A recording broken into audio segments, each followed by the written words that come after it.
How are we doing this morning, folks? Thank you for the resubs to kick us off. Martin, thank you for the third of a year. Zippy by Day, thank you for the 15 months. Good morning, good morning. AK Man, coming in hot for 2.5 years. Howdy doody.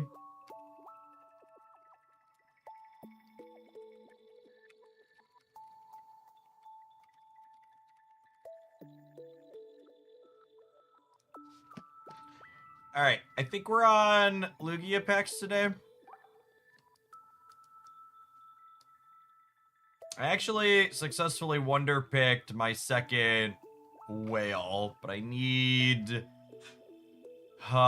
second Kingdra I would like to play with. I need second Espeon. I guess let's check the blunder picks before we dive in. I think we're on Lugia packs today.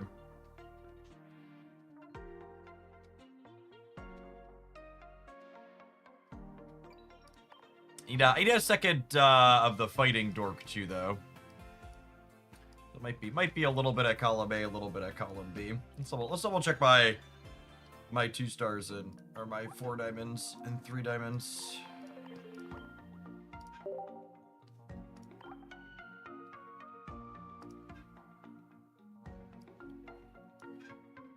One Shuckle, that one's not particularly relevant. I have Probo Ho-Oh. I have 2 of these. Yeah, 1 Kingdra, 1 Espeon, 1 Doniphan. Oh, I need another Umbreon too, technically. Is this card playable? He's one of my favorites, chat. Is this one? This one might be Coke playable, right? 100 for 2? Assuredly 100 for 2 is fine.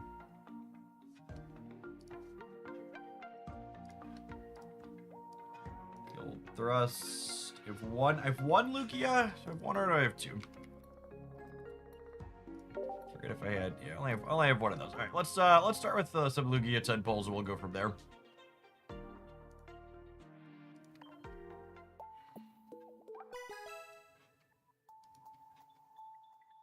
He's still worse than Silvally. It is worse than Silvally, isn't it? The One Wog, thank you for the 11 months. Guard Yourself, thank you for the over 6 years. Good morning, good morning.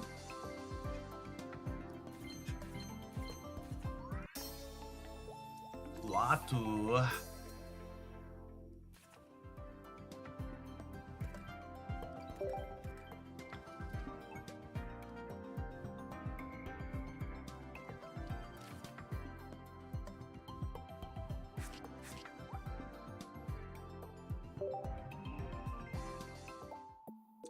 Which pack is Pichu in? I need a second Pichu as well.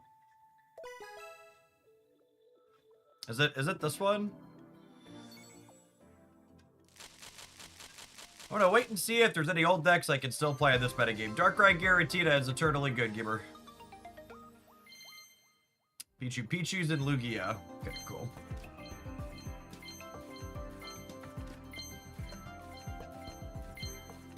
Second Crab is good. Where's Typhlosion? Is Typhlosion in Lugia?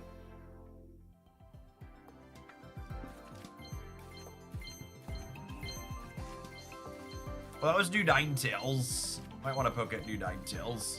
New Ninetales could potentially be good. Hey, that's the second scissor. New Ninetales could be good with Magby.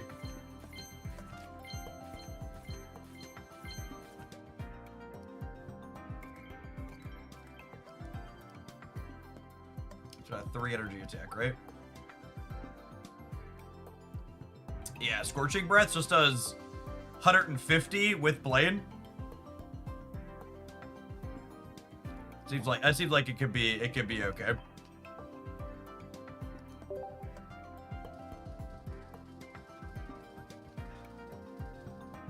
We did not end up playing with Barry yesterday. Heal 20 damage from each of your Pokemon. They did these starters so dirty.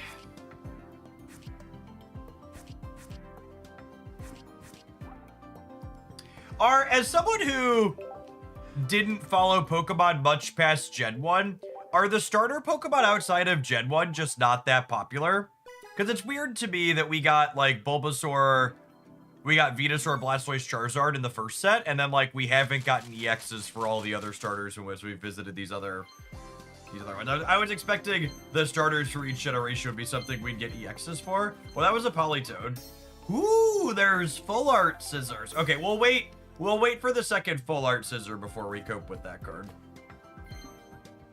They at least got giving Scissor a full art right, okay?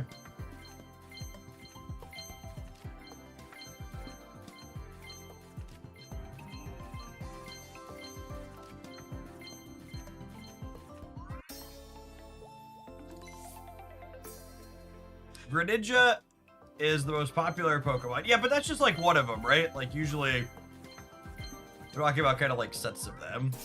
Oh, hey, look, this one even has artwork. That's exciting. It's exciting. It's a Lugia that has artwork. I love it when my cards have artwork.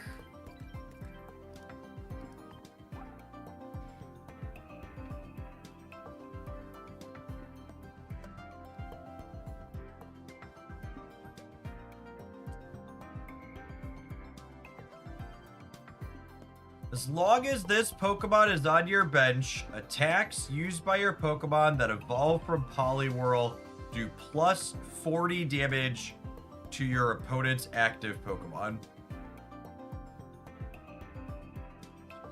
What does Poliwrath do? Yeah, so if you get 2 of these, you get...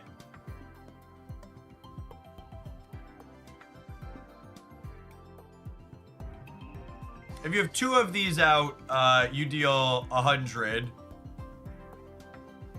You can't get multiple out, right? Because you can't have multiple basics right now. So it's not like you could have 2 Politoads and a Poliwrath. Yeah, Poliwrath is a counter-attack Pokemon. This is one of my other favorite Gen 2s.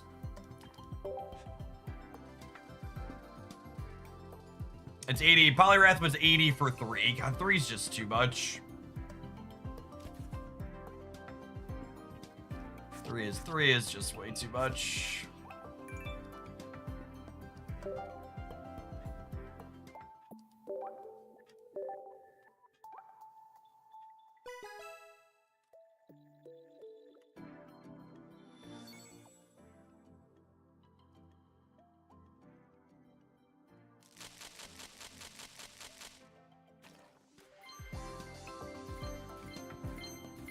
We're looking for an SBI gamers.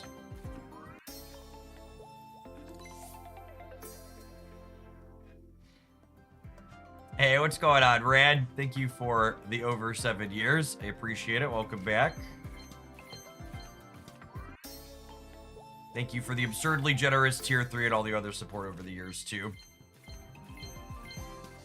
We're in New Pocket for a few hours to start today.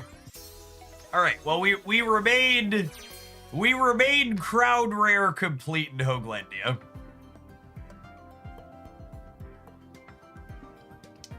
We remain crowd rare complete in Hoaglandia. And hey, there's my Espeon too.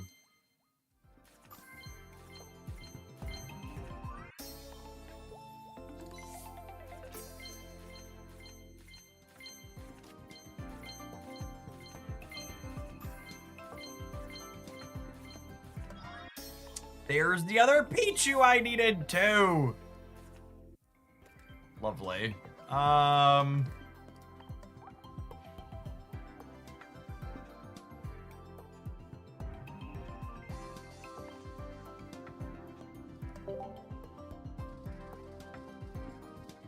Yeah, above average Deadpool for sure.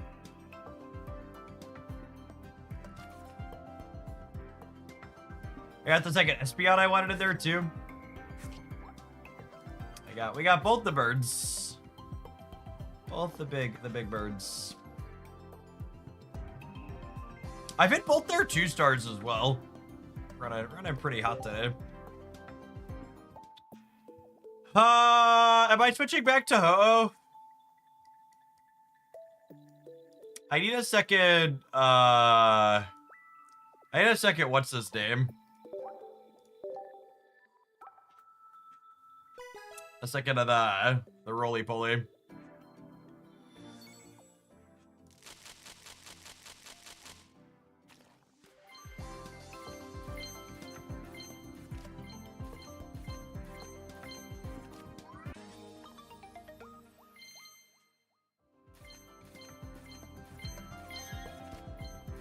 Mochum!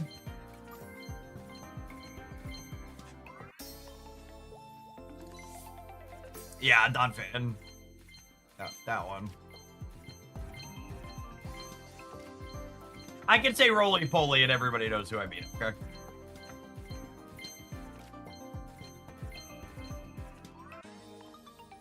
Yeah, I wanted second Umbreon eventually. I'm missing Kingdra and non-fan. Kingdra's probably bad. Non-fan's assuredly good.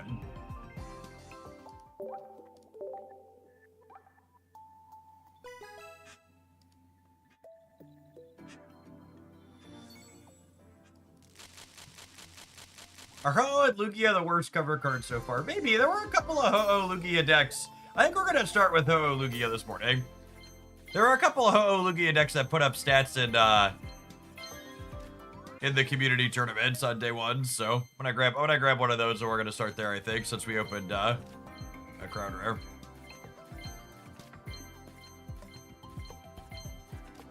How does one give Lugia 3 different energies? Very carefully.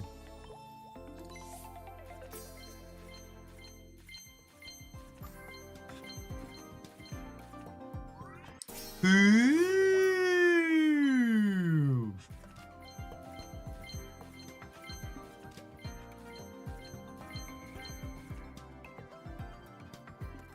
All right, I have almost all the EXs I want.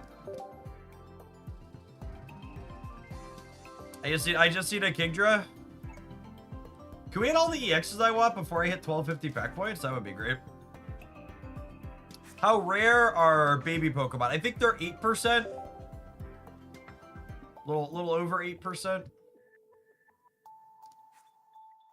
I do one more 10 here at least. Maybe 2. 8.3%. There you go.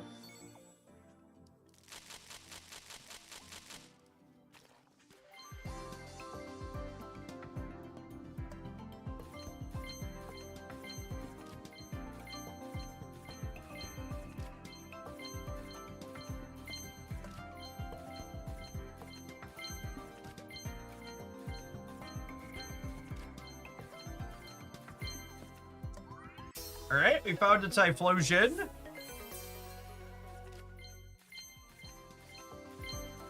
We found 2 Typhlosions. What a wonderful set of 10.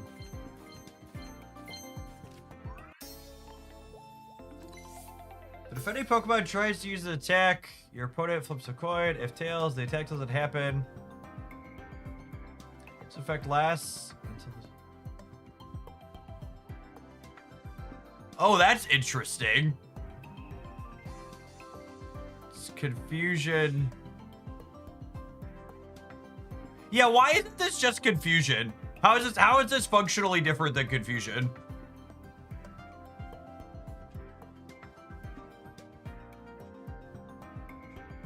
It stacks with confusion? It works on Arceus. Sure. Sure. That seems like bad design.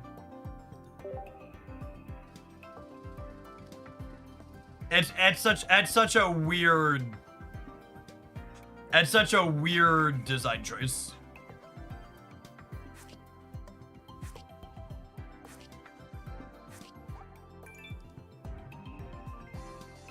Yeah, does confusion wear off when you hit heads? Does the confusion end?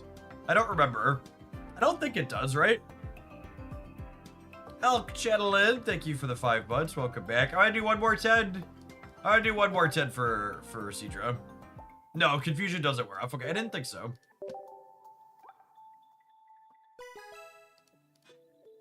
I might have to wait to Wonder pick the Kingdra.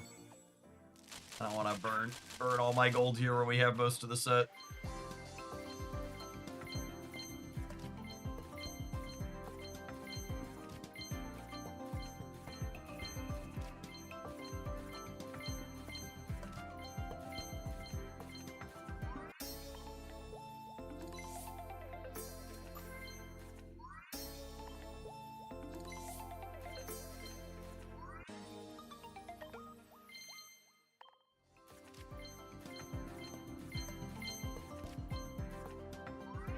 Ooh, shiny. We're definitely above average on 2 stars. Got a lot of 2s for the number of packs I've opened.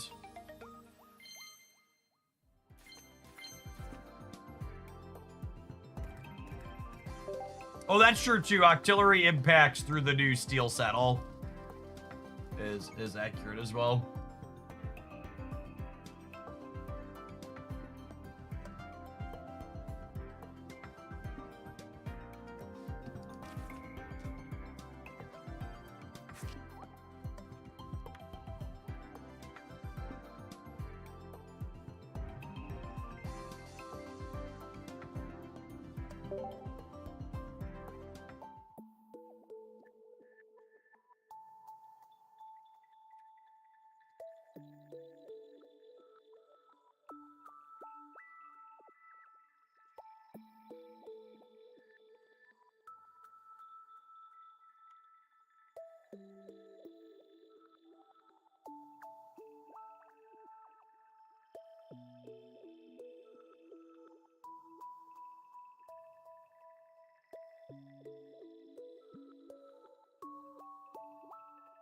I want to build Ho-Oh Lugia. I'm looking for a deck list to copy here to start.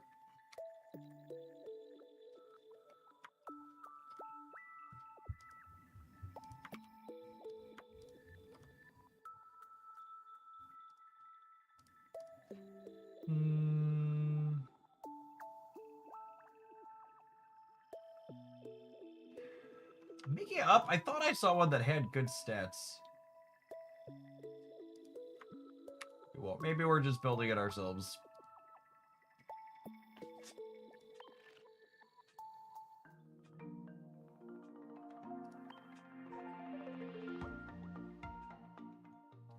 Do the Lugia decks play Ho-Oh? I don't think Lugia is remotely playable without Ho-Oh. So Lugia takes 3 different types of energy and has to discard them. You're never doing that without Ho-Oh. You're never doing that without Ho-Oh to enable.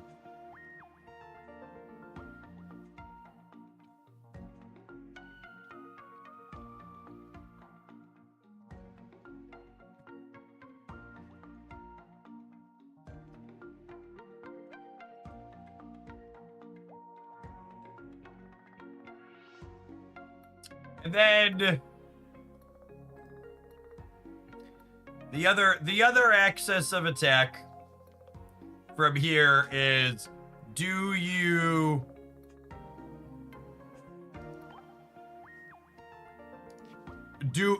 play babies or do you play Moltres? Those are your options, right? You can play Moltres to dance onto the Ho-Oh. And then you're all EXs.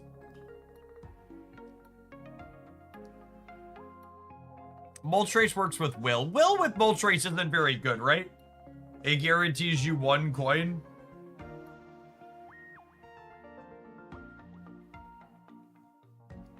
Yeah, the downside to the babies is giving up a 1 knockout point is a huge liability in your double EX deck, right?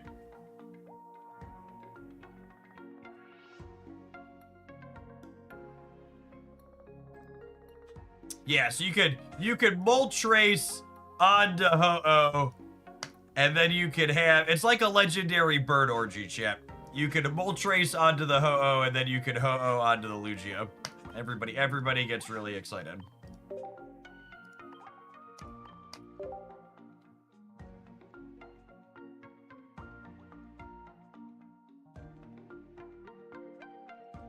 What's a more family-friendly way to put that? It's like when you see the mommy bird feed the baby birds. They're chewing up the food and they're spitting the energy into each other's mouths, okay?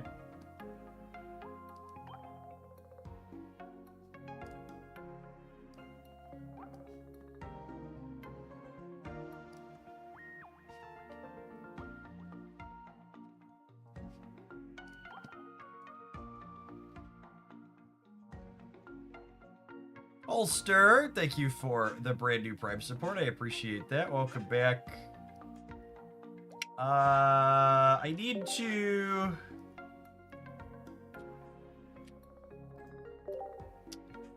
add some of these to favorites, yeah? Let's favorite that. Favorite that.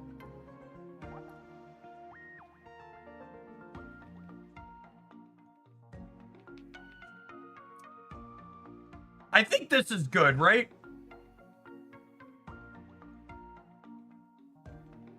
Because this would let me move the Moltres energy up to the active. Hey, Holster, thank you for the brand new Prime. I really appreciate you poking over to the Twitch side to send a couple of bucks from Jeffrey Bezos my way. Those bits of direct support are a big part of why I'm able to do what I do as a job. Thanks for keeping me around.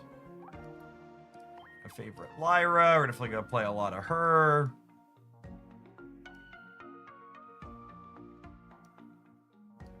In fact, I think we want a Lyra or two in here, right? Yes, this is a non-support Dawn for 3 different energy types. Is exactly correct.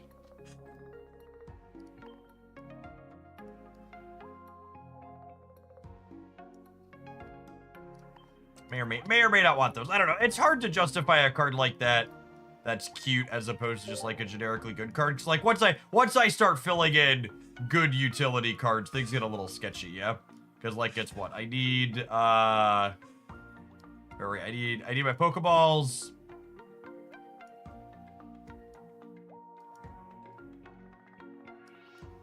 I need research. Oh, did I just search all traders? Oh, my favorites. Like there's way too many cards in here.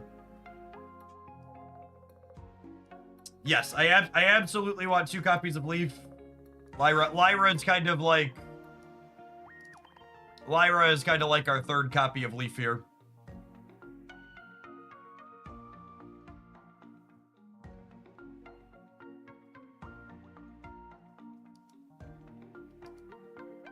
Do we ever play a Pokemon communication? So I need to fish up Lugia efficiently, right?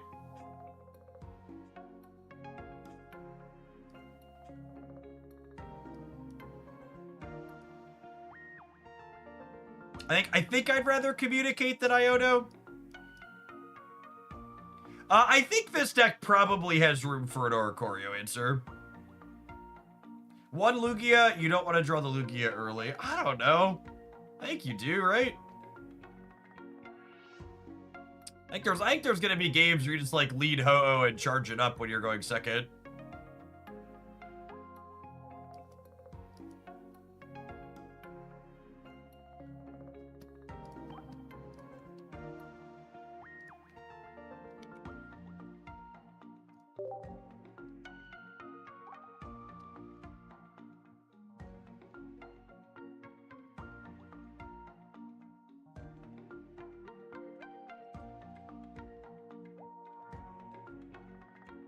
What's my preferred deal 70 Pokemon?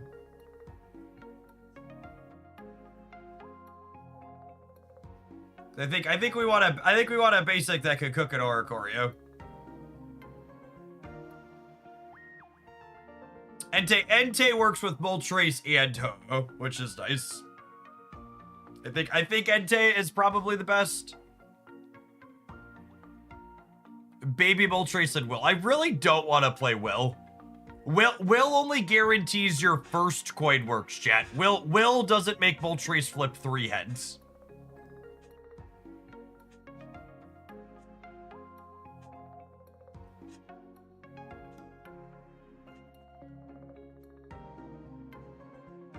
You can play Komala. That's the one that goes to sleep when you put an energy on it, right?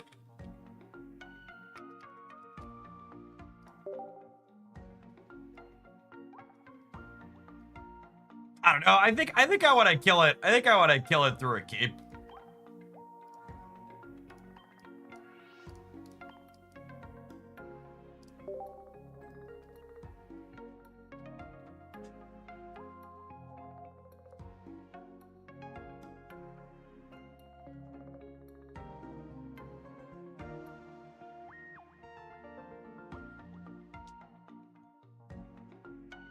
Hey, thank you to the anonymous sub gifter on the YouTube side, or on the Twitch side. It's very generous of you. Good morning, good morning.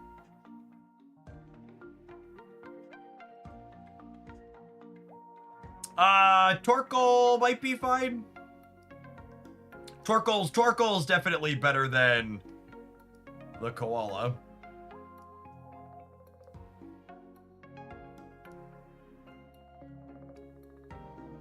We're gonna play only fire energy.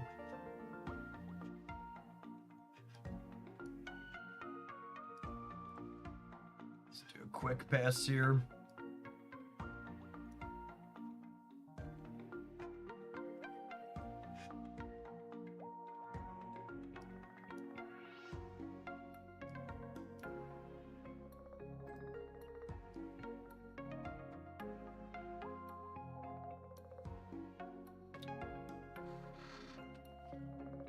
Paldia Tauros is not terrible.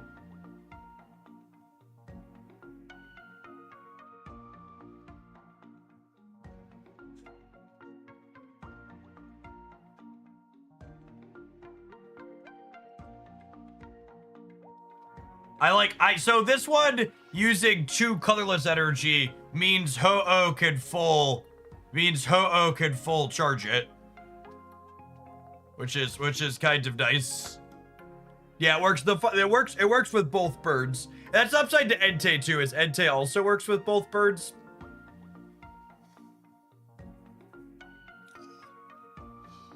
I think it's this or Entei. Entei also only needs 1 fire.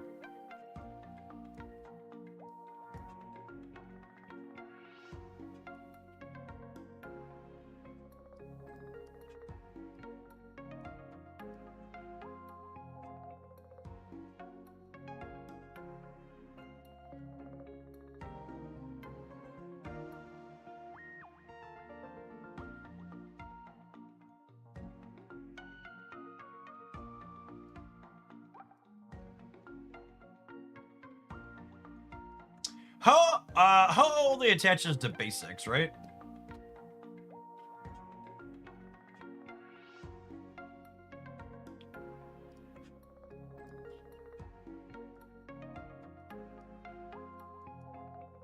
I'm gonna play Entei because I like the legendary dogs, but it's close.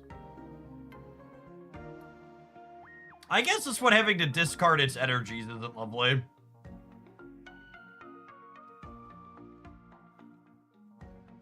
I don't love having to discard my energies. I guess it's a coin flip.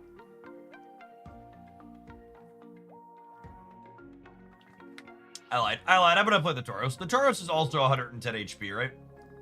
It hurts itself, but it's also 110. Okay. I'm gonna say Tauros is the winner.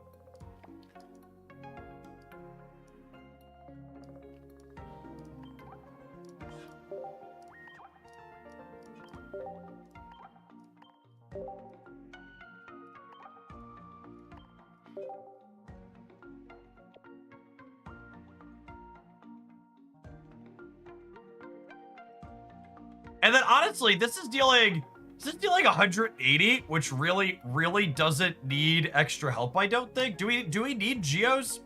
I don't think we need Geos. I'm also honestly skeptical on this card. Like, what do my play patterns... Can someone describe some situations where this is useful?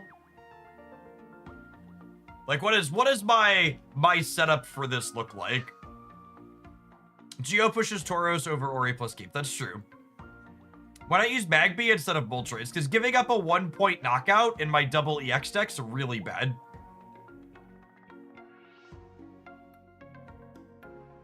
This is good with Moltres because it lets you hit for 70 on turn 2. Okay. Yeah, that's fair, right?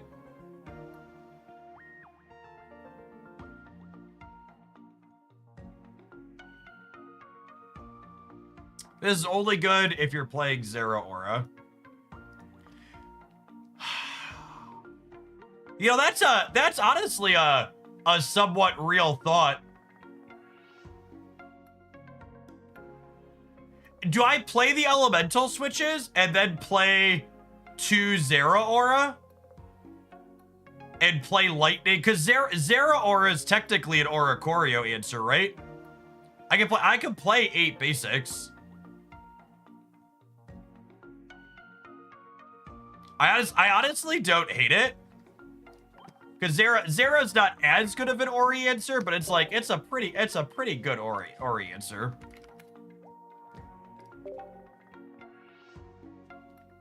He's too lightning to attack though. That seems so scuffed.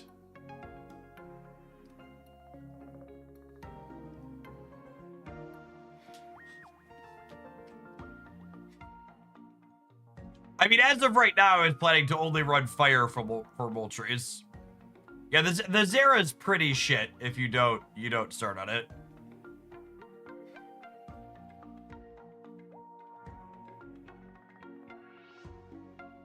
Yeah, the Zera's probably better in a... The Zera's probably better in a build playing the babies. This is probably a card for the babies and not Moltres. So that way you can play mono lightning instead of mono fire. All right, I'm gonna start with Moltres, and maybe we'll try Zera after if this is a disaster.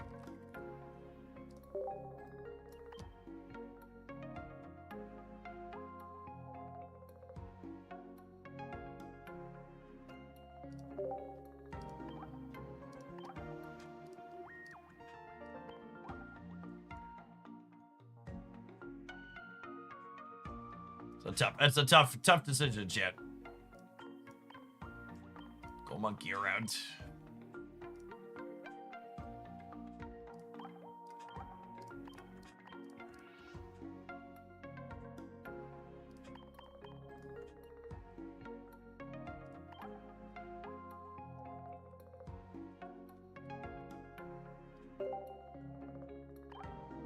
Okay. We're gonna start here. I think we're gonna start here. We'll see how energy switch goes. Energy switch may or may not be useful.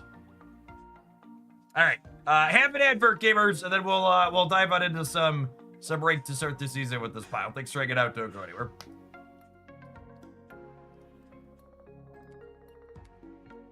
If you're watching on the YouTube side, you're enjoying the Pocket content being back, make sure you tap the like button. Appreciate the over 100 folks that have done that already this morning.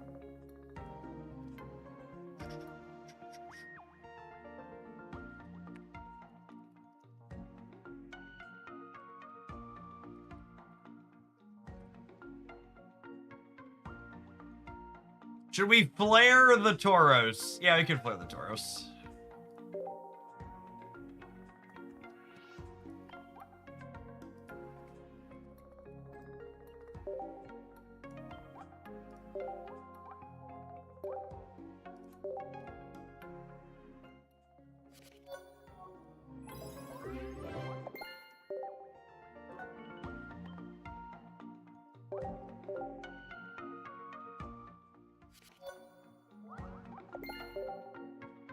Yeah, I'm not sure on the energy switches. Energy switch to me feels like it's a card that's either a 2 or a 0.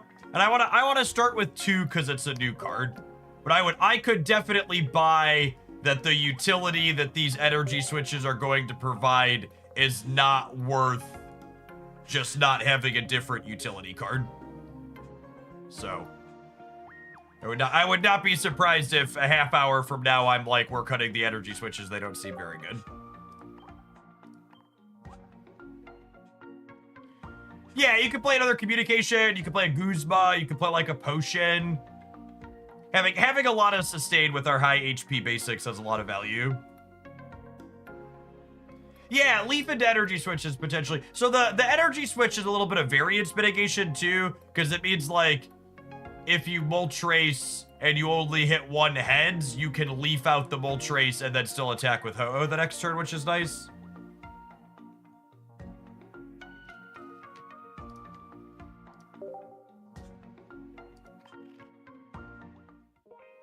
Okay, two different people have asked for Bouffalante, and I don't know what the card text is, so I'm gonna look it up really quick before we dive in.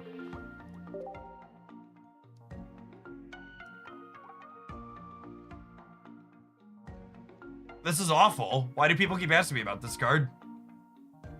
Why do you want to do nothing some of the time? You can't Moltres onto this either. This is terrible. How did multiple people ask me about this card? Stop it. Get some help.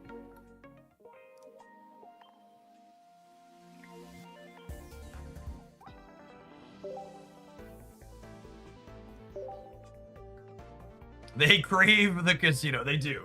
Casino gamers.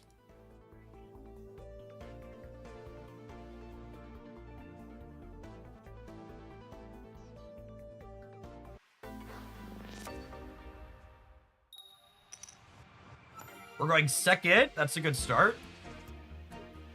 I have a Ho-Oh, which is not ideal, but it's fine. It's better than start Lugia. We'll play the Lugia out, so that way they can't red card or will.i.am it away.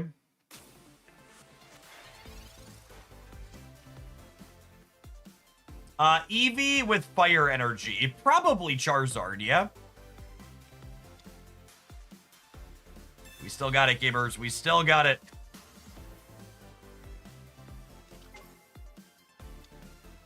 So I mean, sometimes these decks play a Flareon. Mostly they're here for Sylveon, though. Would be my assumption.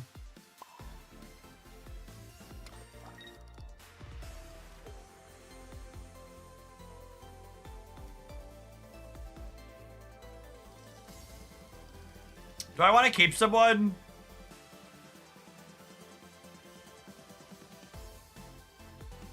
I think I want to keep someone.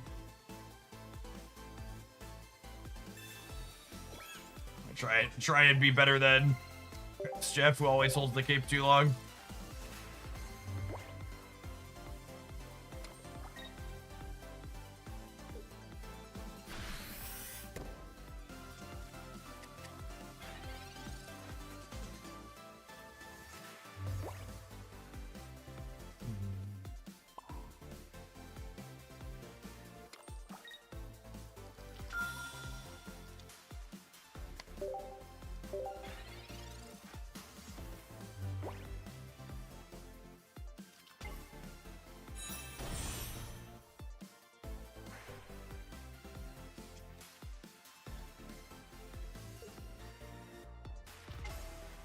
Hey, thanks for dropping by today, Noah.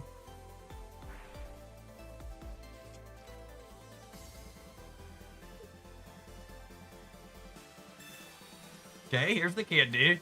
But, like, it feels like we're kind of in an okay spot, right? Like, they need a ton of healing. Because, like, they put the Stokes art up, I hit it for 80, and then I kill it with Lugia the following turn?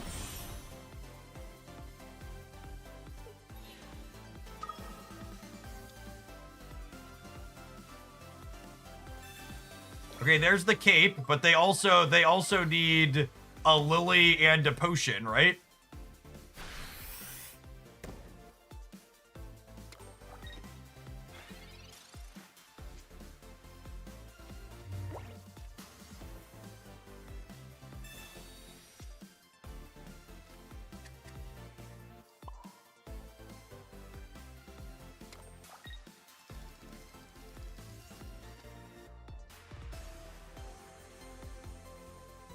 Am I playing the Moltres out, or would I rather have something else? I think I play the Moltres out.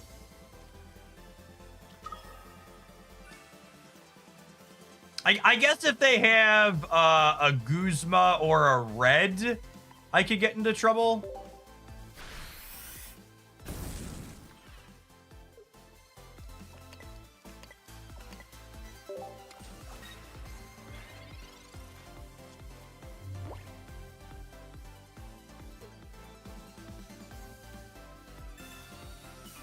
Okay, there's Goose. Does that cook us then? Because there are other Charizards ready to go in too, right?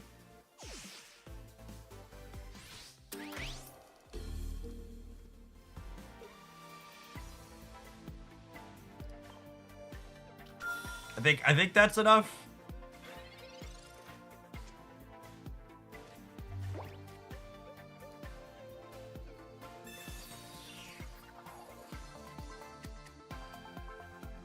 I don't see a line from here, right?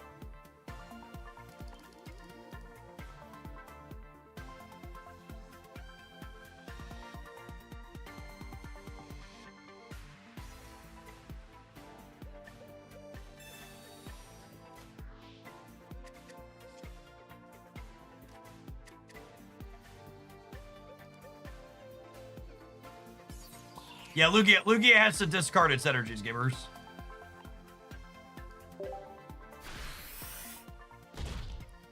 So is the opponent's deck just what tier was the opponent's deck last season? Was it tier 0 or just tier 1? Anecdotally, I was following Pokemon Pocket people on Twitter, so this was the only deck I saw people talking about.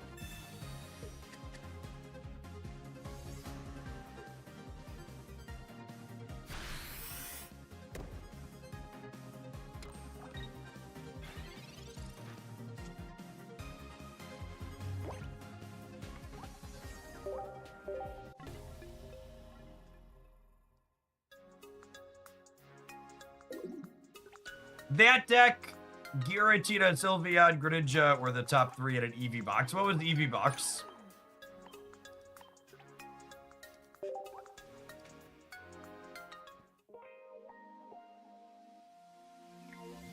There was no tier 0 last 4 matches. Sylveon slept into everything. That tracks. EV box was Leafeon, Flareon, Sylveon. Okay.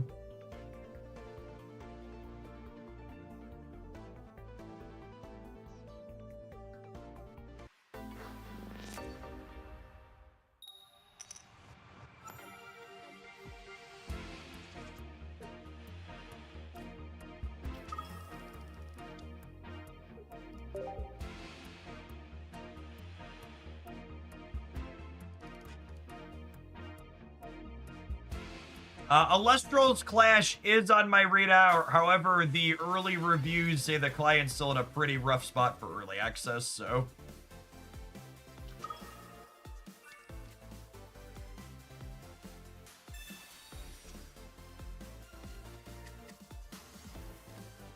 I'm gonna chill on this in case we,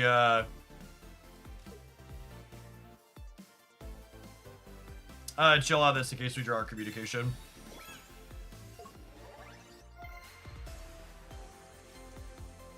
Definitely swapping these. Just making my hand small before they play their disruptive cards.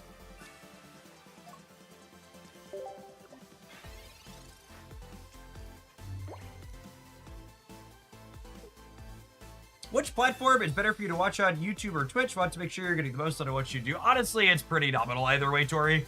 It's just whichever is more convenient for you.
So what's the line from here?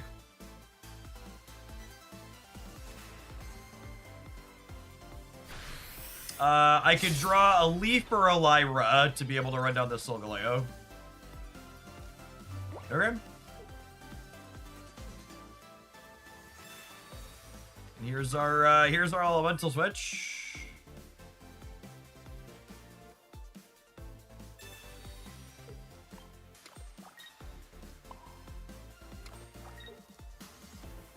Throw a cape on, hit him for 90.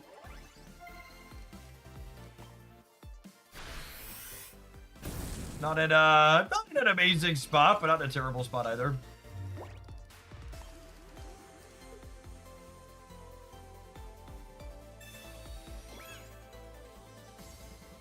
The fire weakness definitely doing a little bit of lifting here for us.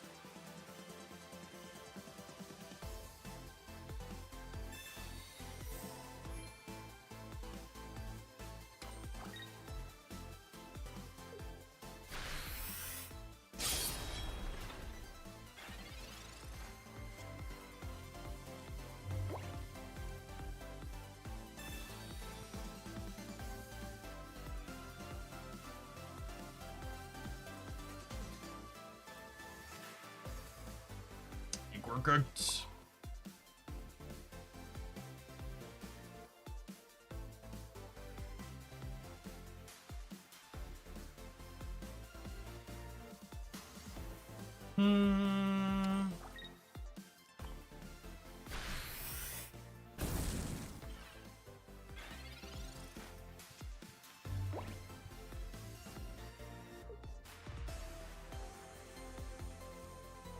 Just because I wanna set the tone and the vibe.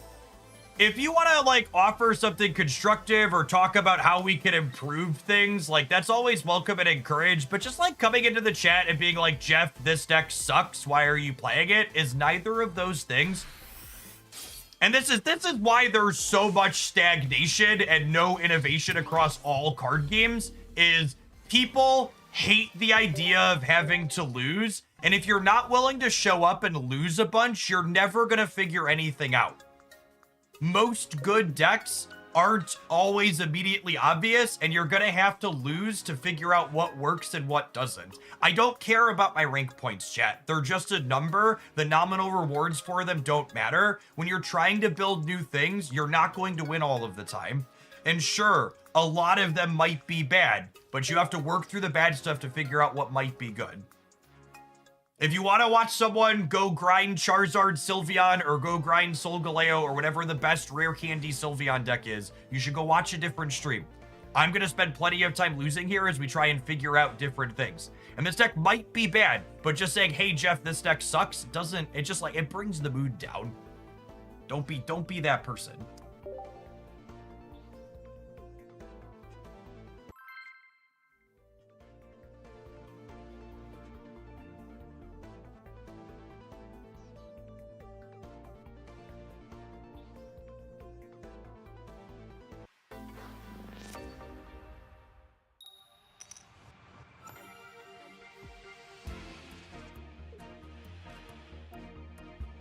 I think I chill on the second bird.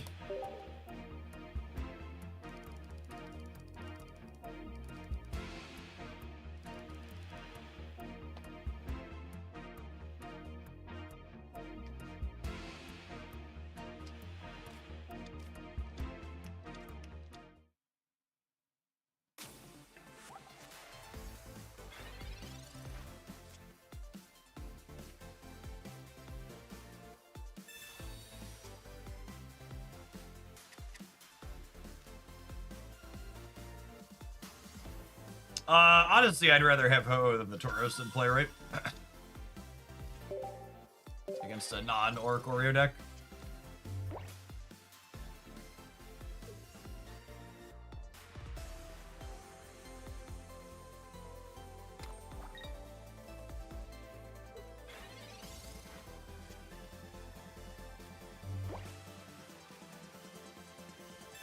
Yeah, I'm looking forward to the draft mode in Shadowverse. That should be fun. Hey, look, the communication household to Pokemon 4.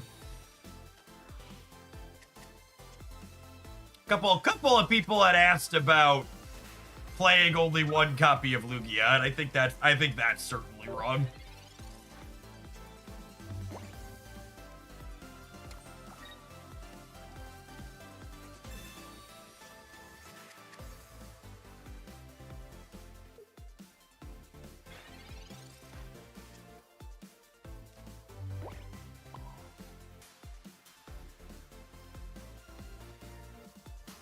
I guess I technically could have shuffled with the Moltres last turn. I was talking and clicking. I should have Moltres last turn. This is a bad start.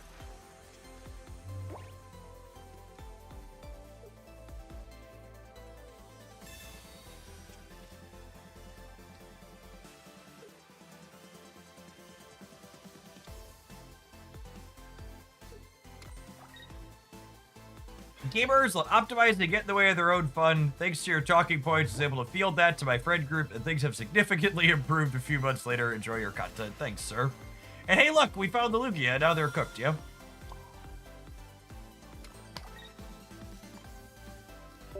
Take my KO. Oh, I did research into the comps, didn't I? You're right. Aha! Played it perfectly.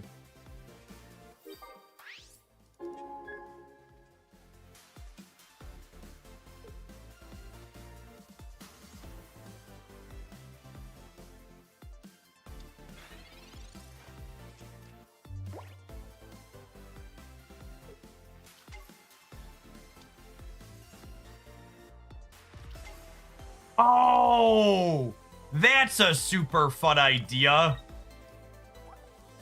Okay, that's probably terrible.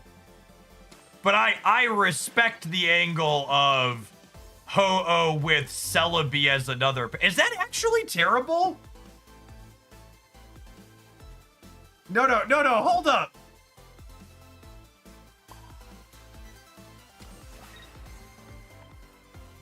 Yeah, I actually kind of love it.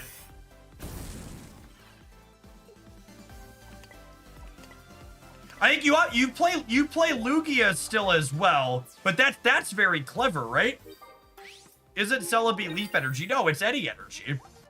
And typically you would only play Leaf with it, so the double your Leaf Energy card would work.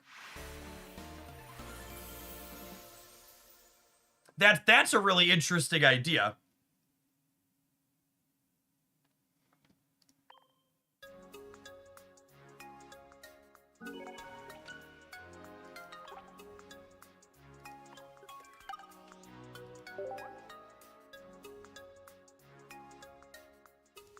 Well, now I want to do that.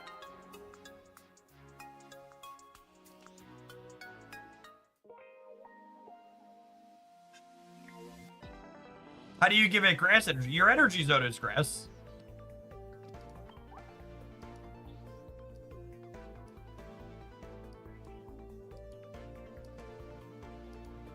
All right, I'm going to play this for a little while first, but we're definitely going to do that at some point.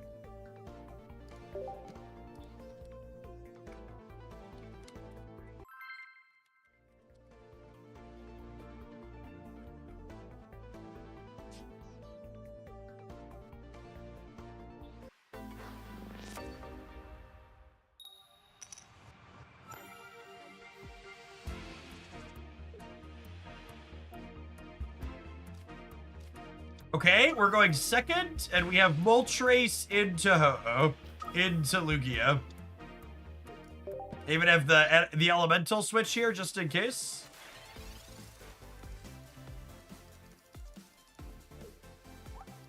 Get this, chat. We finally have a good opener. Excited to flip 3 tails now that we have a good opener.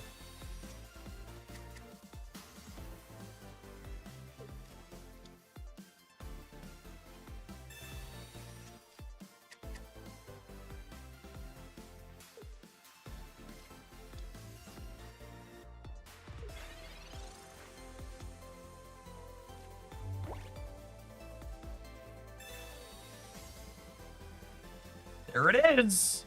There it is. can dance if you wanna.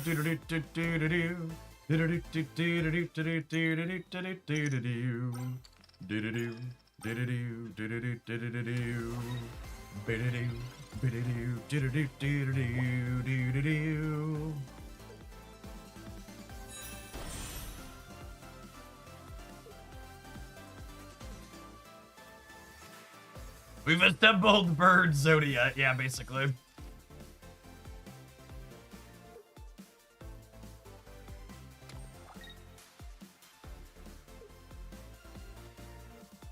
Are they cooked? When they give us the knockout this turn, they die, right?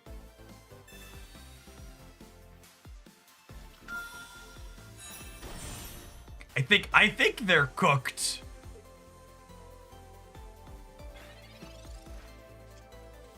Cause I get to go energy, leaf, pull this out, clear with this. Lugia is ready to go.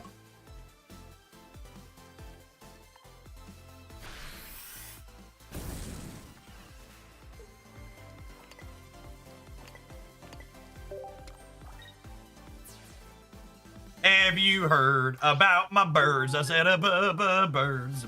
Birds, the word. I said a bird. Do do do do do do do do do do do.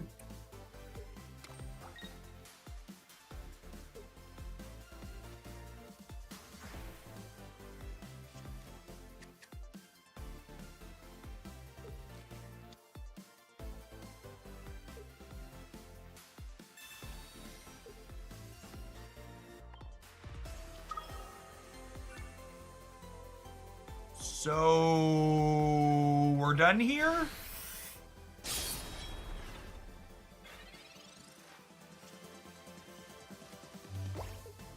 Well, that is quite literally how we drew it up.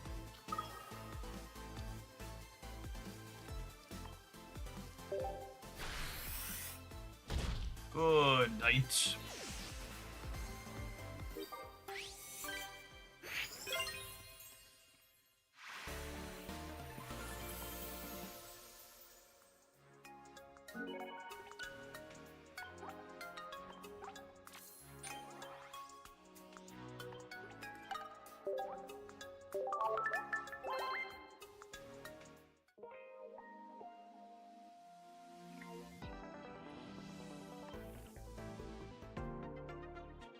Let me turn off the stupid supporter reminder.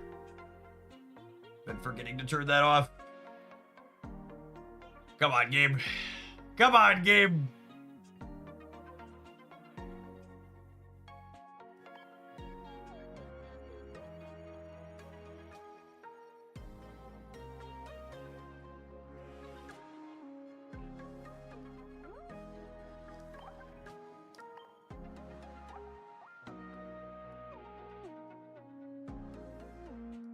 No premium battle pass.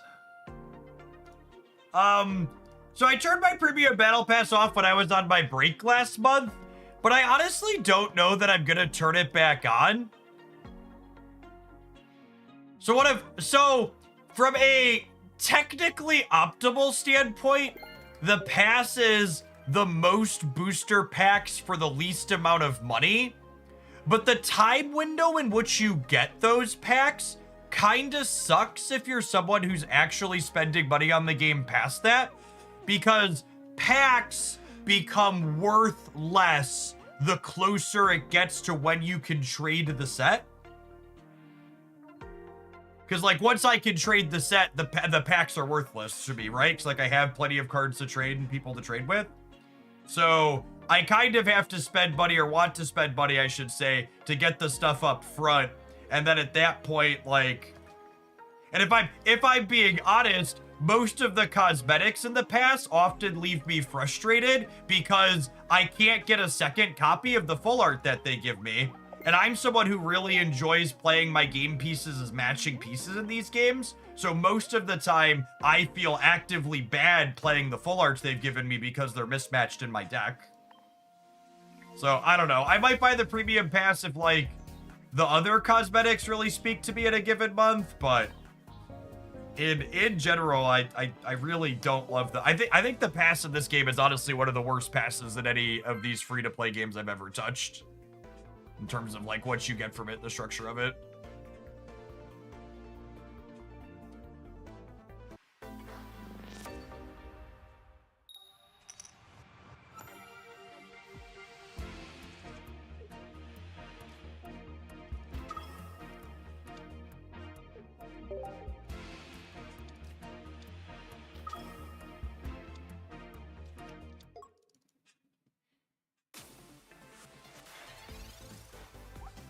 I love the 2-stars in this game. They're so cute.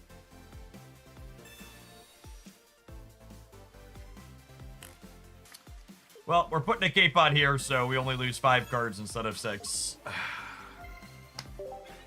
As you will. Moo! Thank you for the 26 months. Appreciate that. Welcome back.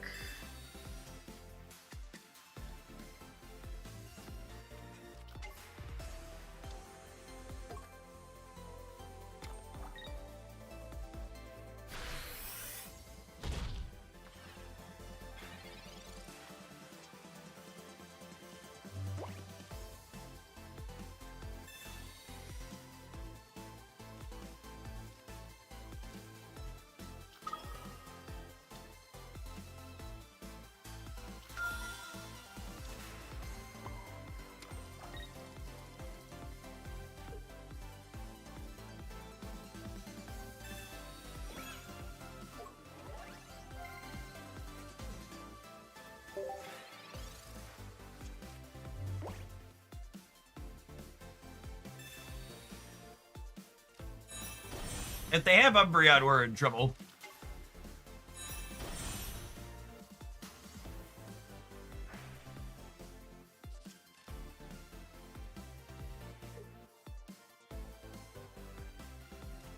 Do you think Rescue Scarf is playable? I'd be surprised if it was.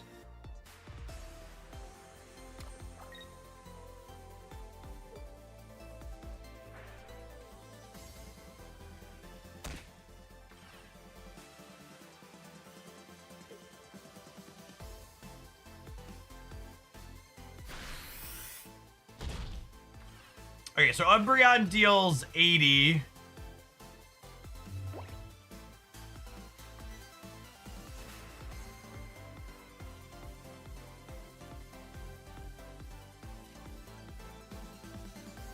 think I'm doing this into Lyra. Am I? Or am I just Pokemon Center? I really don't want this to take 30 again.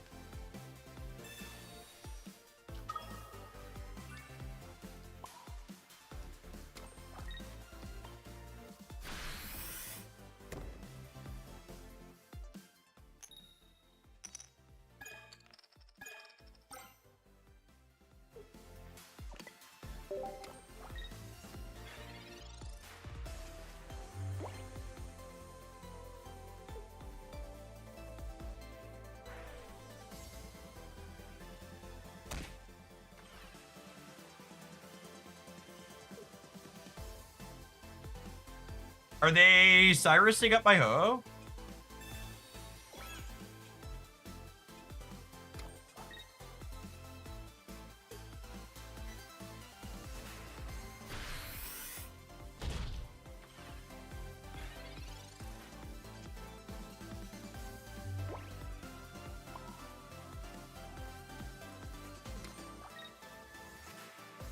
If they brick on, what's it called for another turn? They're in a bad spot.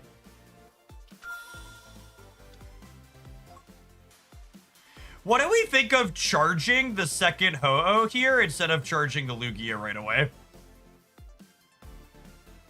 Is that crazy?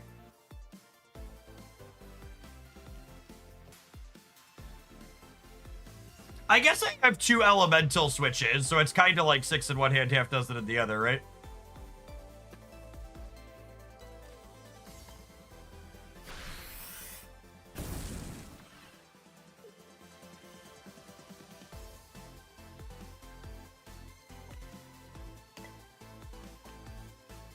I kind of just don't want this to get Cyrused and lose my energy. And if I need to attack with this next turn, I can in a pinch.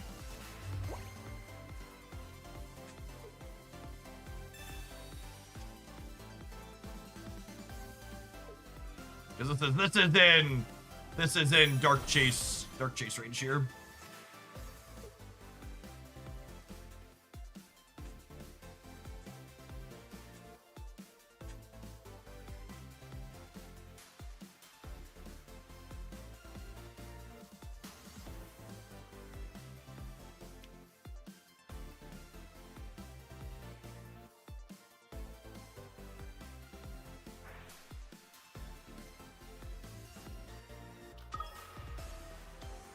Okay, Lugia is dead.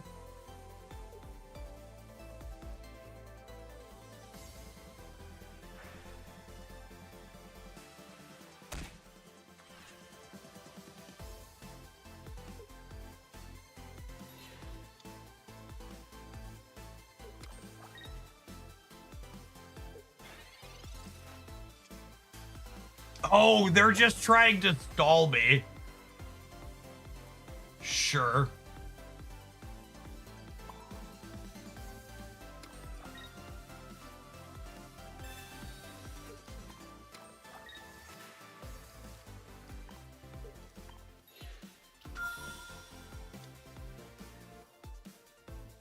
I'm gonna Pokemon Center Lady the Lugia now.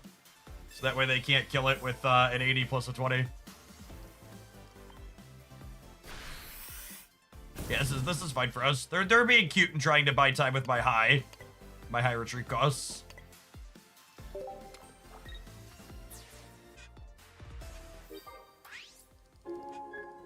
I think they're cooked, gamers.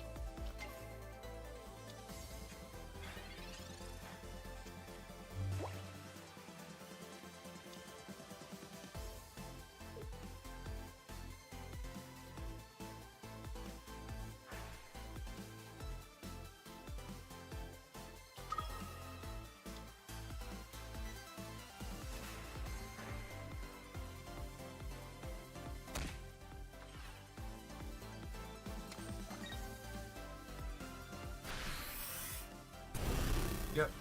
Cool.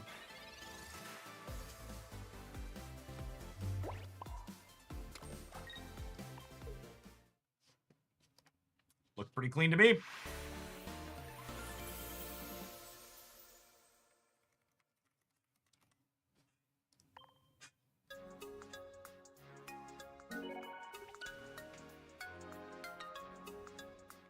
Are you sure the deck you're playing is bad? It looks dangerously close to being good. I know the answer to that question. I just gave the lecture earlier about needing to lose and the deck maybe being bad because I don't know. And the people who, like, watched us have a mediocre draw into our opponent's nuts draws and, like, lose 2 games to bad variants and want to take the deck and throw it away because of 2 bad beats in a row, they're very silly. All right, let's run an advert. I'll throw the deck list up for people that are asking about it. Might be terrible, might be fine. Seems all right so far. Like, thanks for hanging out, gamers. Don't go anywhere. We're going to play some more with this, though. We're going to be building and playing some other things today. Don't go anywhere. Watch it on the YouTube side. You're enjoying seeing us try new things. Make sure you tap the like button. It doesn't cost you anything. It helps the content reach some more people. I'm having fun playing some Pocket this morning. It's good to be back.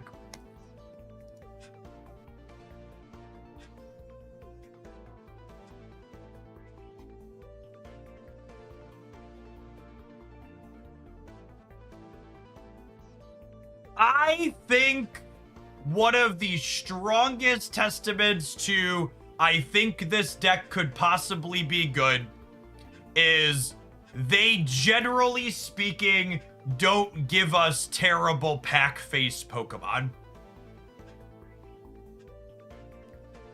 Like, yes, there's lots of pack filler and bad cards in Pokemon Pocket sets, but usually the cards on the face of the packs are serviceable.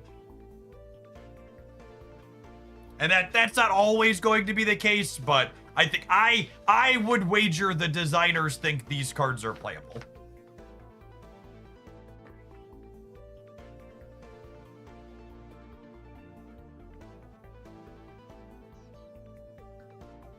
And I think there's a few ways to build this.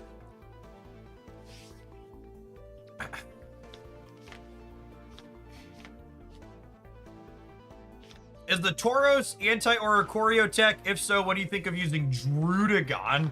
Drudagon's interesting. The downside to Drudagon is you can't Moltres onto it, but that might be fine. We're playing Tauros because you could Moltres onto it. But I could see the appeal of Drudagon. Drudagon full charges and one from Ho, which is nice. I guess the downside to Drudagon is we're only playing fire energy, so you can't attack with it without attacking with Ho-Oh first. That's probably worse. That's probably worse.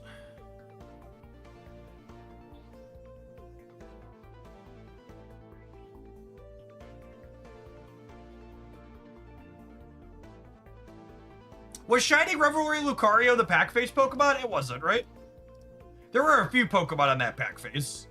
Was Lucario front and center? Now you're gonna make me go look. Which, if you want some cope, chat, Shining Revelry. Nah, Charizard's the biggest card on this pack, and that card's great. They're all kind of on here, but I think if you had to pick a pack face here, Charizard's the pack face here, like Arceus is the pack face here. Like there's a few Pokemon, but Charizard's the pack face here. That's true. Charizard was kind of mediocre when it released. That's fair. This pack in general just kind of sucked though. This was one of the worst packs. Yeah, to date, I would say Lunala is probably the worst pack face we've had. I think that's a good accurate take.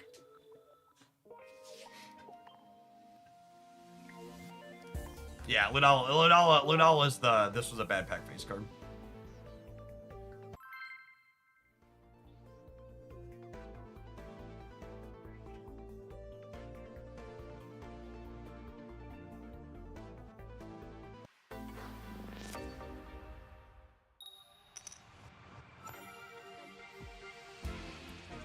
Oh, we keep going first, which sucks.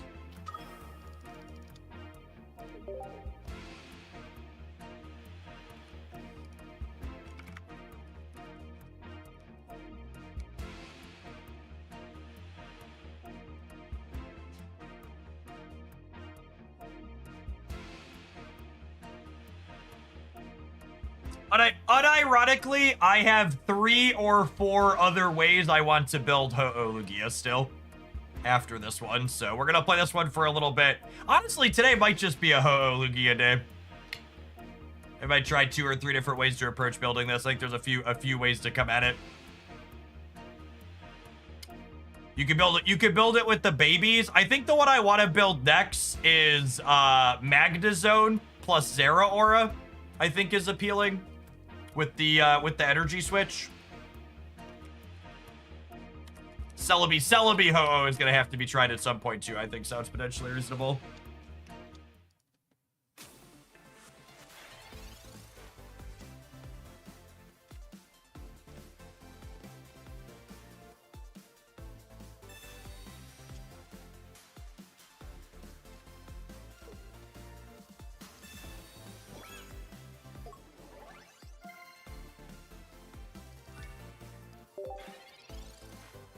I'm playing this out because of red card and what's it called?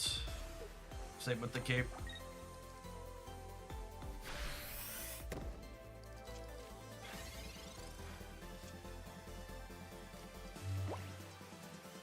Moltres?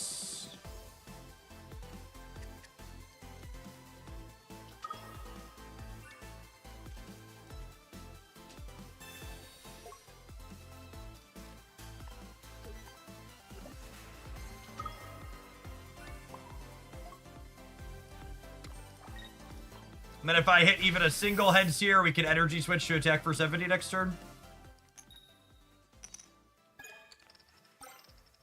Nice. Running above average here.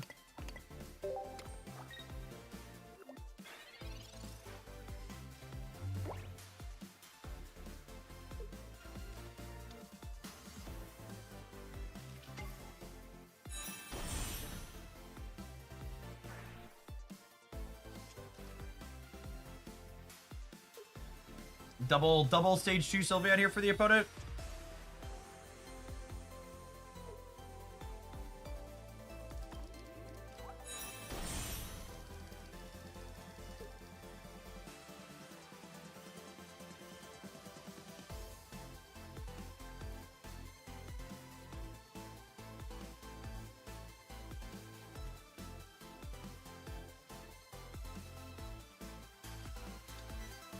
Yes, baby Pokemon can attack the first turn when you go first. They don't need energy.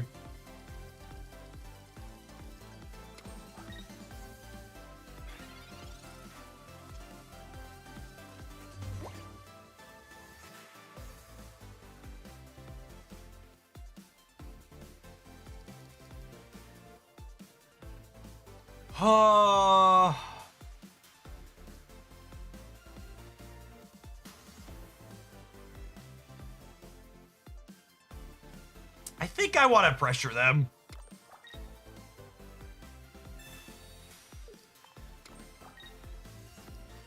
That's close. Close, though.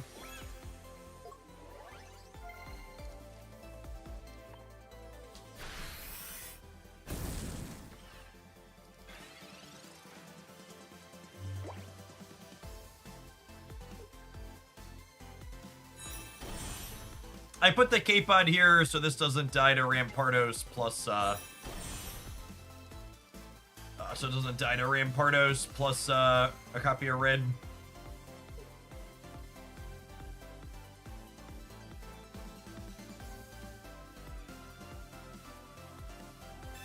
This is a Paldea Tauros. It's a anti-Oricorio card that may or may not be good here.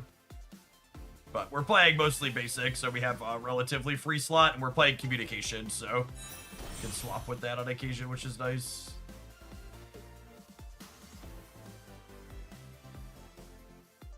We'll see if they want to pivot into Garchomp or Rampardos here.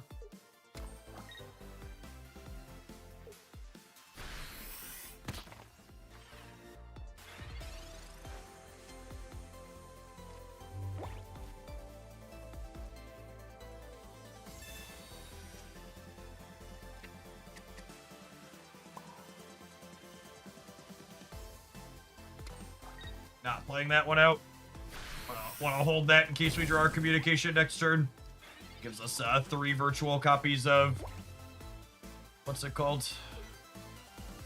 Boosted. Thank you for the 15 months. Appreciate that. Welcome back. This is Bella. Thank you for the brand new primer. Good morning, good morning.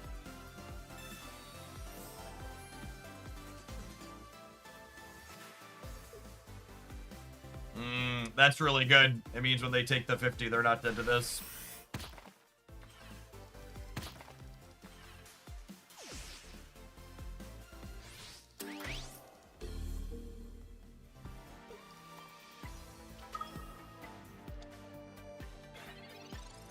I think we're dead from there.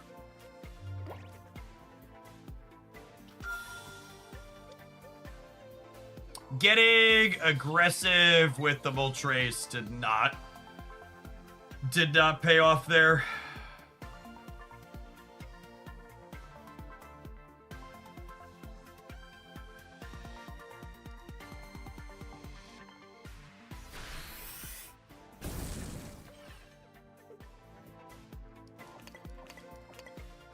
You know, I wonder if I'm supposed to charge the Moltres here.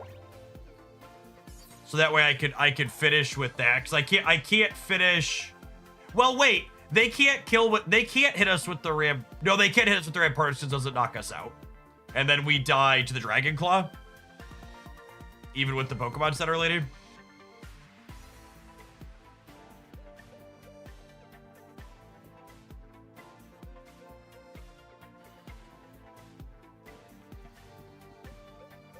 I haven't played any Elemental Switch yet. I played one.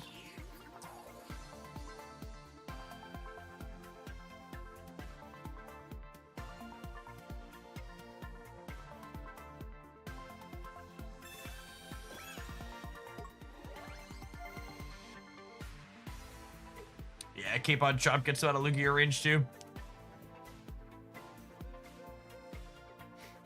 The healing for Pokemon Center Lady hasn't been relevant yet. Maybe we do want a Geo. Because the 170 stage 2s plus a cape is a relevant breakpoint.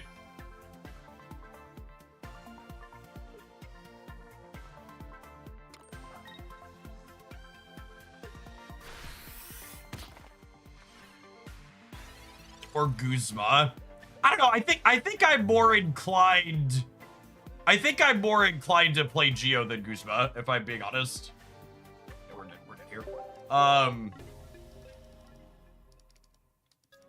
When we have our deal 70s and our deal 80s, I think Geo's more likely to help us hit breakpoints.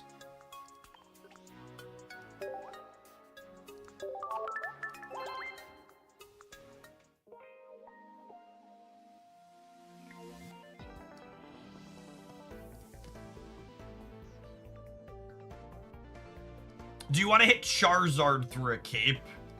Yeah, I guess that's fair. Charizard's 180, isn't he?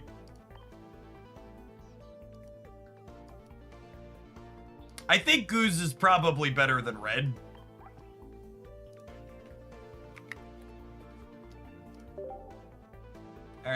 Alright, I'm sold.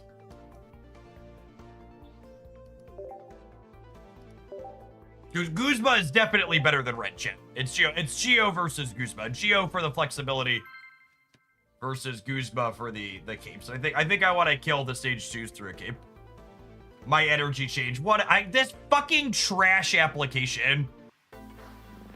It's very frustrating.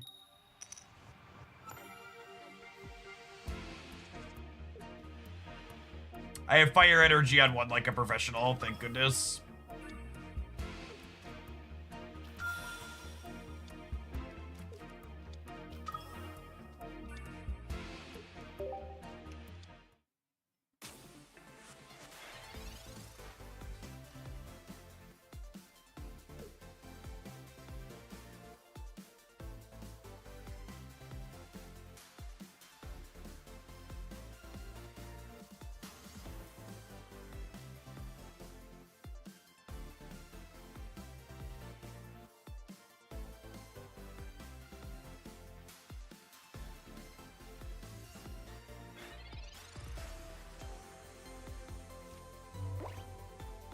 What an easy game.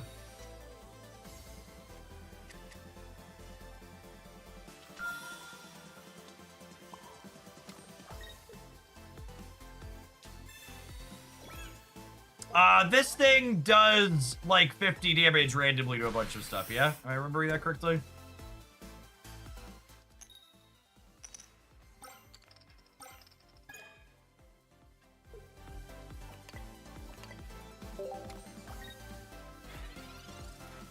It's Firework Dream. It can hit your Pokemon though, right? It hits anything on the board, including your stuff?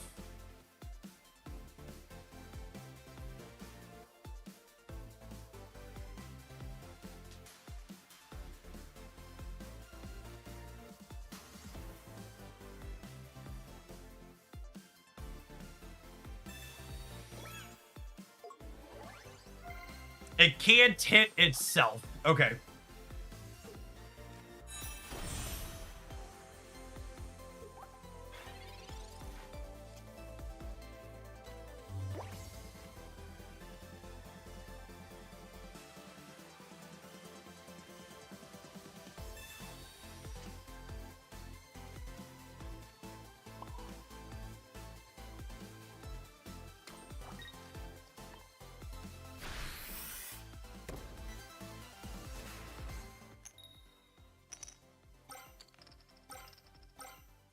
Lovely.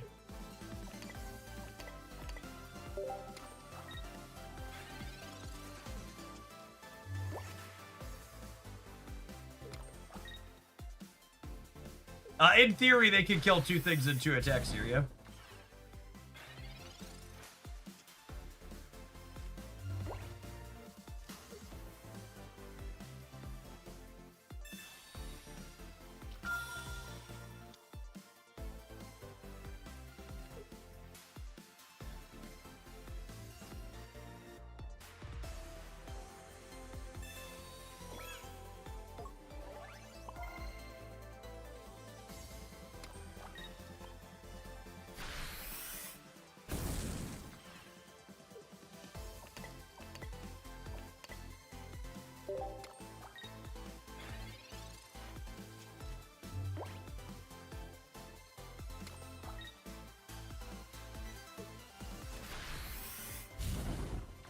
Well, that looked about as good as I would expect it to.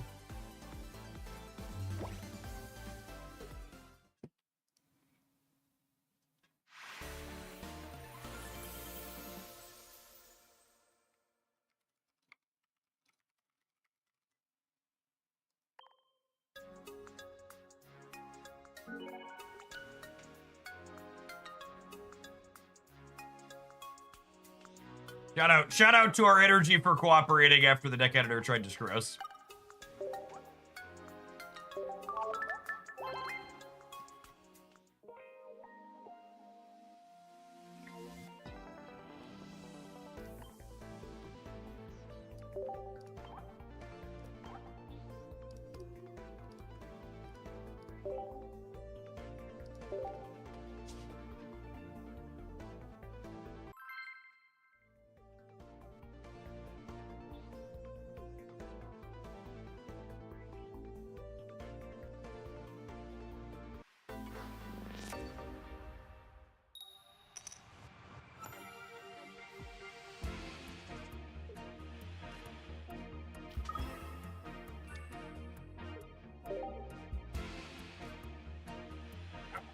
They have lightning energy, chat. My birds.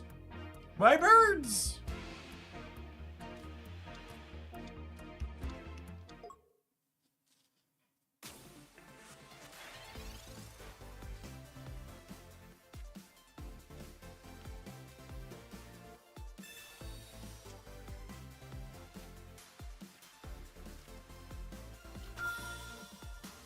This is probably a terrible matchup for us.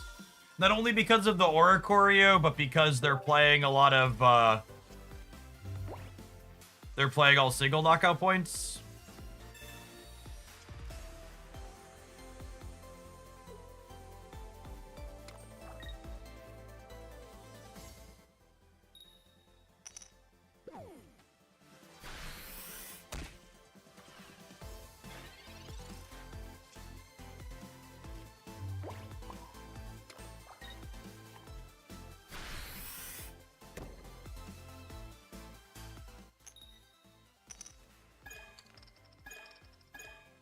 That certainly doesn't help. They went second. We don't have our Tauros, and we hit 3 tails. This is the part where they play red, and then we can concede, right?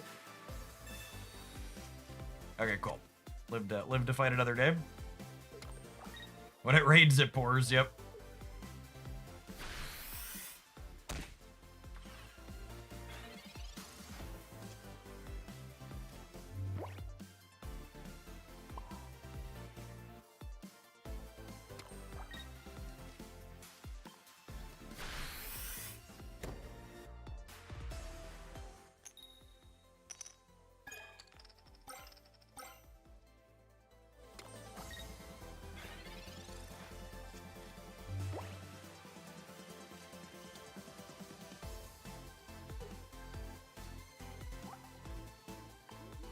One research, one communication, one Tauros, and 10 cards.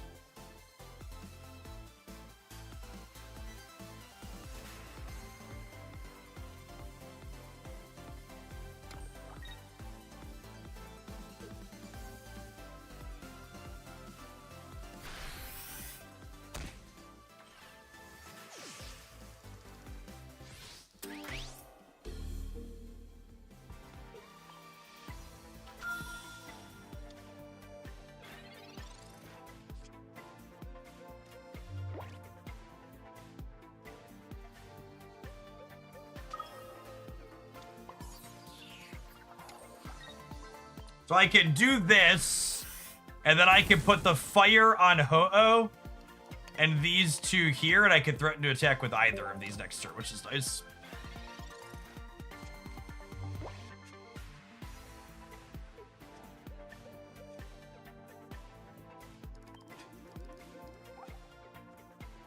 One in 3 to find Tauros. And if we find the Tauros, double elemental switch lets us, we find the Tauros, double elemental switch lets us attack with it right away, which is nice. I assume we're just gonna die to Cyrus here.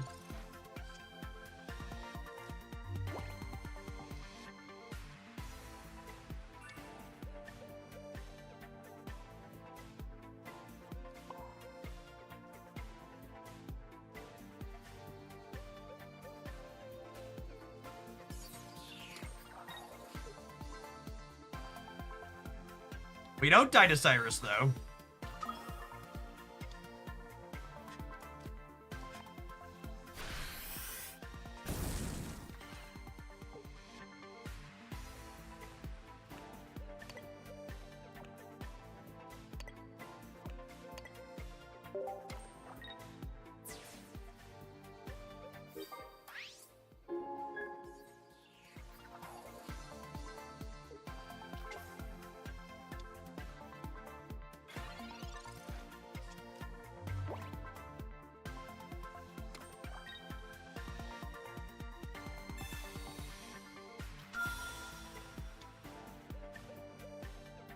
Oh, we go second this game.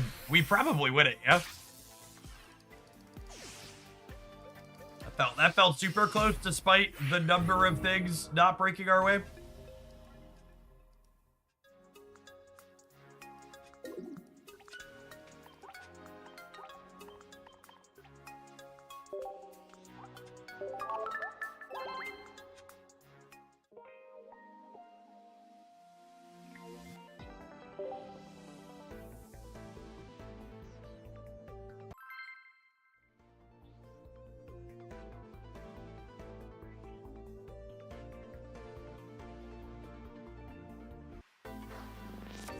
The new set seems all right, Derry.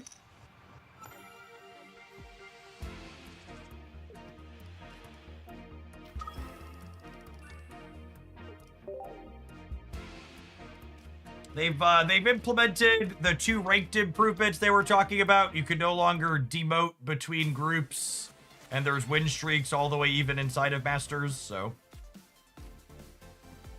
few good things going on there. Speaking of a few good things, seems real solid. I would prefer to have first energy advantage, but it is what it is.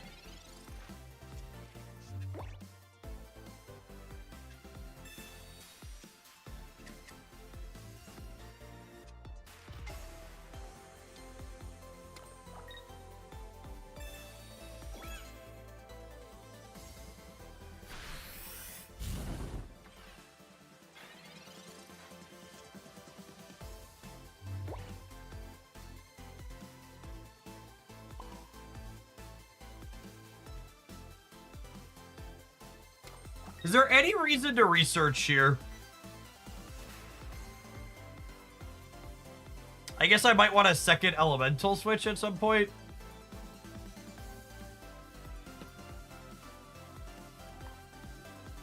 Yeah, I was gonna chill.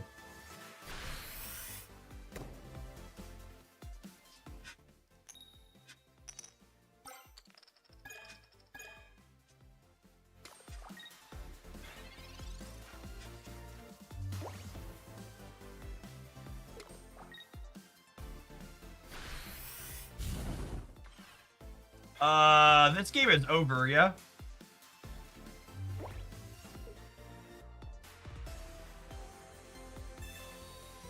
Just wholly and fully cooked.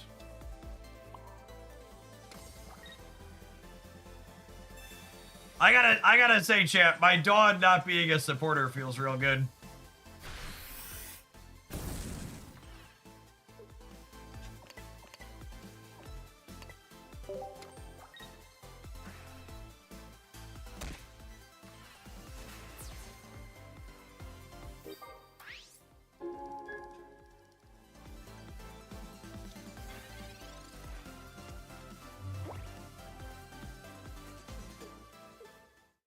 Yep.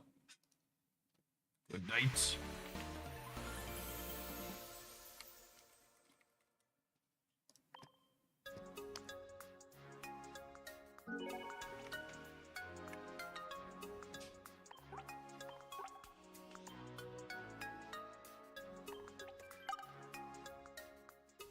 Are you not using Professor's research recklessly in order to counter hand disruption? I mean, recklessly is a way to describe it, but yeah, the reason to not play Professor's research in a spot like that is because of cards like Mars and Red Card, which see common play. The question you want to ask yourself is, am I going to do something meaningful with the cards I'm going to draw? And if the answer is no, there's not really a huge reason to churn into cards, because your opponent's red cards and stuff are worse when there's researches in your deck for you to redraw into. So if there's like an upside, play it, but if there's not an upside, just chill.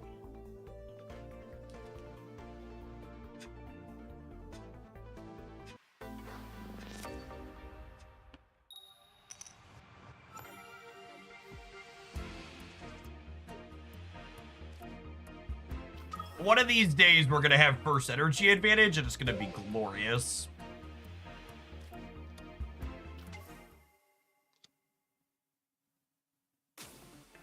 Dialga? There's a metal monster I haven't heard of in a long time. Can I get a Ho-Oh? Nice, nice.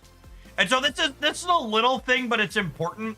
Whenever possible, you want to play Ho-Oh on the leftmost bench slot and Lugia in the center, so that way they can gaze lovingly at each other while they sit here.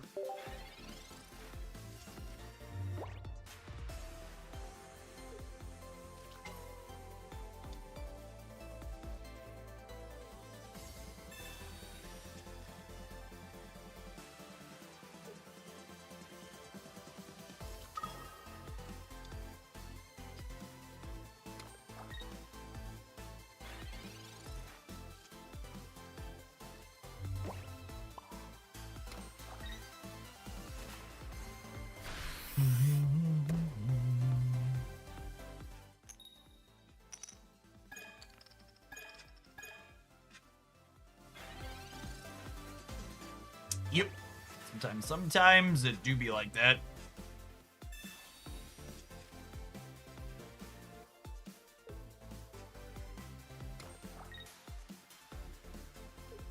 The triple miss there probably means we're dead, since they're also set up and they had first energy advantage.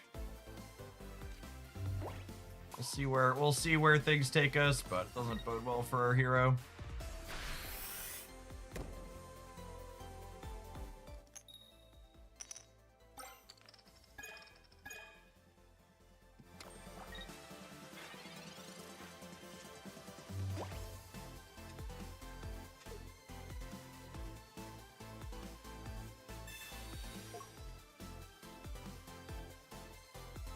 I guess there's something to be said about not having your Lugia put up first.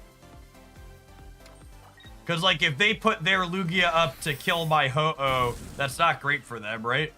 Because then my Lugia kills their Lugia.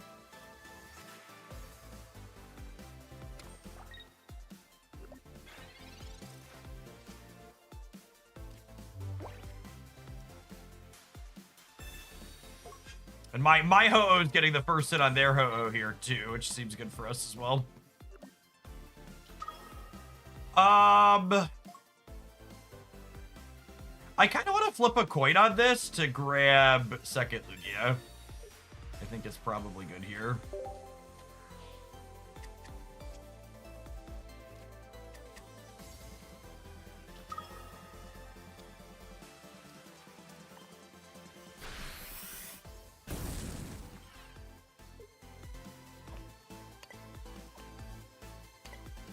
I like putting the extra energy on here because it means that either of these have the flexibility to attack next turn.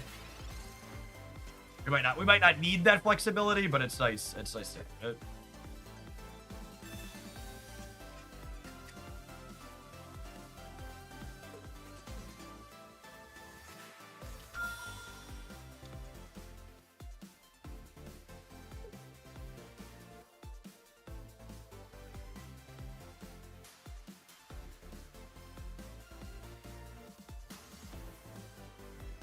Yeah, Cyrus could cook us here for sure.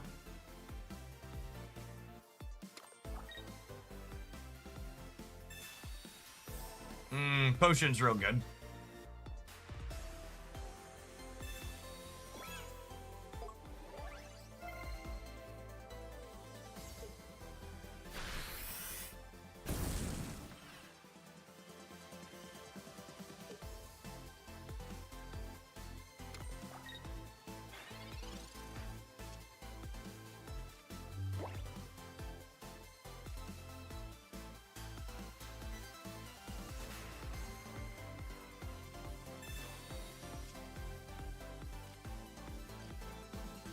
I think we're dead now.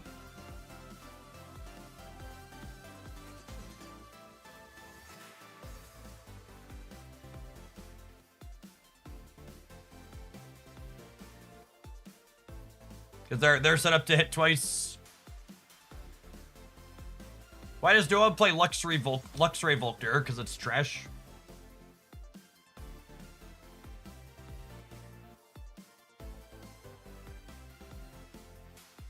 Yeah, I don't think there's any permutations here that get us out of this.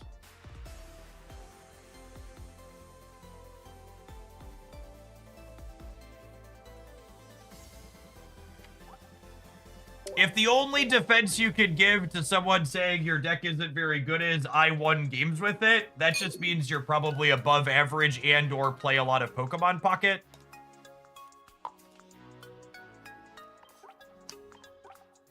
Someone else can confirm. I genuinely didn't keep up on any of the meta stuff. Was Luxray Volkner a meta deck last season? I would be surprised if the answer is yes, but happily so. No, it was not. Okay.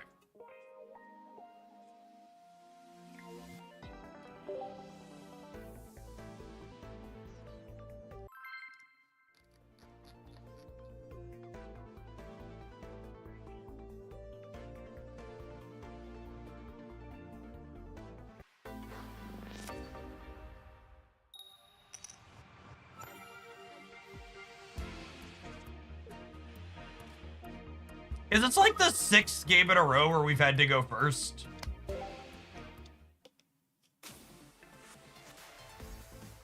It's so many games in a row.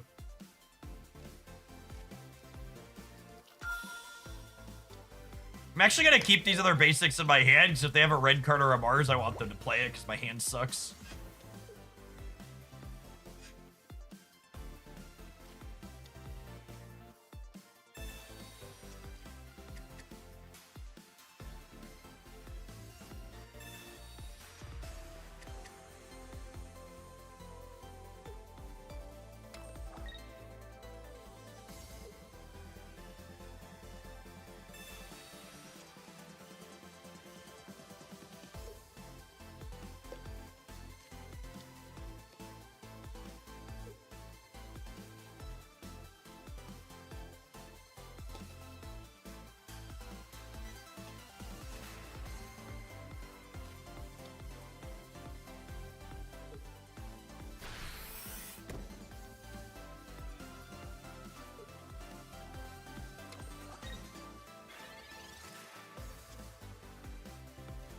Lovely.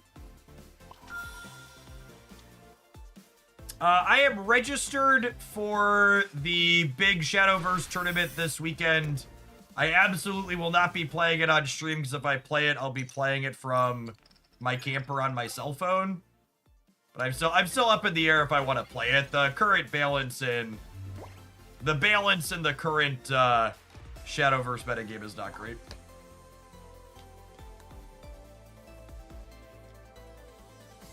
If the opponent has the nuts here, we could just die.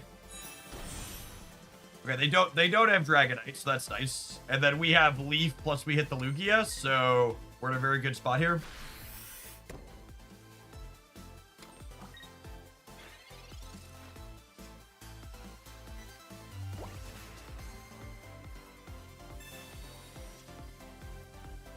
Did you see the newly announced Samsung foldable phone? My Samsung Z Fold 4 is the singular most expensive piece of digital hardware I have ever bought. And it also is the shortest lived cell phone I've ever purchased. It died bricked, fully non-functional in less than 2 years. I will never buy a Samsung product ever again, and I would encourage you to do the same. And that's not to mention the fact that it, like, periodically installed Raid Shadow Legends on my phone whenever it would run system updates. Nothing like a $2,200 piece of hardware that installs malware when it updates.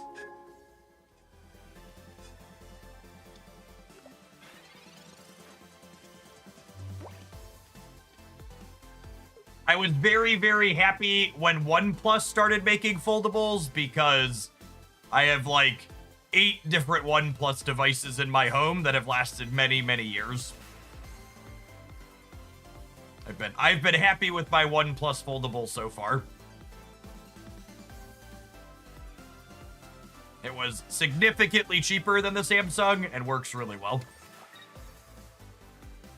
It's not that old yet, because it's a newer piece of hardware. I'm curious to see if it will also brick on me after a little bit, but I'm impressed with it to start. And it was also only $1,200 instead of $2,200.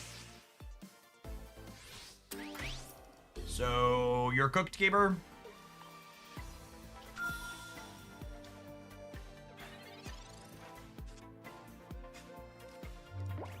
My 180 happens on a basic. Ka-cha!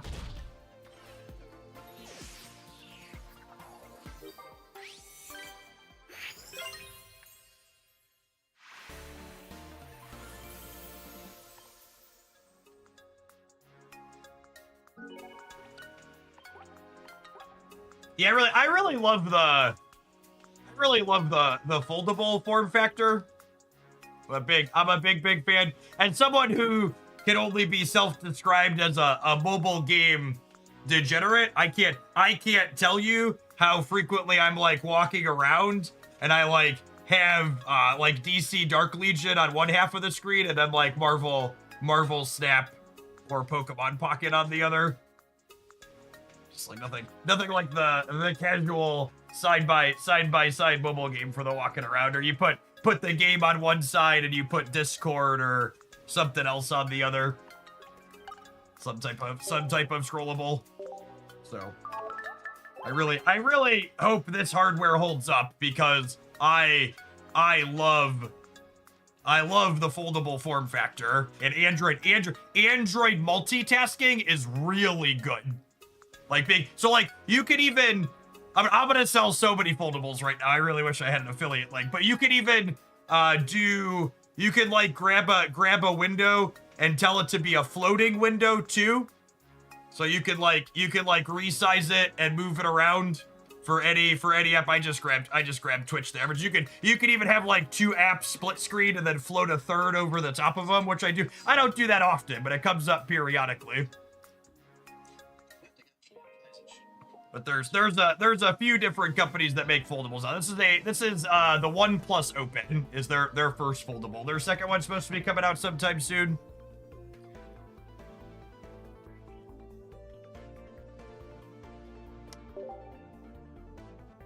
But yeah, big fan of Android multitasking and OnePlus as a company.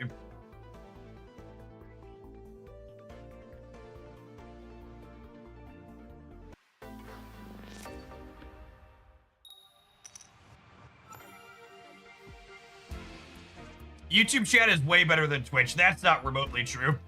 YouTube's player is significantly better than Twitch's, but feature for feature and pound for pound, YouTube's chat is trash. It's missing so many things that Twitch has done for a long time.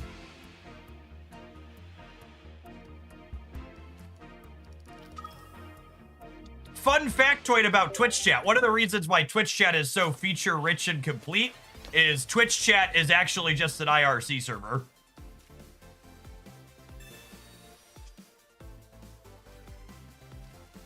Everybody chatting on Twitch is an IRC chat room right now.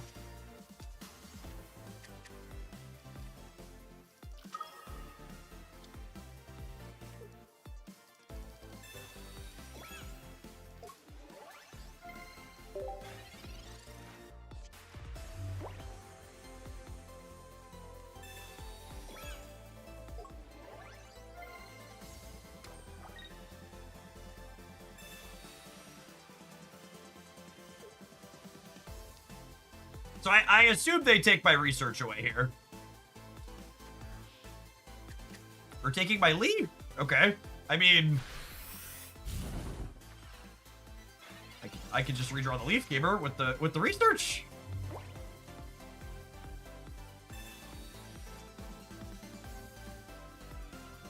Or without it.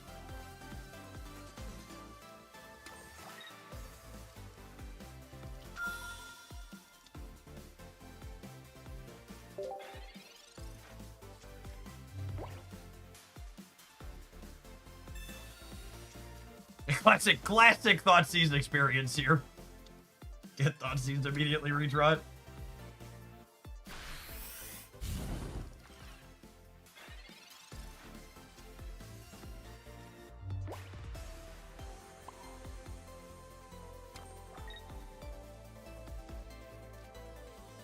I'm just playing the goose out to get cards out of my hand before they red card me.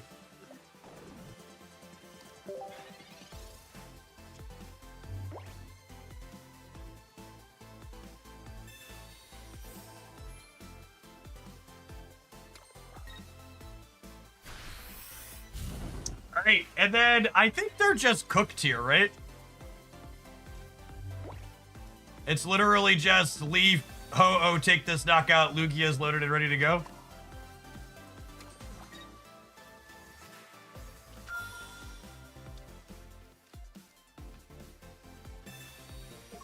I guess they could have rare candy plus second cape. Is maybe a reason to have held my Guzma.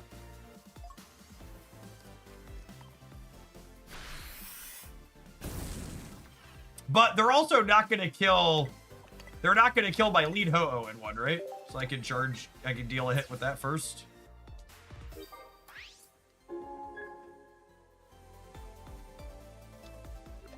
Hey, Rugged. Thank you for the 22 months. I appreciate it. Welcome back.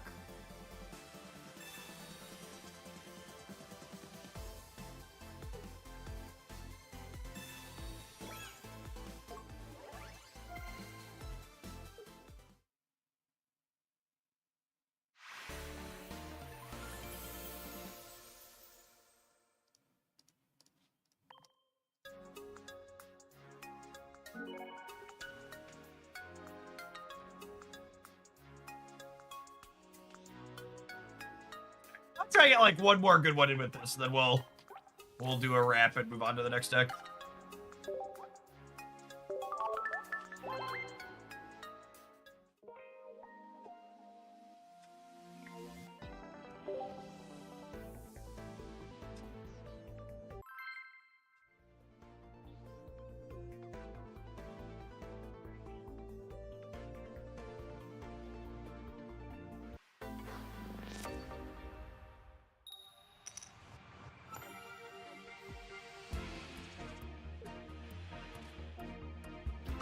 How's your pack luck been? Significantly better than my going second luck. Good gravy. This is like the 8th game in a row where we've gone first.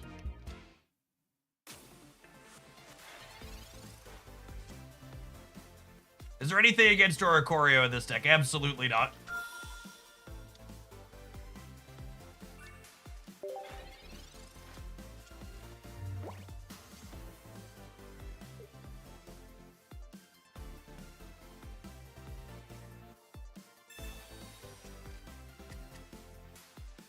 What do you think of Umbreon EX with Greninja and Pokeflute? I think most Pokemon Pocket decks are better when they don't play bad cards like Pokeflute alongside their good cards.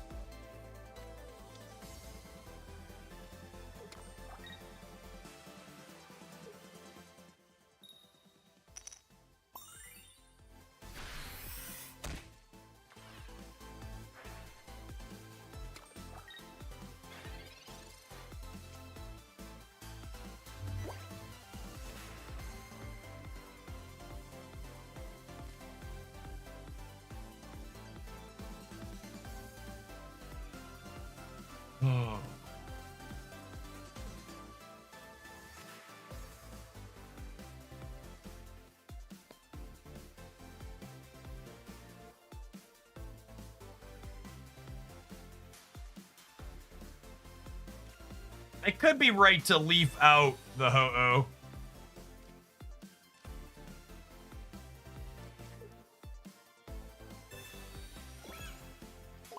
Rather than drawing here.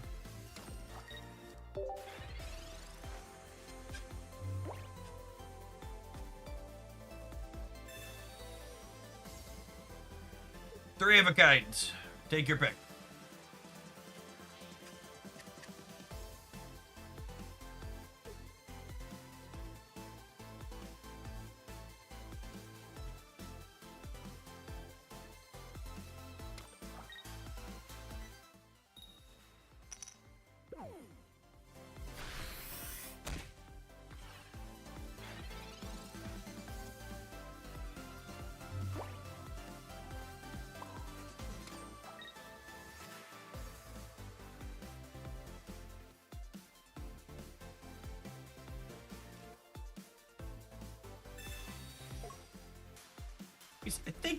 I think we shuffle these. That's close though.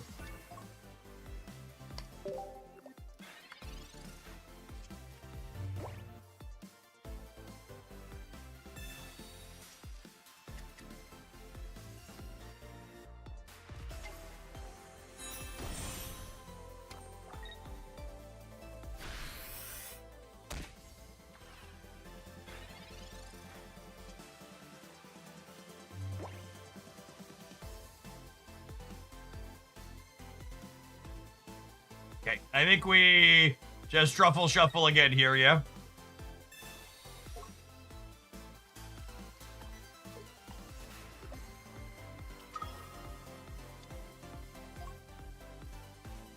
And we're gonna be in a Dentist Iris range, I think is where we end up at here.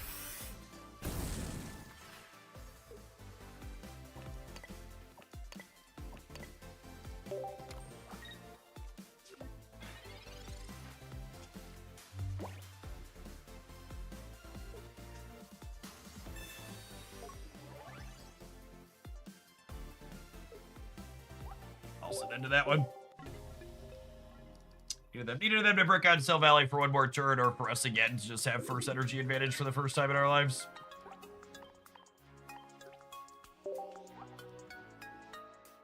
Why not cape? There was literally already a cape on the Ho-Oh Gamer. Was there not? Pretty sure there was.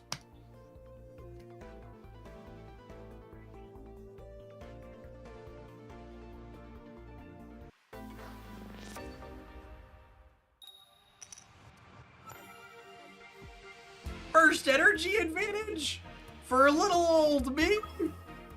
That's so exciting.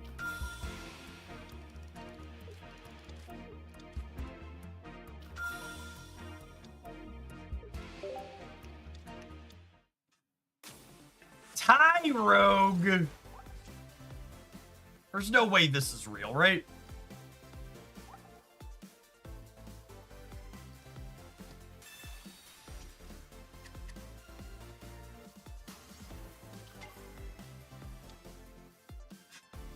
I believe in the Tie Rogue. All right, yeah, look, let's go. Giddy up.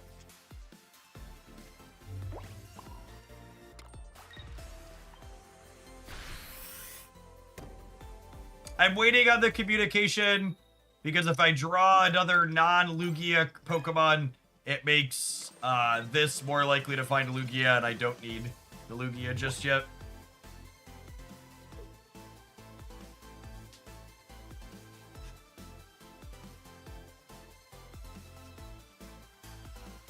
These single knockout point decks are probably hard for us, if I had to venture a guess. 40 for 0 is not nothing, gamers. That's a lot of damages.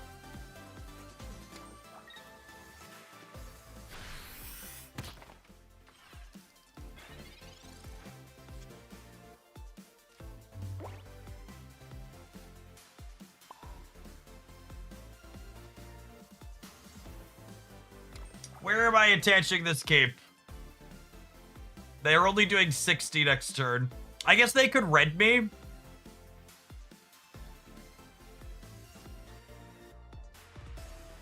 All right, I'm gonna cape to play around red. And again, just gonna wait on this because I don't need the Lugia just yet anyways.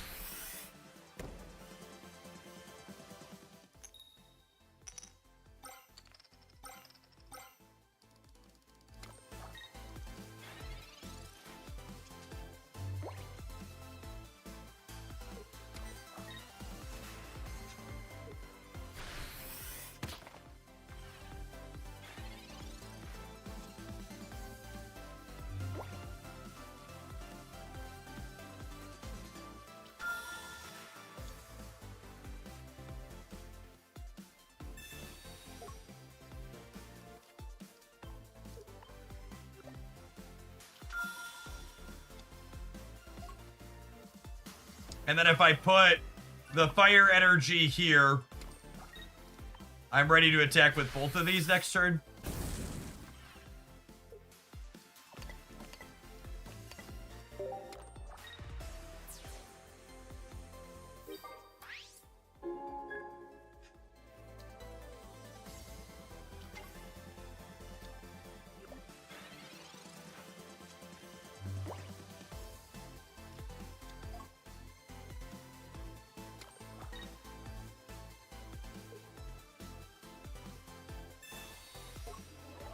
All right, they should be cooked from here, yeah?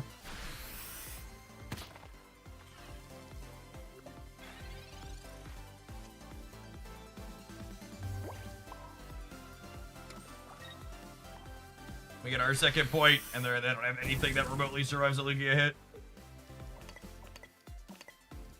And they're not killing this. They're not knocking out both of these.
Lugia-Ho! The key to not being disappointed in life, gamers, is low expectations. I really didn't expect a lot from these two Pokemon going in, but I kinda left impressed after playing a bunch of games with this. I don't want to compare this in terms of power level because Darkrai Giratina is obviously a format powerhouse that has been for many sets. But I feel like what's good about this deck is similar to Darkrai Giratina in that while your best draws are a little bit less powerful than something like, you know, Rare Candy Charizard or Rare Candy Solgaleo, because the core of our deck list is all basic Pokemon, what we're doing is a bit more consistent than what those other decks that go a little bit over the top of what we're able to do are able to put together. And I wouldn't be surprised if this ends up being a good laddering deck and consistent tournament deck, I think, in some amount of details, just because basics hitting for the amount of damage that Lugia EX hits for feels really good. Elemental Switch was a card that I was uncertain of going into these games, but it really gave us a lot of flexibility in key spots. Being able to attack with Moltres or Ho-Oh earlier felt really good, and having Lyra as a third leaf gave us a lot of maneuverability with these big EXs to move in and out and finesse our opponent in a lot of key spots. So I think this is sweet. If you're watching this on YouTube, make sure you tap the like button if you enjoy us exploring new things, and make sure you're subscribed to the channel. We're back making regular Pokemon Pocket content with live streams, probably a few days a week again, and deck highlights as we do. Thanks for watching, folks. Enjoy these games. I'm cheating and putting my YouTube intros inside of the live streams now, chat, because it makes my life easier without the editor. All right, I need to run an advert, and then I think I want to build Magnezone Zeraora Lugia-Ho-Oh and see how that feels. So thanks for hanging out. We're gonna play another Lugia-Ho-Oh deck. Don't go anywhere.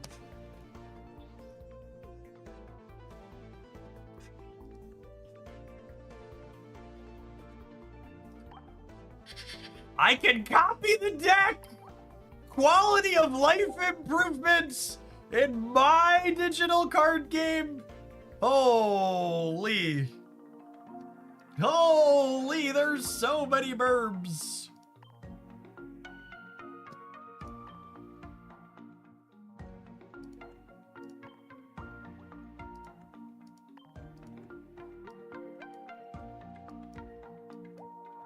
The editor is gone. So I want to make it clear I'm not back making Pokemon Pocket content because it's some kind of cash cow.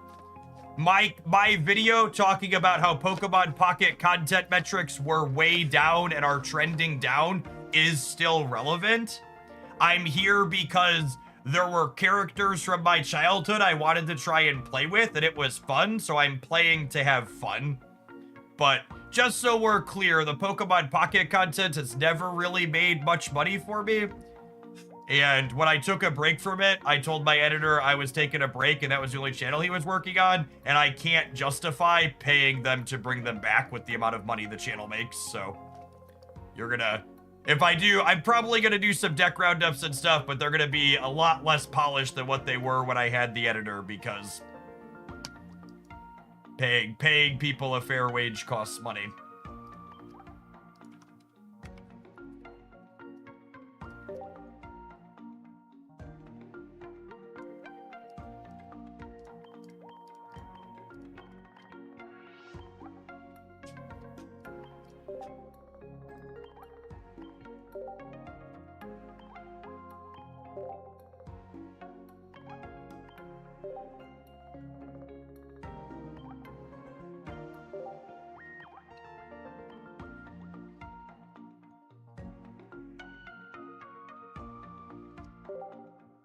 Oh, I think I want some Zera as well here.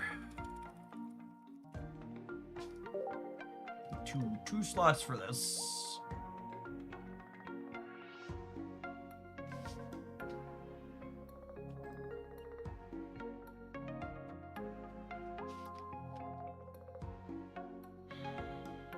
Communication's a lot less bad, a lot less good when I have this many Pokemon, right?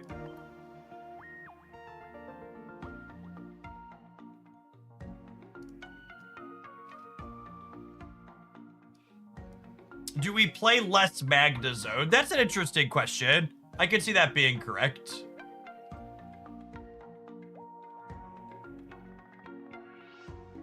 Because we're not finishing on this a lot of the time. Having access to it some of the time seems good.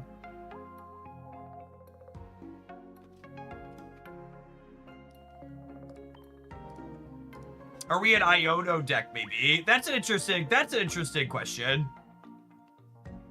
I could have to give up Lyra to be an Iono deck.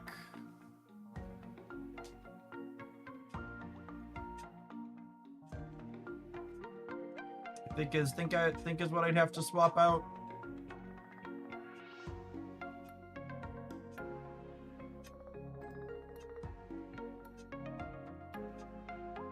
I like the idea of Iono. 8 basics is a lot. I could just play the Miser Zera Aura. Wait, what if we do that? That if it's my Iono in, and then I don't have to play a mismatched one.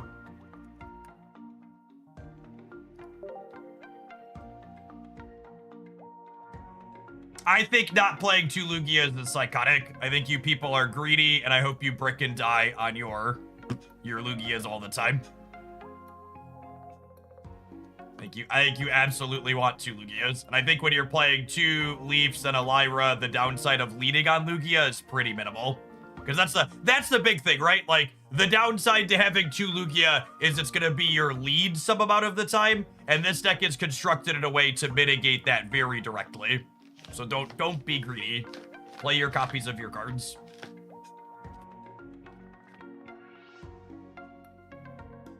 Yeah, let's try this. And this one is all lightning energy, yes? So Zera can attack.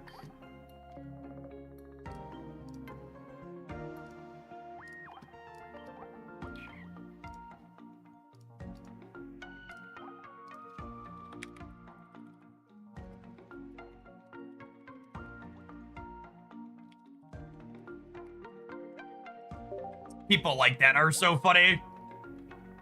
I like how you talk smack about Pocket being dead. Actually, in my video talking about how Pokemon Pocket metrics are trending downward, I talked explicitly about how Pokemon Pocket as a game is making lots of money and is going to be successful for a long time.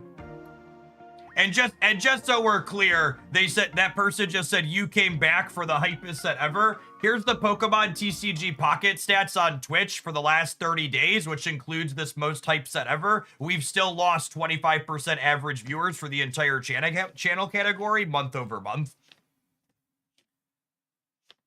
So again, I really can't emphasize enough that, like, I'm not here because I'm getting rich or because I think Pokemon is some cash cow. Pokemon games for content are basically literally never that.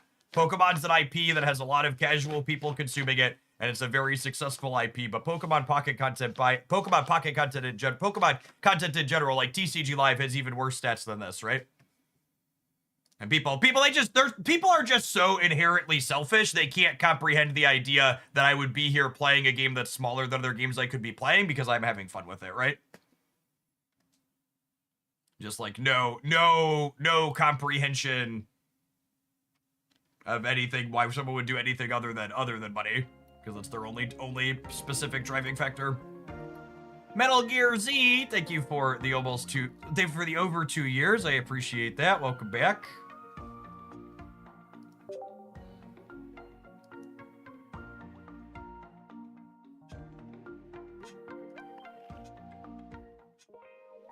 And I think that kind of mindset too, like, people are like, you can't talk about objective, fair data that people don't like without it being you tearing the thing down, right?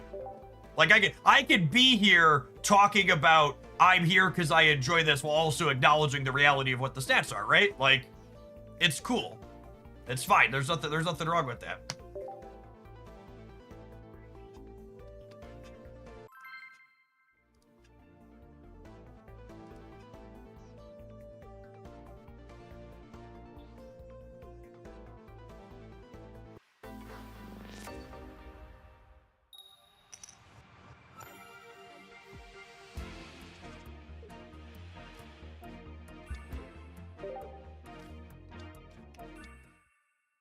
Armory. All right, don't GOB gamer.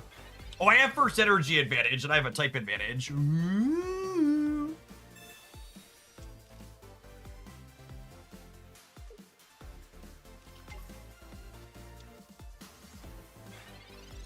Okay, can I just point out? Does anybody else have a problem with this? It offends my sensibilities that regular Skarmory is weak to lightning and EX Skarmory is weak to fire. I don't know how the rest of you feel about this, but it's a little weird to me. Right? Like, that's strange.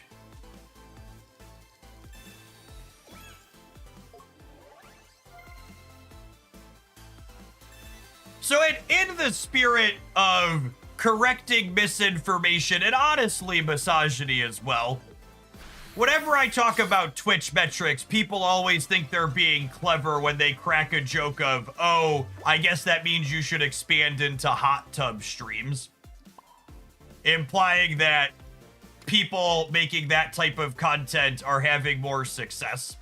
Like many industries, Twitch and content creation is an incredibly male-dominated industry. If you go back a handful of years and you look at the Twitch leaks that had who's making how much money on Twitch, that top 100 list was absolutely dominated by men. And similarly, if you go look at the list of the people who are the most popular on Twitch as a platform and pulling in the most viewers generically, there's some women in there, but it is significantly male dominated. And that type of attitude is sexist because it implies that the women who are making content don't deserve their success, and they're having some type of unfair advantage. It's big incel energy. Don't bring it into my spaces.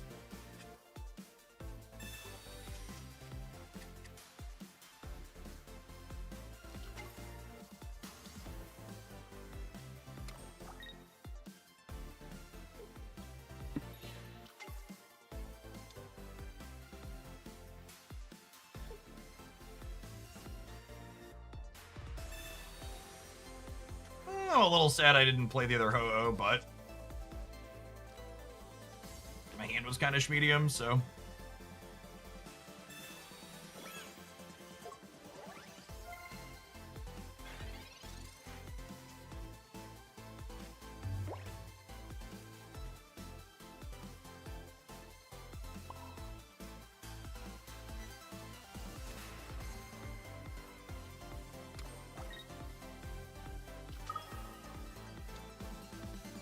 think I'm Ionoing here. I mean, I am. Magnezone would be okay. Or Magneton would be okay.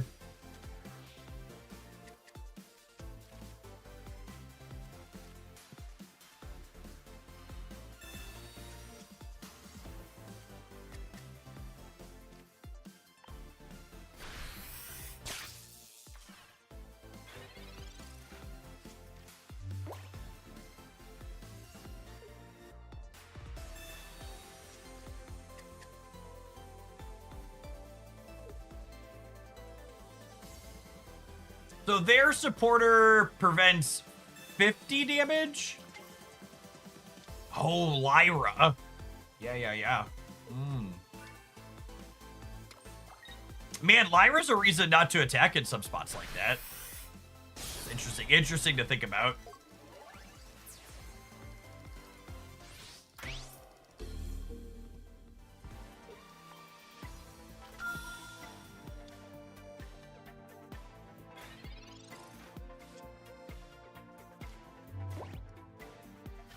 I think we're gonna end up being a little bit too slow here.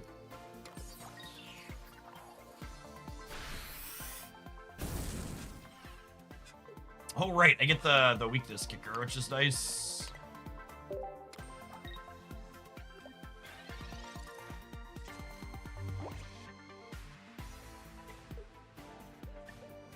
I can't even tell you I have both crowns because I spent a lot of money, chat. The crowns are just all variants this early. I actually didn't even max open packs today. I stopped before they cut me off. I think I'm done. I'm missing one. I'm missing Kingdra. I need a second Kingdra. I think I'm just gonna wait for that at random or via Wonder Picks.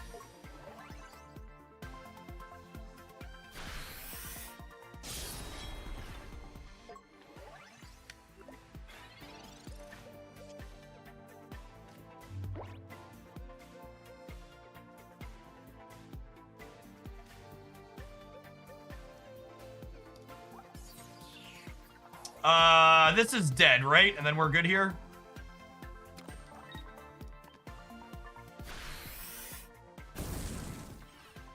Oh, wait, they already have 2 points. I'm dumb. My brain is bad. Needed a cape. Ray Tracer, thank you for the 5 months. Welcome back. I probably can't play these birds without capes, so... The capes were really good in the last build we were playing.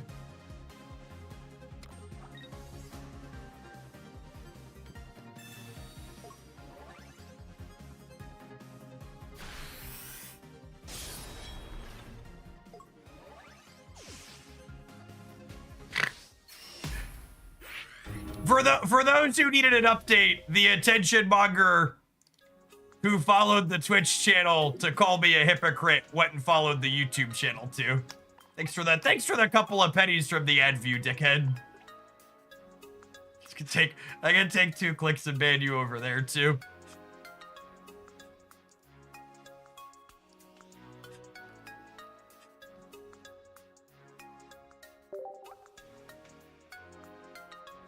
You'll be impressed to know they said the stats on Pocket being bad is just you talking, despite literally pulling up the stats to show them objectively.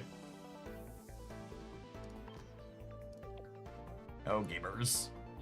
Yeah, I think I need capes here. I think I probably have to give up the Lyra and the Iono.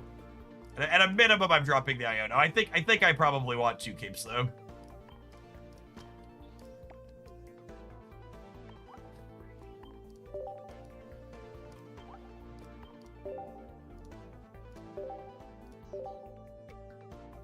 That's why there were actually, and it's expected because people are very silly and they don't know how to parse objective data. But there were a ton of people when I on that video where I talked about Pocket content trending downward, they're like, you're just mad your Pocket content's not doing well, which is funny because my Pocket content's actually trended downward at a lower percentage than a number of other people in the category. And none of the stats I showed were talking about my stats specifically. They were all greater category type things. I actually explicitly avoided talking about my own because I wanted to have more objective measures.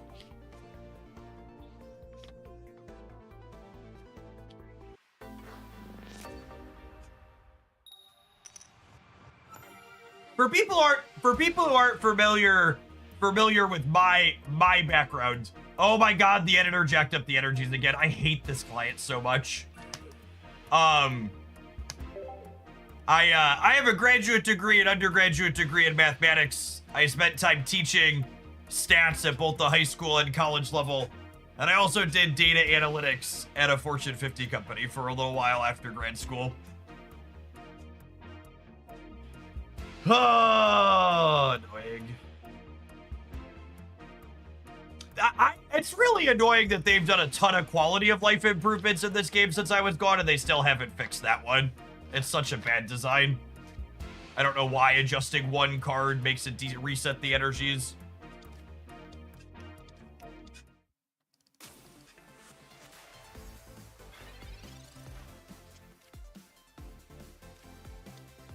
At least Magnezone makes its own lightning energy. It's just a shame though, because I'm gonna miss hitting them for 40 here.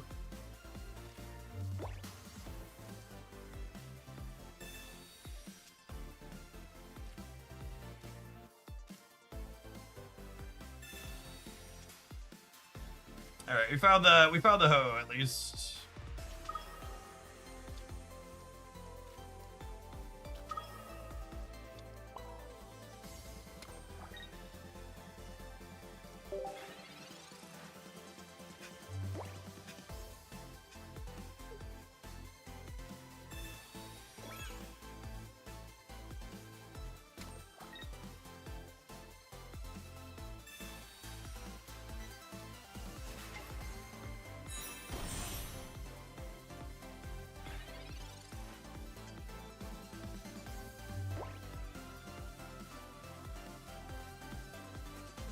Think we get this charging up?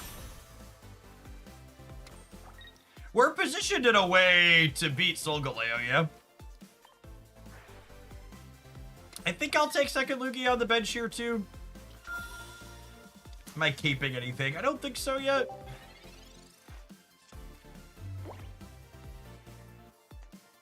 This one does extra to things with abilities. Yeah, looks good.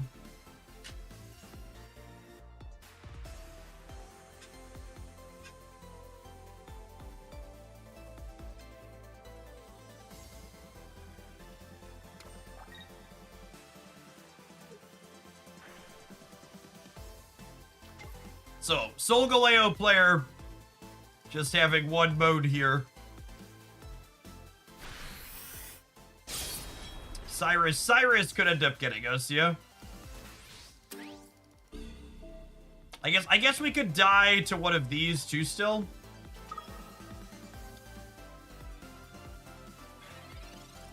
Here's a thought.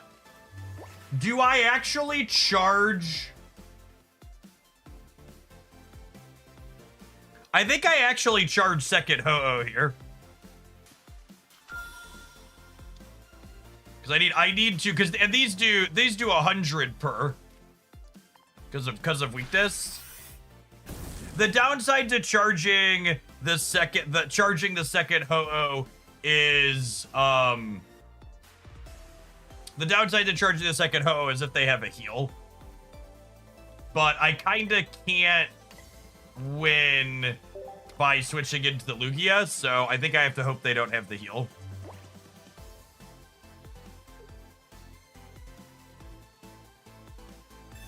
Rats. I'm aware they have healing in their deck. I'm talking about I don't think I'm in a position where I can beat them having it in their hand. A classical TCG make them have it type moment. So yes, they definitely have it available to them.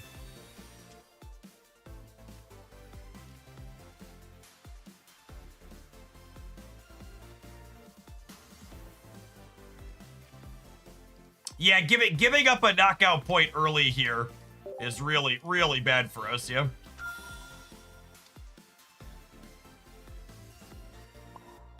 It's making things look not great.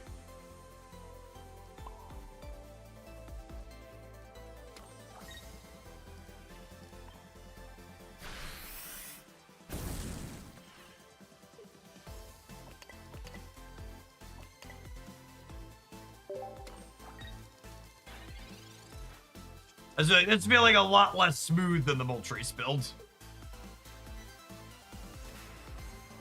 The Magneton giving up a pointer there was a big deal.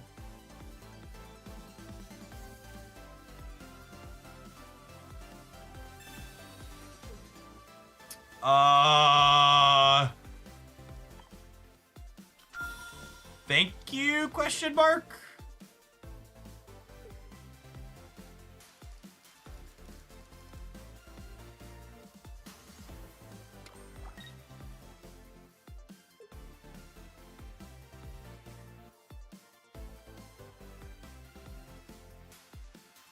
I mean, I don't know that guaranteed loses of the game, but it's certainly good for the home team.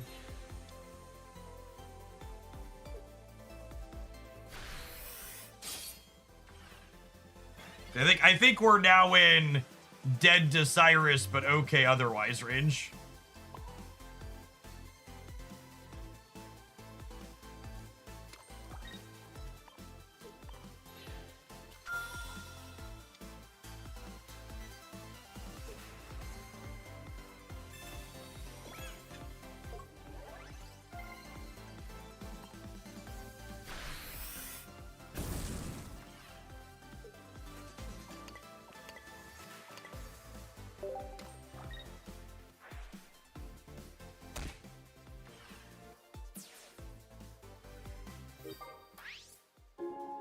Yeah, real strange Sabrina there.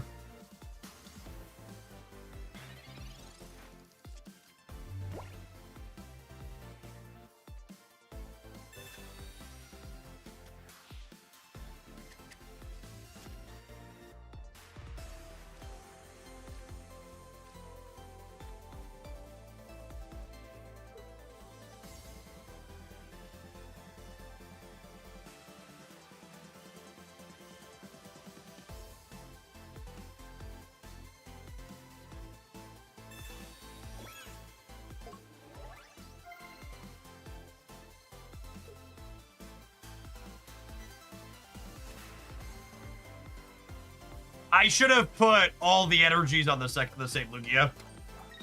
Was a mistake here.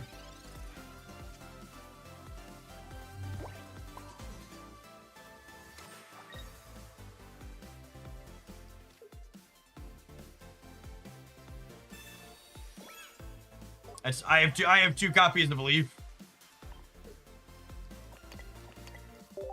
So hopefully we'll be fine here, but hey, Mars could get us with this line.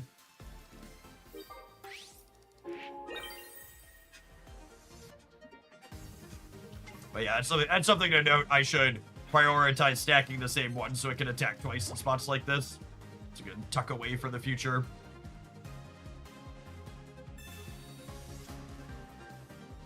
Okay, and I believe we're 100% there once that happens. Is there a reason we're not playing the copies of Leaf? Yeah, so I have 2 copies of Leaf in my deck when they red card me.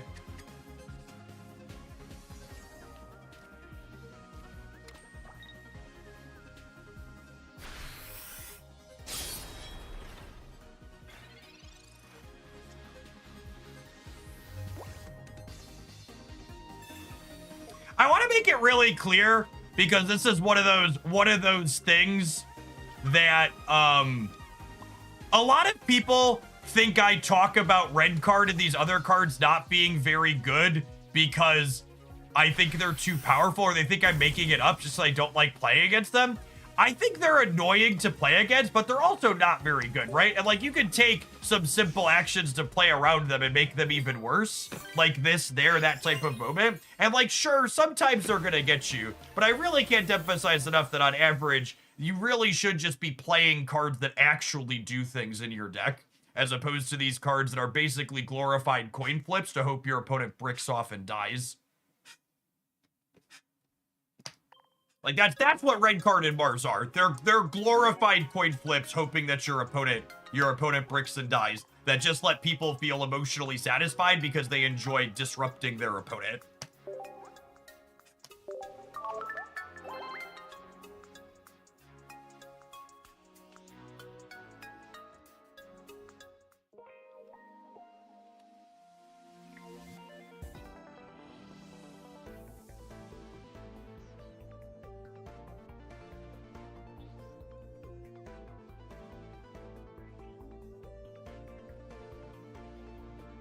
let's fix our energy before we dive into the next one, huh? I think, and for the record, I think those types of effects are really annoying. I think the game is less fun and less strategic when you're randomly having your hand shuffled, but you could definitely take game actions to mitigate the downside of them, like we showed in that last game.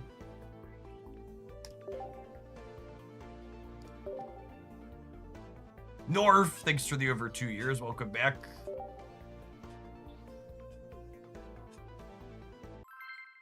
I think silver is less bad than Mars and red card, but I still don't think it's a card I'll ever play.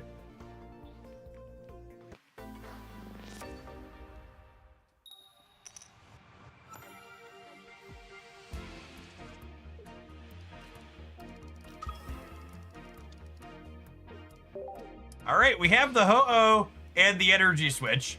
If we could find baby magnet and middle magnet, we can attack with Ho-Oh on 2. It should be fun.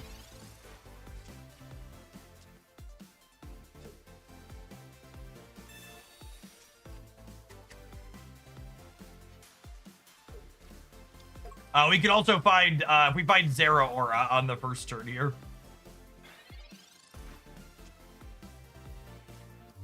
Would work. Perfect.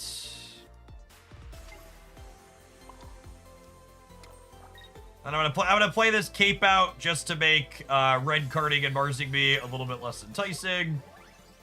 And then if we find a Lugia next turn with this elemental switch, this is like kind of our best start, right?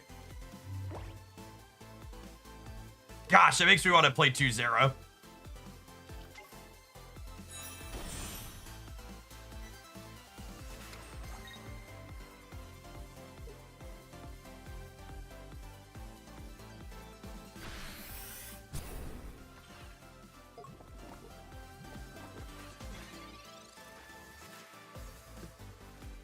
Someone asked, is it worth attacking for 20 sometimes to not have random energy to actually charge up Lugia? So the reason why we're playing only lightning energy here is because we want to be able to attack with Zera Aura periodically, and it's double lightning. So this is exactly how we drew it up, right? Which honestly, is it crazy to cut the Magnezone? Maybe we cut something else. The Zera is so good here.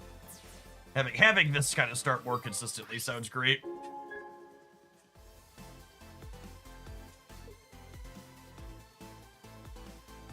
It's like, all right, are we good here? I've got this 180 charged up and ready to go.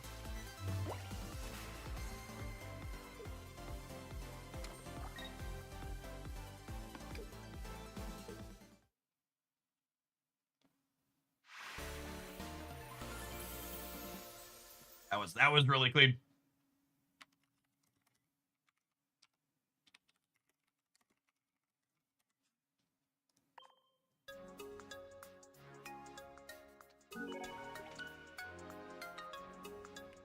Do you hate the idea of Pichu? So, Pichu doesn't help you when going second. So, like, Pichu doesn't enable that start. Well, does it actually? Maybe it does. It does actually, right? Is it just Pichu Zera Aura? Maybe it is just Pichu Zera Aura. Pichu helps when you go first. Giving up that first knockout point is just so scary.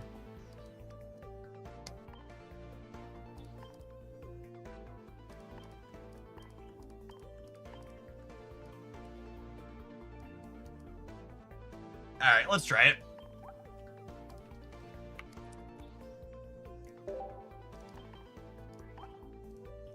This stupid non-full art Zera hurts my soul.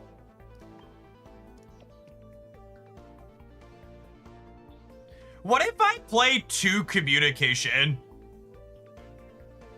Is 2 communication nuts?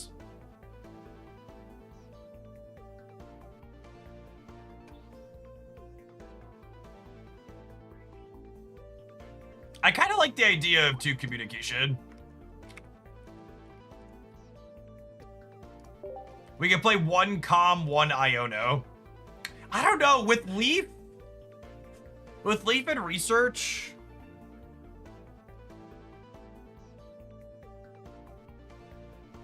I think Zera is a fine answer to Oricorio. I think Zera plus Cape could be an Oricorio answer.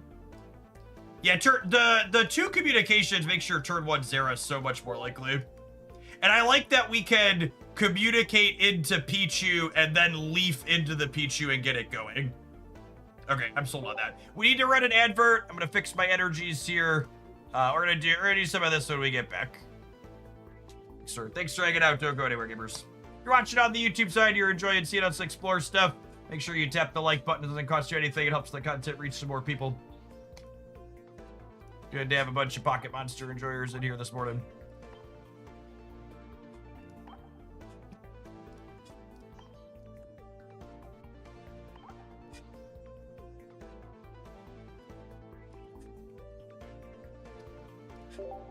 Do you want Dawn for energy transfer redundancy? I don't think so. I don't think so. I think I want the capes. I think the capes are important. I think the babies make the capes even more important.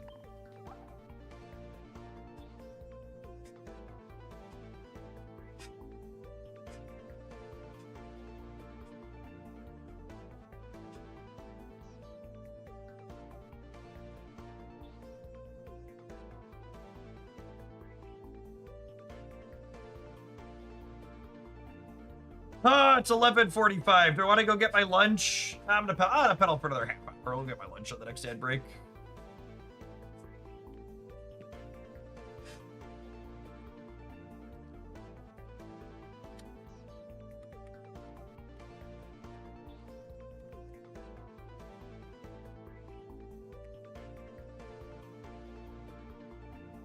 Is Pichu in both packs? No, Pichu is in Lugia packs.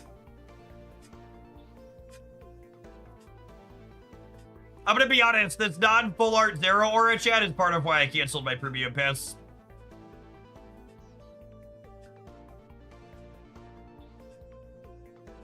I just passed the 50-pound mark on my weight loss journey. I stopped drinking calories and I stopped eating a second dinner. Hey, congrats, Schwackums.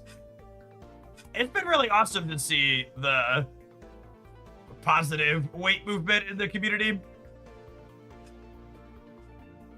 It's crazy how much different you feel with 20% less of yourself around.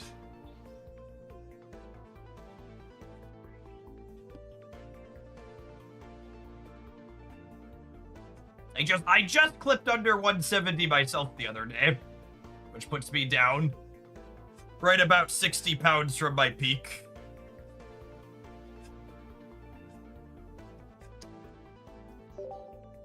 That was my goal.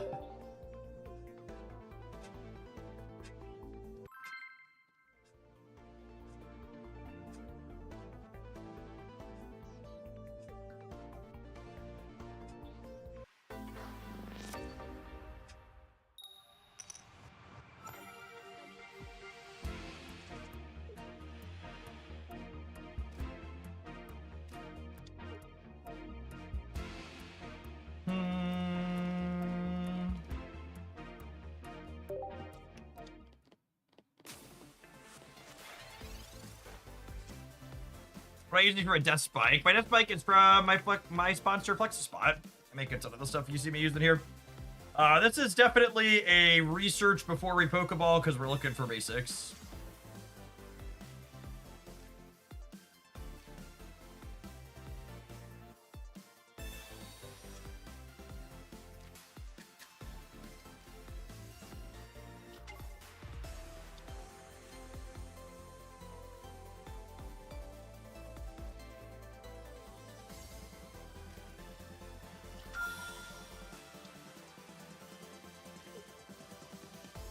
I think I'm gonna put the cape on the not active Zera. I just want to get it out of my hand because I want this one to survive a hit for 100 from the Silvally.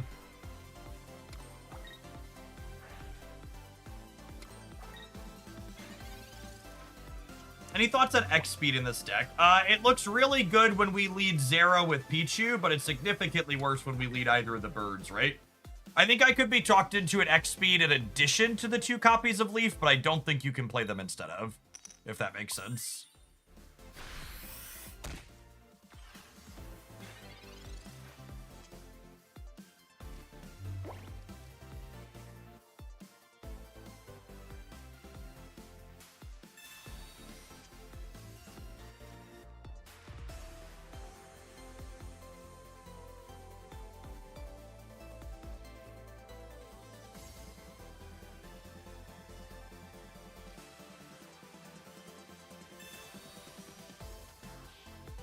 I'm still not used to it throwing back my only Pokemon by default like that. Feels so weird.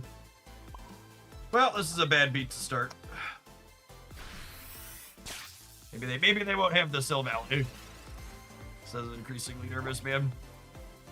Are you saying current Jeff is peak Jeff? I am probably the most physically fit I've ever been. I weighed a similar amount to what I weighed now when I was a teenager, but I didn't lift then, so my fat to muscle ratio is better now than it was then.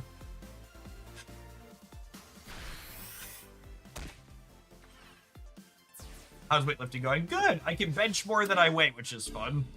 That was my goal when I started.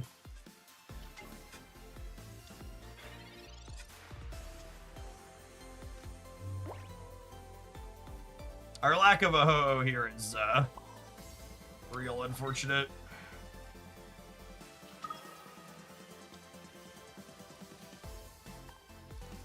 If we top deck the Ho-Oh next turn and they don't kill the Zero, we might still be okay here. Because I can leaf this out, double energy switch, Ho-Oh clear this, put energies here. I need to dodge a copy of Giovanni.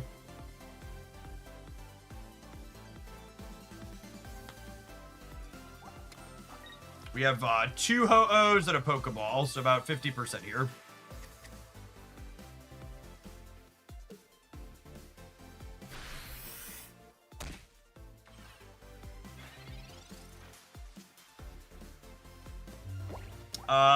There's 1 Pichu in my deck, so this is 66%. Well, that tracks based on how the rest of this game went.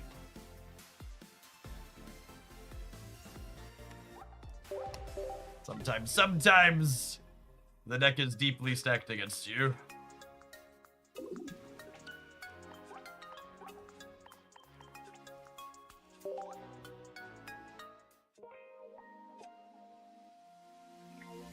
Hey, Loopy, I was at 313. I'm down to 277 and pushing. Nice, man. 30 pounds is a lot. Slow and steady. Healthy weight loss is like somewhere between 6 and 10 pounds a month at most. Took me about 8 months to drop my initial 50 pounds.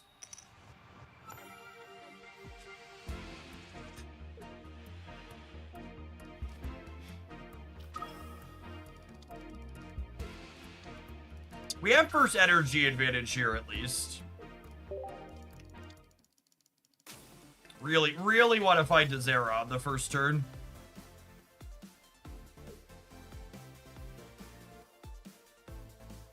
Is Arceus a better partner for Ho-Oh than Lugia? I would be shocked if that was the case. Dealing 180 is so good.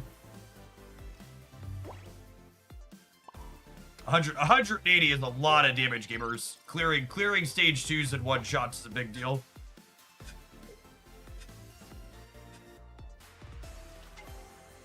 I think my plan for today is, unless they surprise us with an early OTA, we're going to do Pocket and then a little bit of Shadowverse. Then we'll do more Snap tomorrow after we get the update.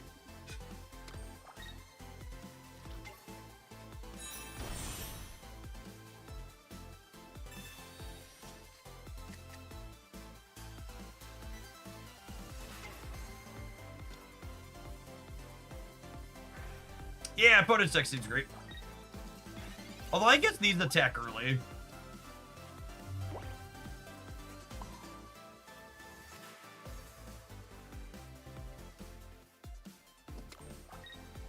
It is unfortunate that Espeon deals 80 and not 70. It's also a damn shame we bricked on Pichu and Zera.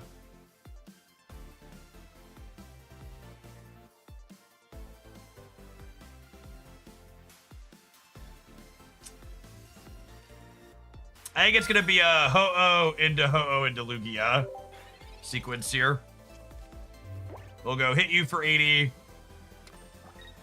Oh, I guess this thing heals itself for 30 though, yeah?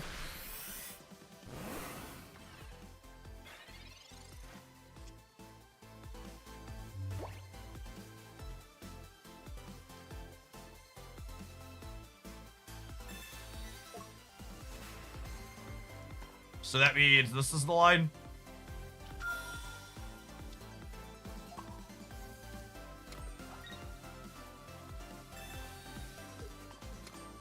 I do have 2 capes in my deck.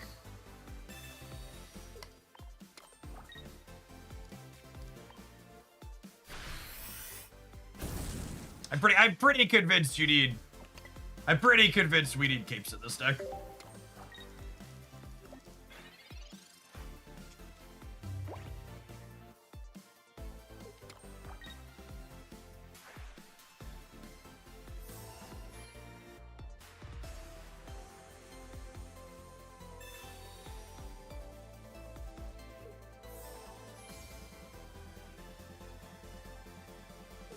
Eevee bag Espeon is a lot of healing. Espeon, Sylveon's on my list of things I want to try for sure.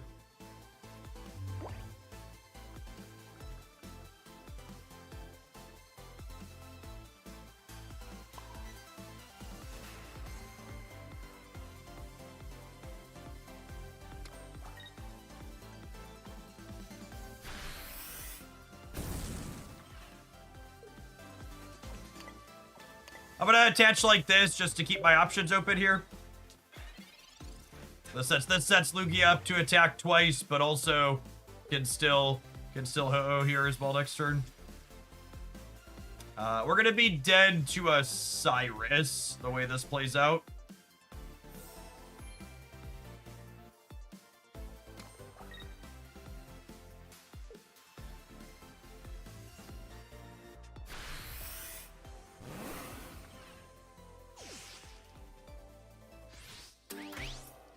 We can play around Sabrina here at least with the second Lugia.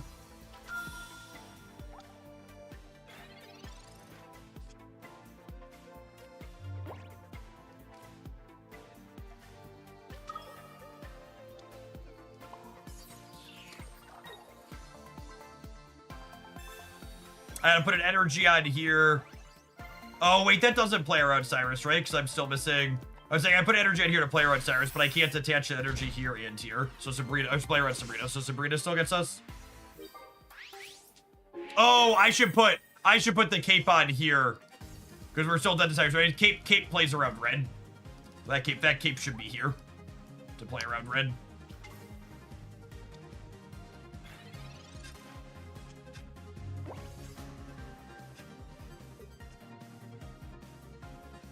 I left myself dead to a second card here.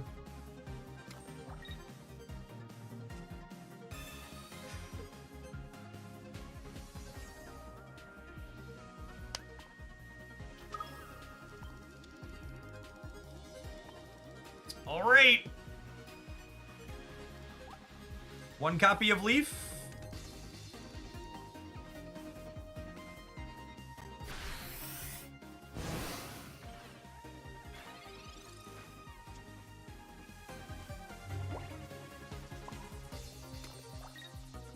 I'm not dead yet.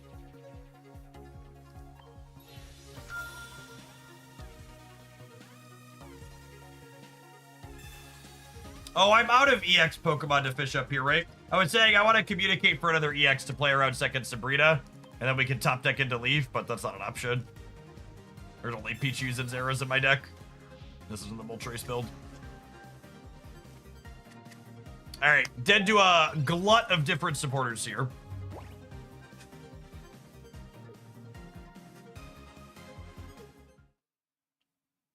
Sometimes lucky rubber ducky. I don't know that I'm super happy with my play there, but we eked it out. 180 is so much damage, gamers.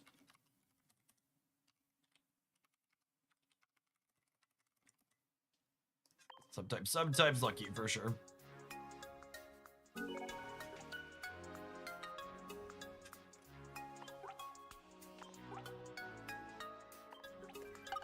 Then do a stiff freeze. It's a good thing everything is called accurate.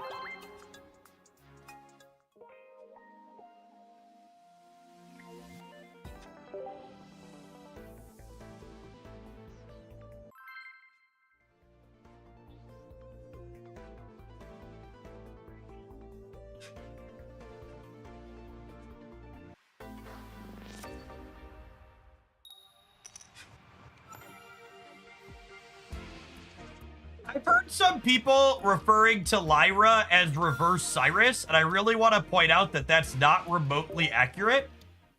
Lyra needs your active Pokemon to be damaged to switch, not your bench Pokemon. So some similarities there, but not exactly the same.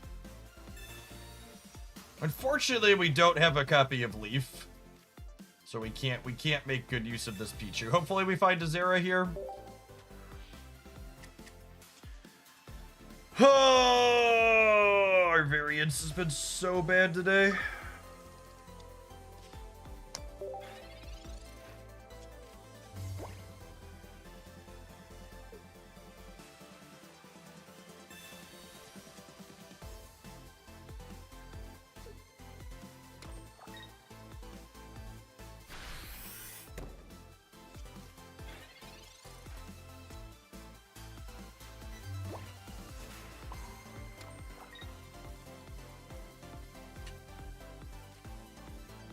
I'm gonna play this out to play around Sabrina or something silly.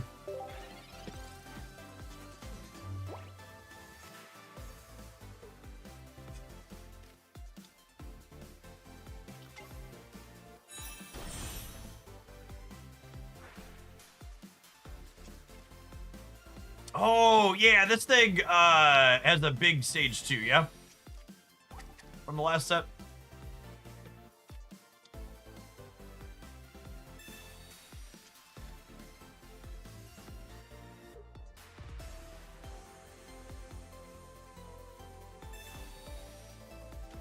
Thank you. Appreciate you.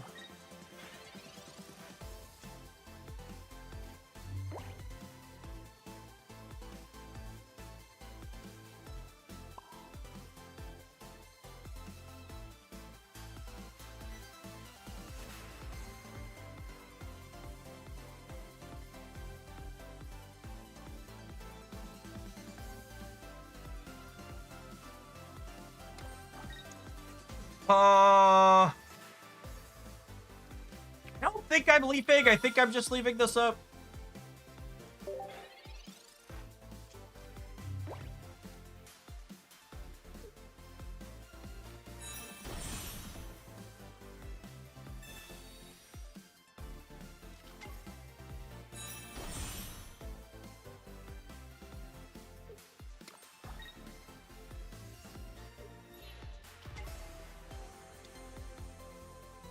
I think we probably just gave them too much time because we didn't have Zera or the Leaf to start with the Pichu.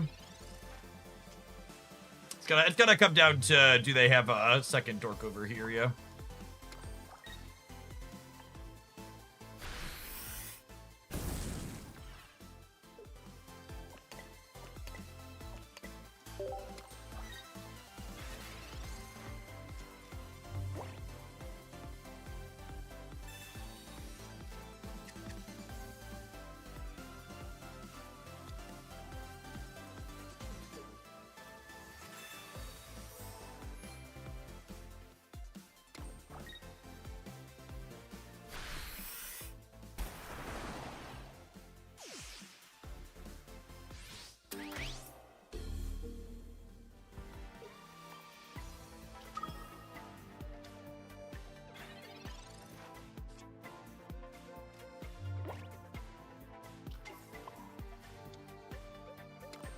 Maybe we're living in a world where Zera can finish if they don't have their EX.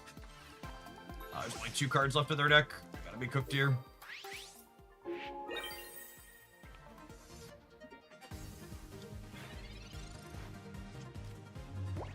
Give him too much time.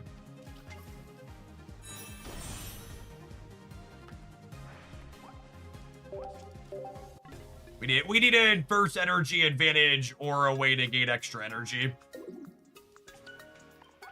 sooner, and we did not have either of those things.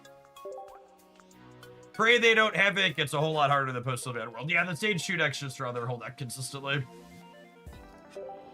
Sylveon really seems like one of the worst designs they added to this game. I don't know. I guess their goal is to make it more like paper Pokemon, and I suppose it does that, but it's real dry that every stage 2 deck is mostly a Sylveon deck.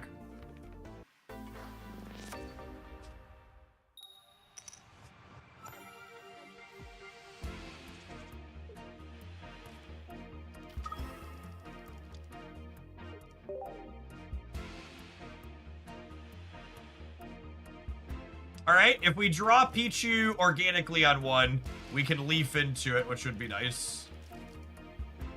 If we draw any basic, we can communicate for it.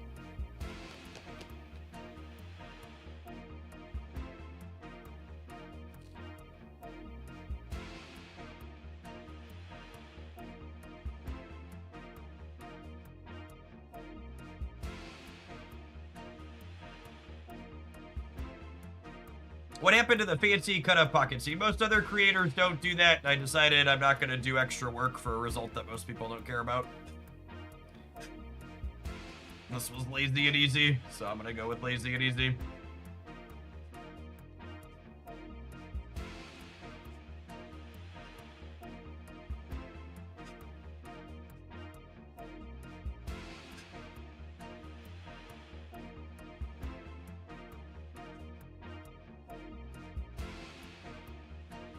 Had a connection issue. Guess we'll take our freebie.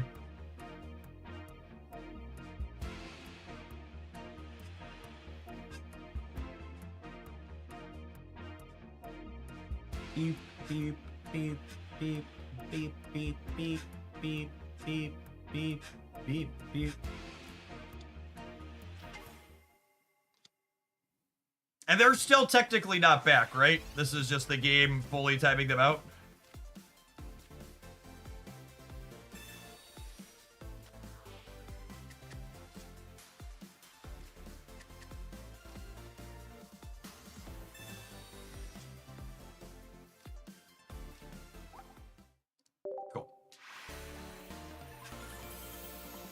That was relatively quick, at least.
Gibble one-shots our little baby.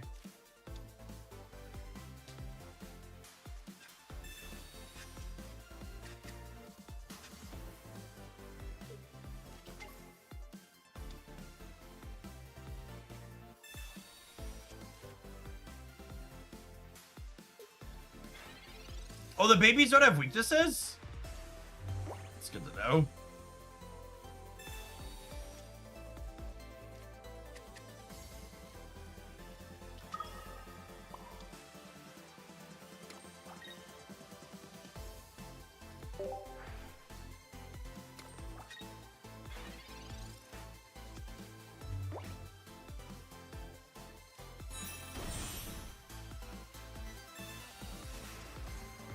Babies are weak to far-fetched. That's true, you know.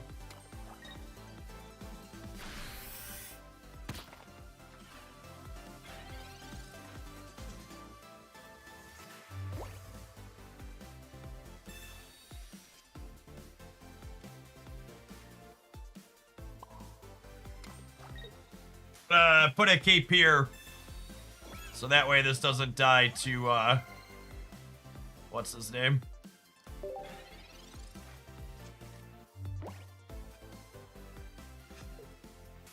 You know, I wonder with the leaf if I'm supposed to lightning claw here.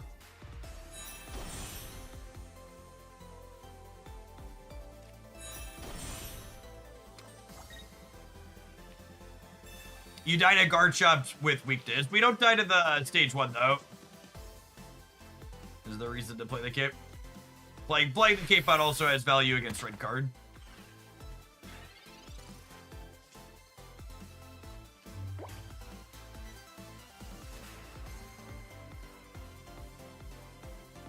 Need second cape now.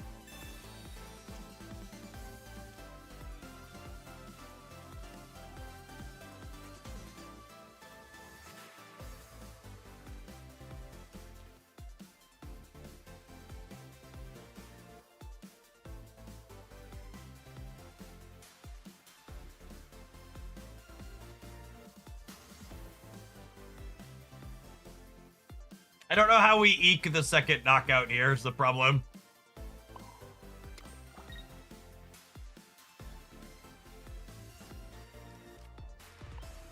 Should have played out my other keep from hand on the Ho-Oh. The linear attack into the Ho-Oh was a line I wasn't thinking about and I should have been.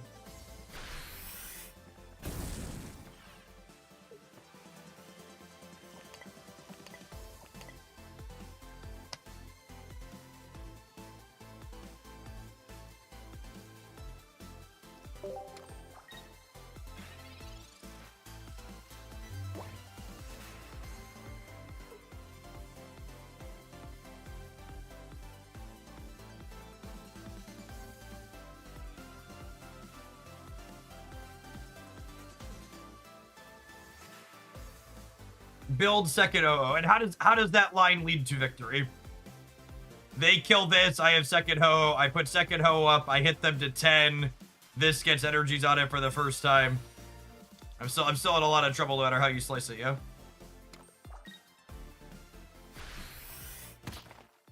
Like what does the winning sequence look like there? Okay, we're just in here. Alright, we're gonna play a few more with this one, but I'm liking this one a lot less than the Moltres build we played earlier. We also haven't used the baby a single time, like our openers have not been ideal. I feel like I need to get a couple of games in with the baby before I really form too much of an opinion, but the predictably having a bunch of 1 knockout point Pokemon in my Ho-Oh into Lugia deck feels deeply awkward. Is the main problem from sequencing standpoint. All right, have an advert. I'm gonna take a slightly longer ad break than normal because I'm gonna run up and heat up my lunch and bring it down, and then we're gonna play some more Beer Beep. If you're watching on YouTube, don't forget to tap the like button, gamers.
2 seconds to spare.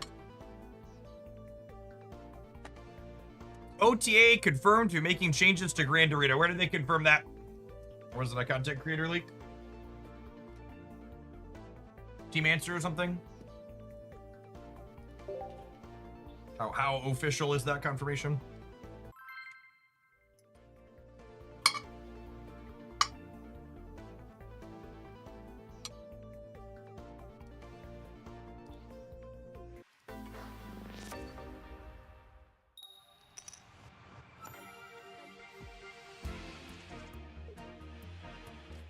Right, 0 to start.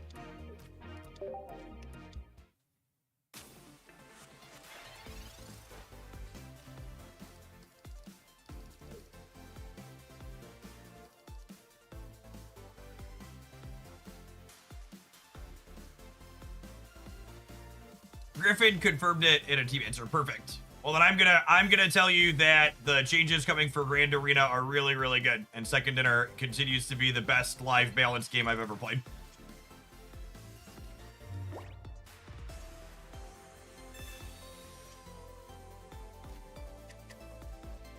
I think I'm digging for a ho-oh here.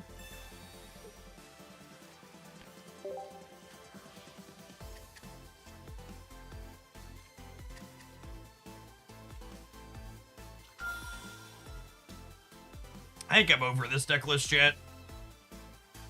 Gosh, does it feel clunky?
It's like my hand literally doesn't do anything, right? I guess I can put this here, but like we're going nowhere fast. They kill this next turn and the game is over.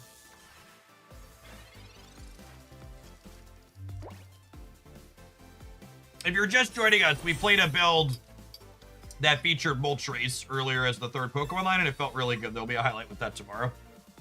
Or over the weekend, I have tomorrow's highlight queued up already.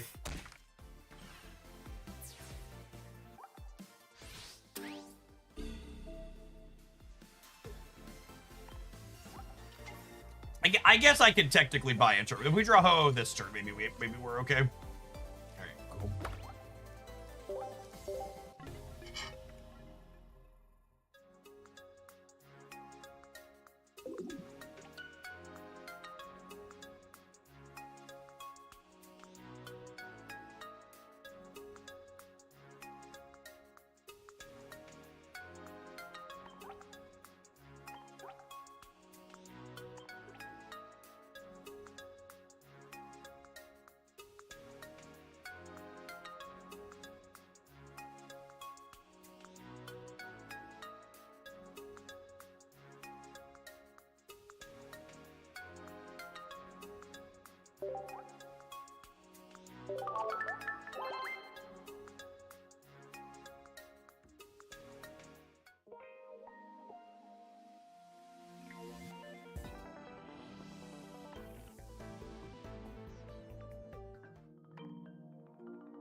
do we want to build?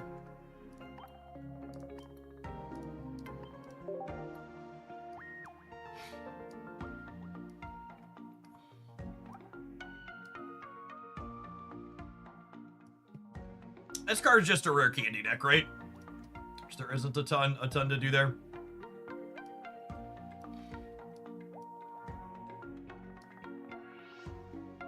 Oh, yeah, we should probably sell a Ho-Oh for posterity's sake. Just, I'm always gonna wonder if I don't.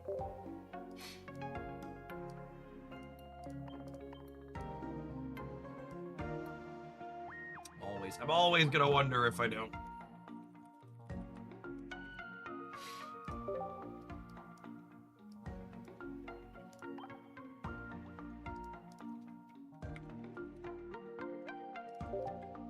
I'm a cargo 16 trainer. Now, we're not at the play things that are almost certainly bad portion of the expansion yet.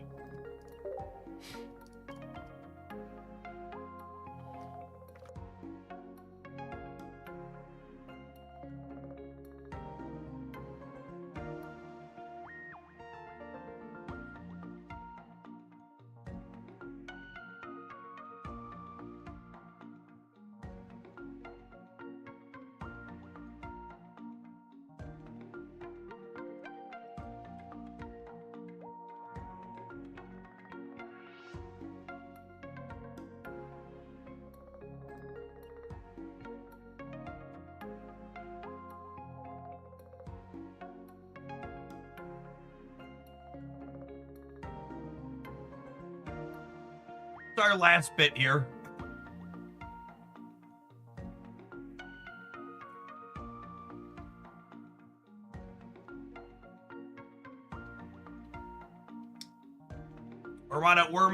We're mono grass energy.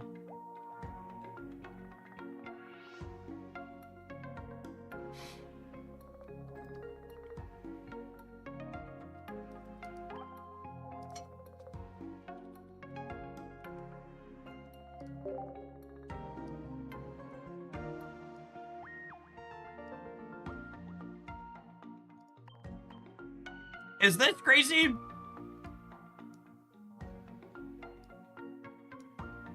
Call me, baby.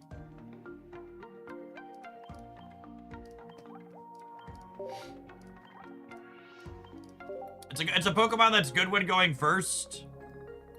You could set up Ho-Oh behind it too.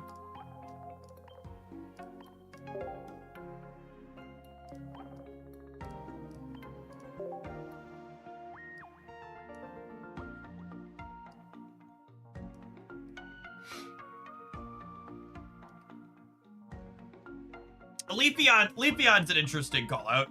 Leafeon can be okay too. I like that Executor is good when going first, which a lot of our deck is not.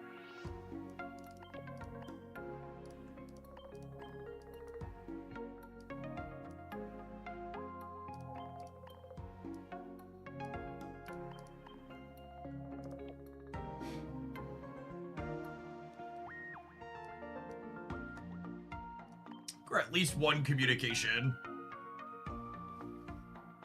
Might be two, honestly. Fishing for Executor and fishing for Lugia is both pretty good.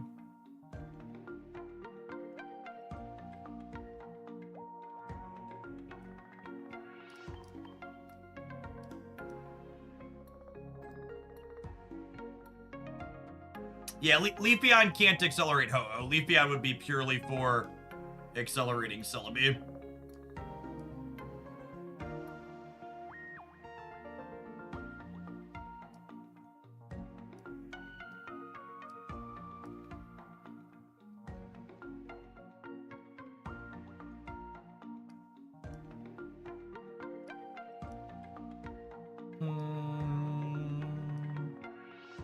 I think I like Guzma.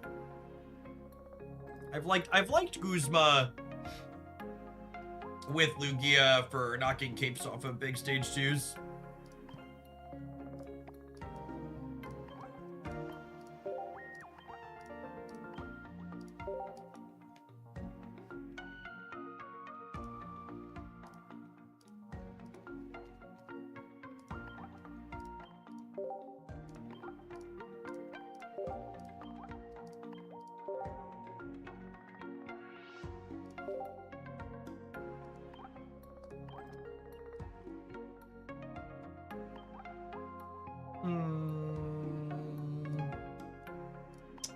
like a Decidueye coin kind of deck.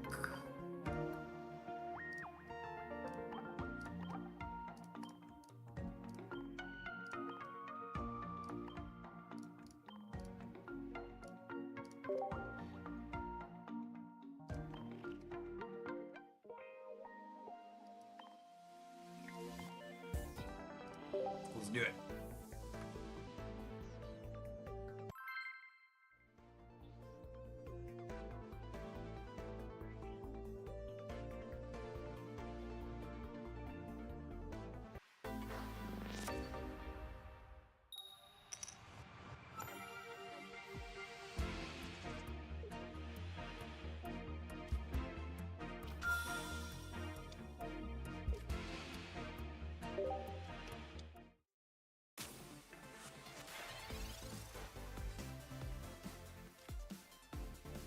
I'll let that suggestion stand, actually, Jace. I think cutting the second Celebi could be reasonable.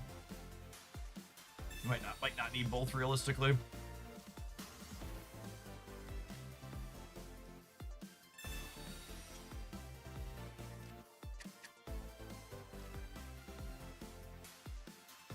I'll swap out this second Lugia, I think, here.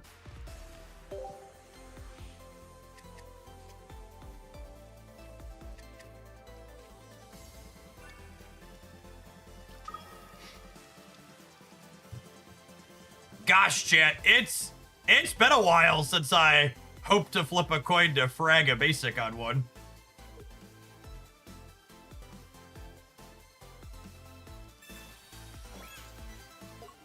It's been a hot second.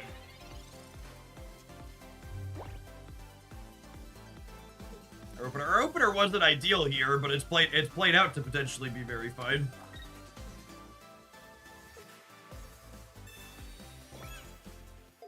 No second basic.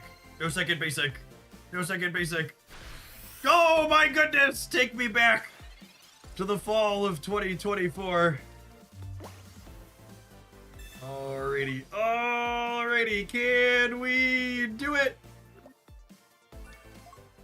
I believe. I believe. Hit me, dealer. Hit me. Oh. Oh, we're so unlucky!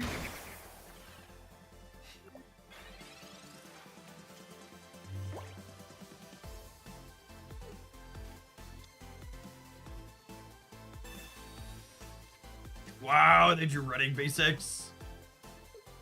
Silly egg. Silly egg.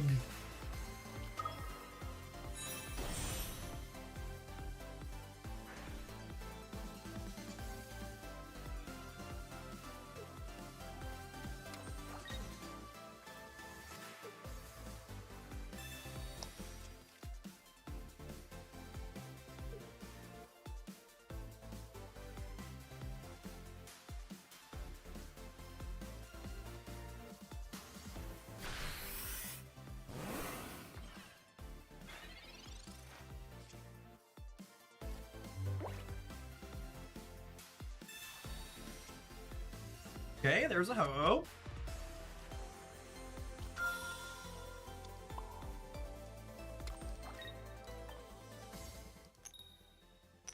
Okay, you're a little late, coin. A little bit late. That being said, the Executor is gonna do exactly what we kind of want here, right? Which is like put a little bit of pressure on and give us time to set up for this ho-oh.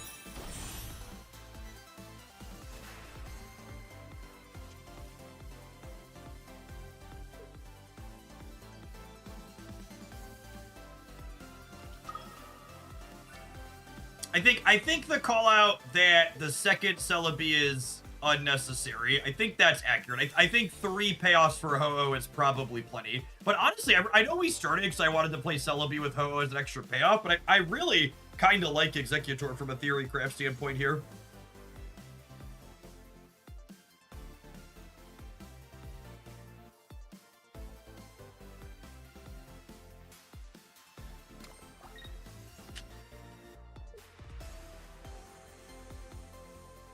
I wonder if we'll see Retreat and Power Giratina here.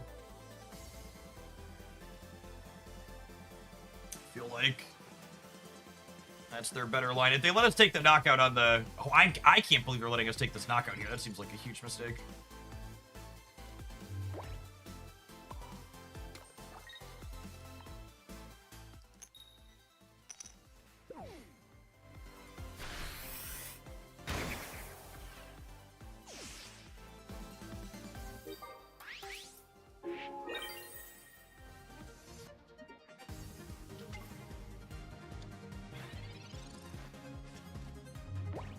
This is a spot where I really wish I had the third copy of Leap, aka Lyra.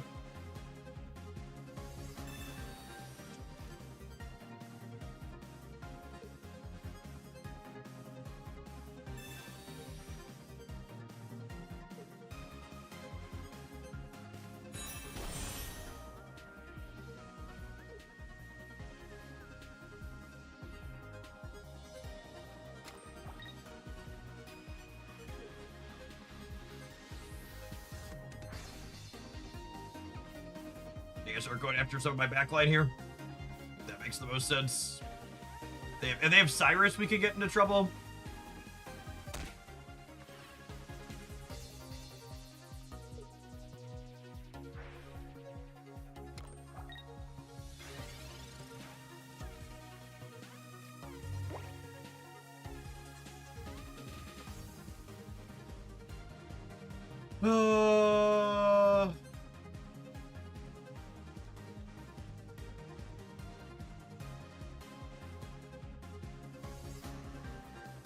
I think it's put an energy here. I think we're in trouble because I don't have a way to swap out, which makes me think I want Lyra on top of. Makes me think I want Lyra on top of the Leafs. That kind of works to mitigate the downside that what's it called has.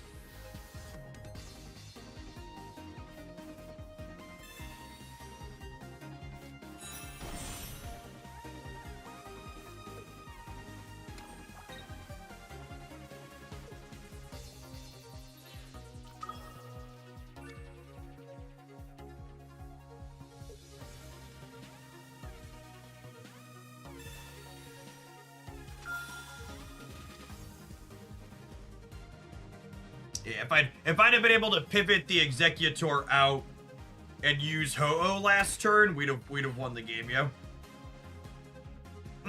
I guess Cyrus could have still gotten us, yeah.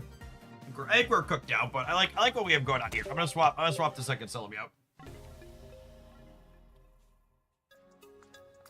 That game kinda sold me on the concept of Executor as a lead here, though.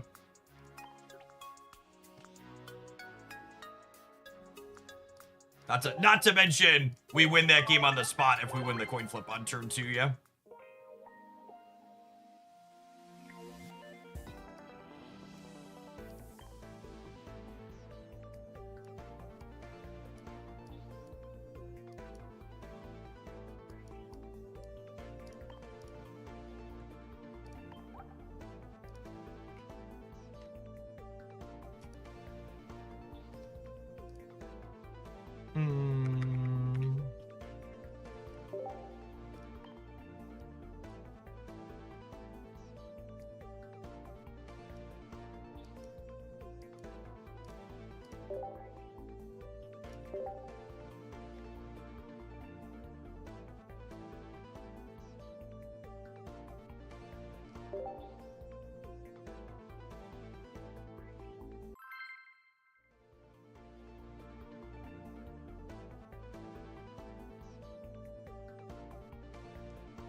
God bless America!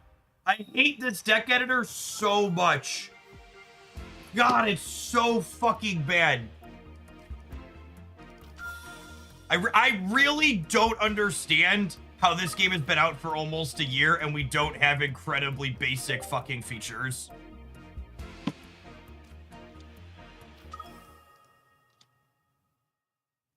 It's just, it's completely unacceptable.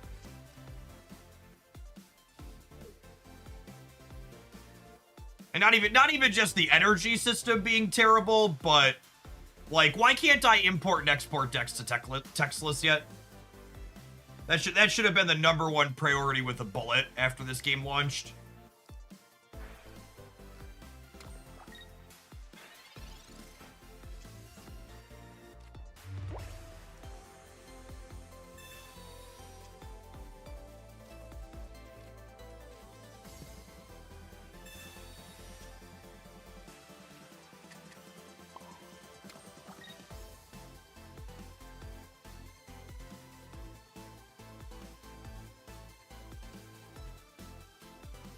You're good for an egg.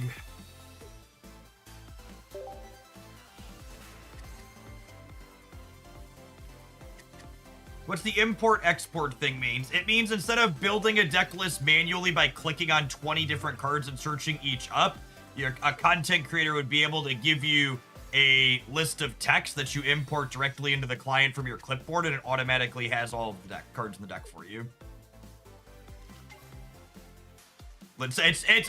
I've literally never played a digital card game before that doesn't have it. It is literally a feature every card game in existence has except this one. Because it's such an incredibly huge quality of life feature.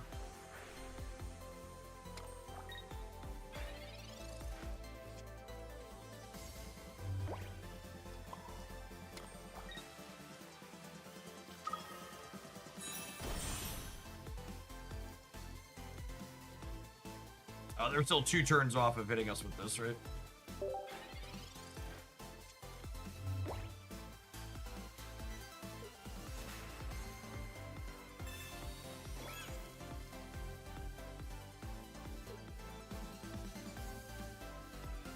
Bare minimum is our motto. See, I don't even think that's true, because I would consider having deck import export in the bare minimum. I think they've failed to hit the bare minimum with this deck, or with their current deck editor.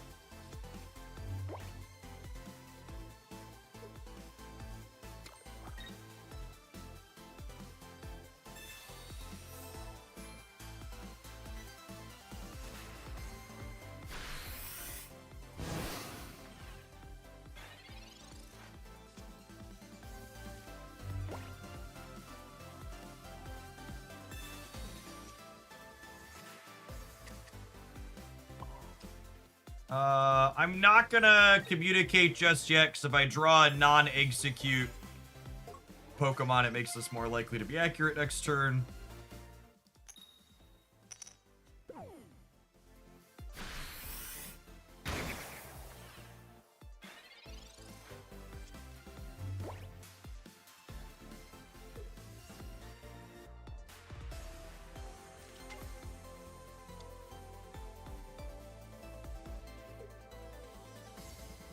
We hit Tails twice, which means that they have another Pokemon Center lady. They can stop Ho-Oh from killing this, but if they can't stop Ho-Oh from taking the knockout, we should be good to go.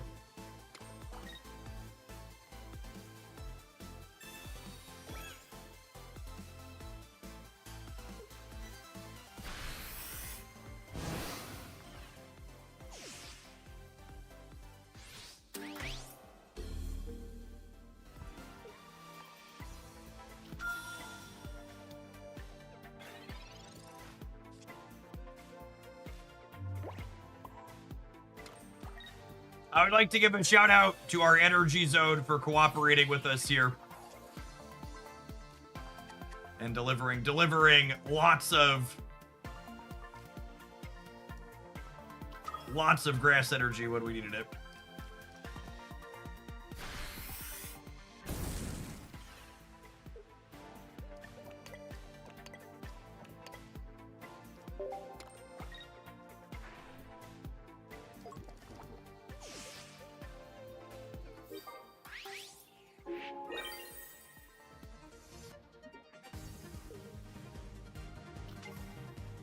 Could probably stash the whole deck list in a QR code. It'd be easy to import, export, share. So funny you say that. Shadowverse Worlds Beyond is actually the first digital card game I've ever seen that does that. There's just a QR code on the deck screen, and you could just screenshot a Twitch stream or whatever, or take the PNG someone's posted on social media and just import it directly from there.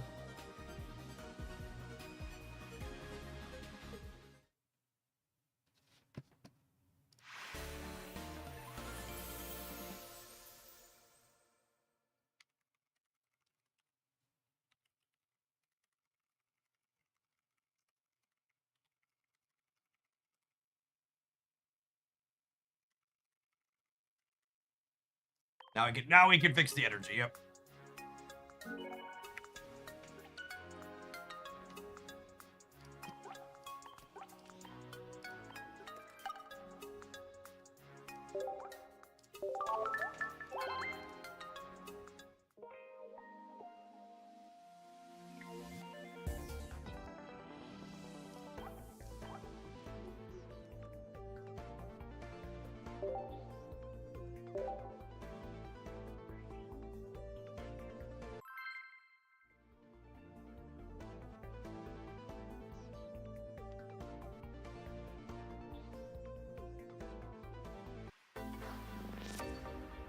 Yes, of course, Magic Arena launched with import export.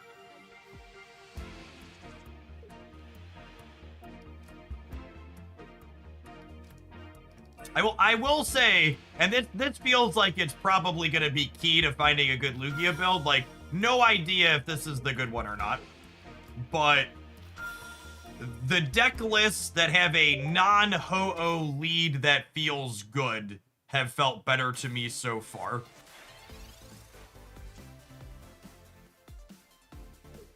Needing to start on Ho-Oh as the only ideal one has not felt good. I'm also a little biased because I miss playing the Eggy Boy. But the Moltres build also felt good, because it's another good Pokemon to lead on.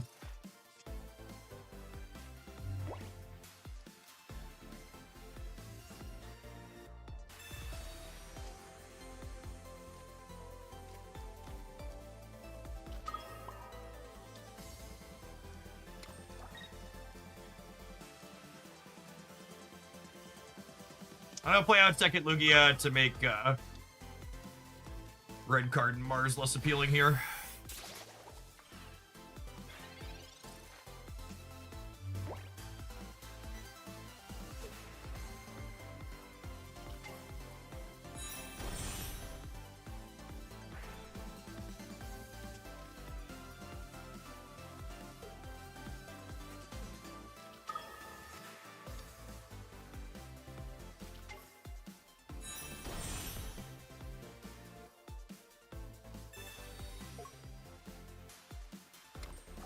Wow!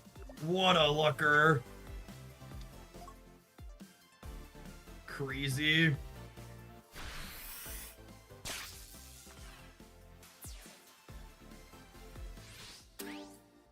Like, that's the whole game right there.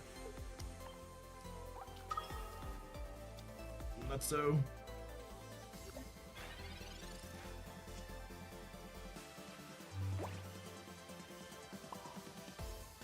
Just take 60 a turn.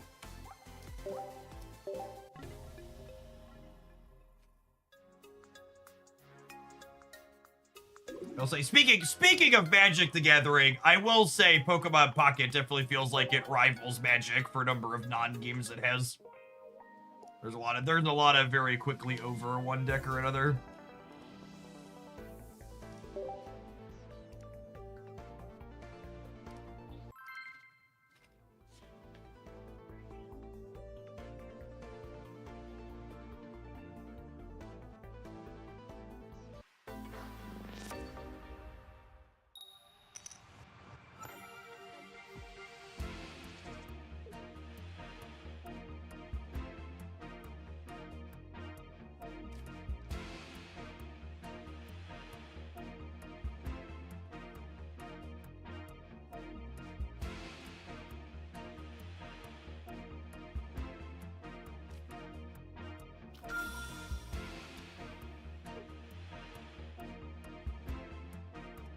Sierra's not great.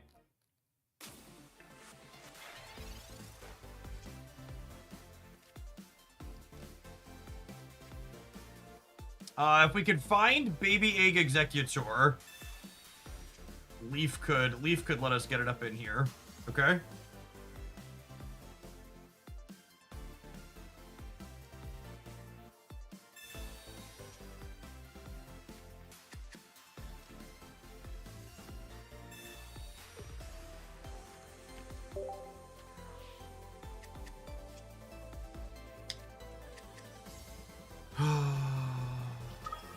Variance has been so bad today.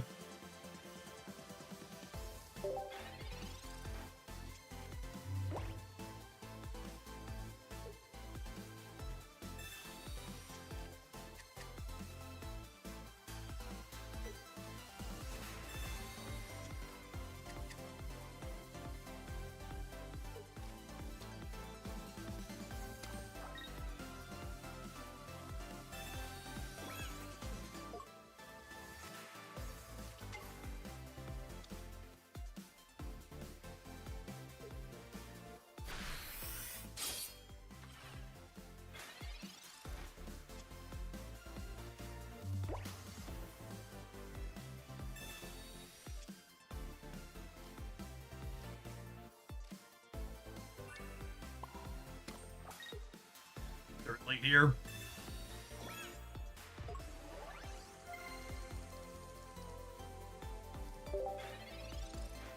I guess they have the sustained one anyways. Oh gosh. This is a fun setup from the opponent.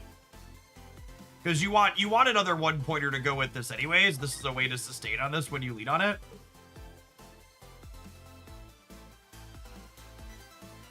Dig what they're doing.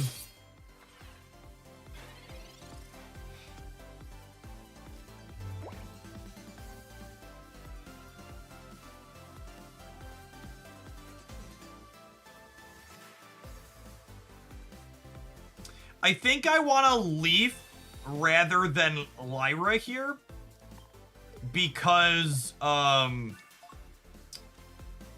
I want to save the Lyra to retreat this and keep the energy on it.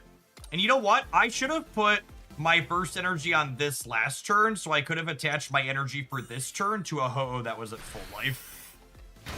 So sequencing mistake here on my part. My first energy should have gone here last turn, so I could have gone bench Ho-Oh, grass energy there, so that way I'd have 150 HP with energy on it instead of a 70.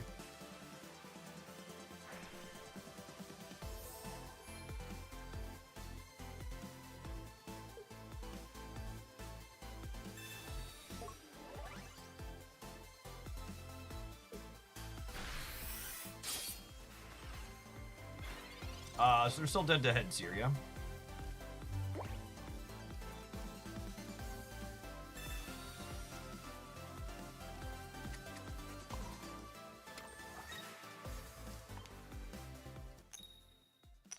Never lucky. Hey, Tubos. Thank you for the sub-absurd duration of months. My brain doesn't math that high. Yeah, there should be a badge in there for you ready to go. Thanks for all the support over the decade. Almost 10 years. Almost 10 years. Yep. Been around for a little bit.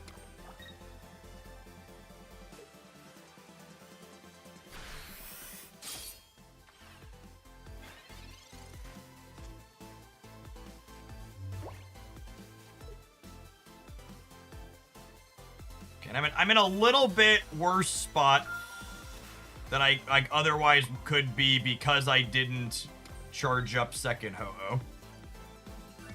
But that being said, I think we're potentially very reasonable here. With this ready to go on the bench.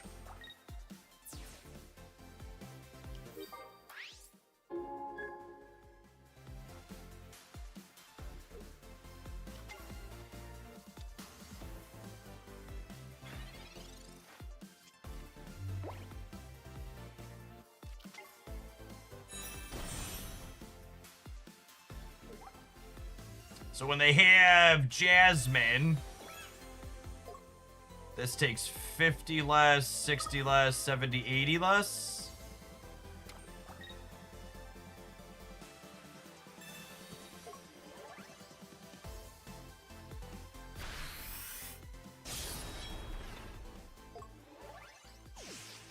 Yeah, my misplay lost me the game here, yeah. If I'd had 150 HP Ho-Oh up here, we could have gotten him.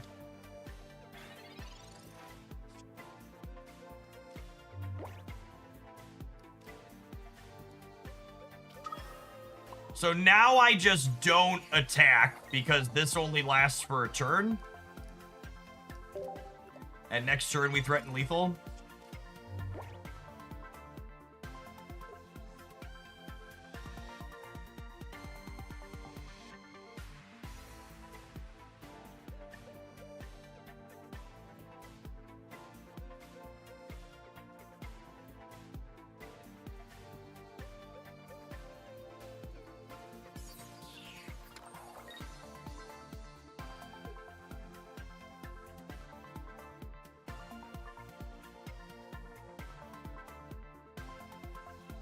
Opponent in the tank hopefully means they need to switch to a Wigglytuff.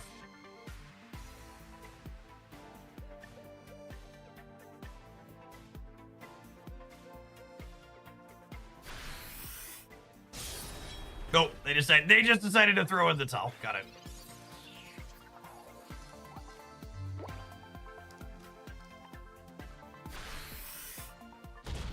Bye, friend. 180 is a lot of damage, Chip. It is a lot of damage.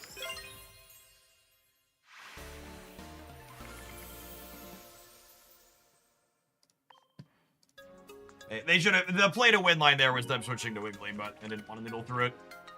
Do you think Shuckle EX is playable? I'd be surprised if Shuckle was playable. Never say never, but its stat line is not compelling.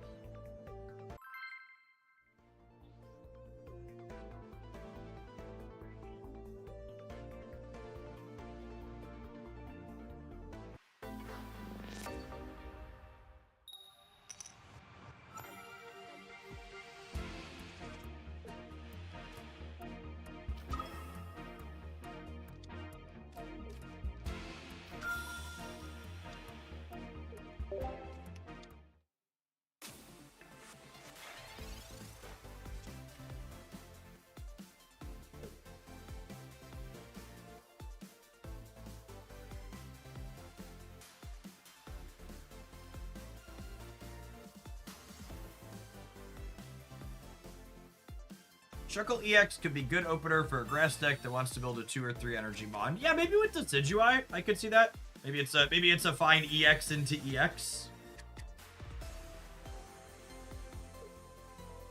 If I was a Shuckle Coper, that's probably where I'd start. Is like Shuckle Decidueye. I mean, assuredly, Shuckle is the card that makes Venusaur EX playable finally, right? This time, this is the one.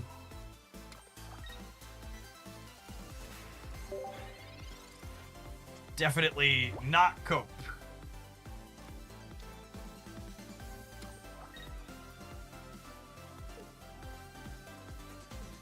The Darkrai deck's first energy not going on Darkrai is lovely.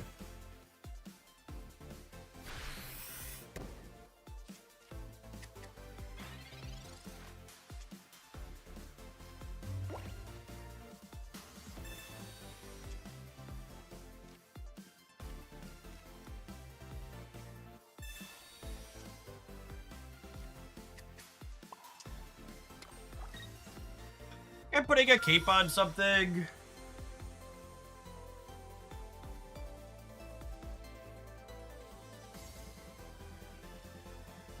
Nah, I'm gonna wait and save it as a surprise breakpoint. With the Darkrai chip shots the poison, it's so hard to know where in advance I want the cape to be.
Definitely knocking that off.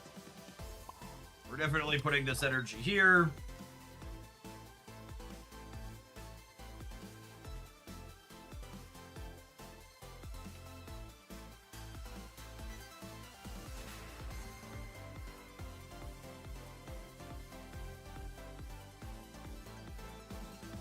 $170 is just so much early. This is our first time playing into Crobat with this archetype. That definitely seems tough.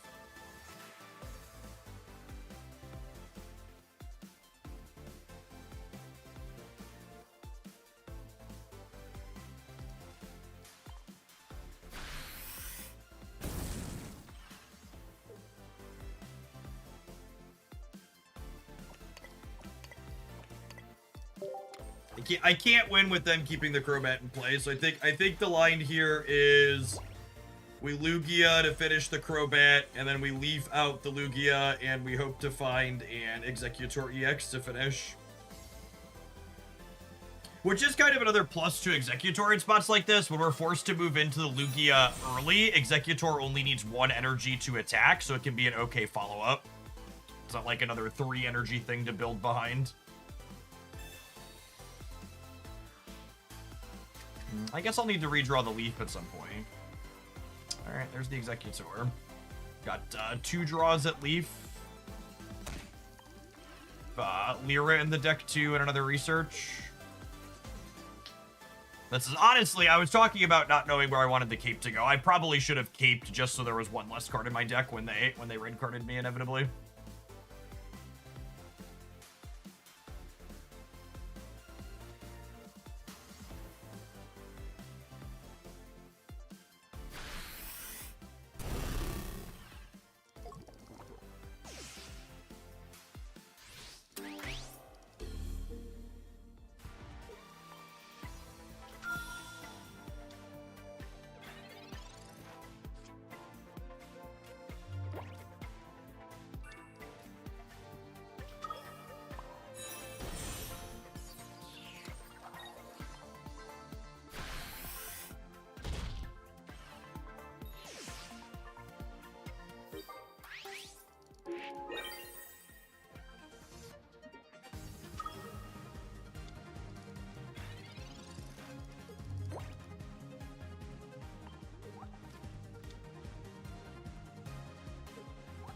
Oh, right. They have their whole deck in their hand.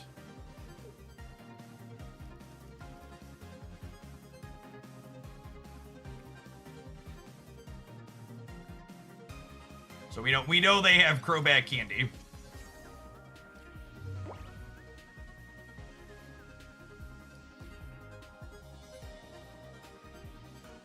Is it safe to assume they have Cyrus as well?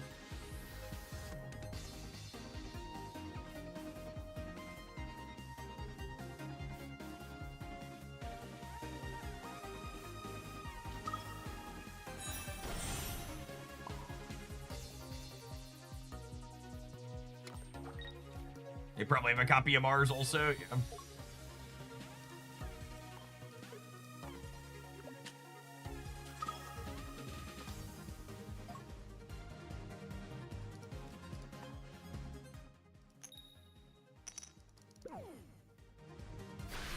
Point mostly doesn't matter, because they're going to be retreating here.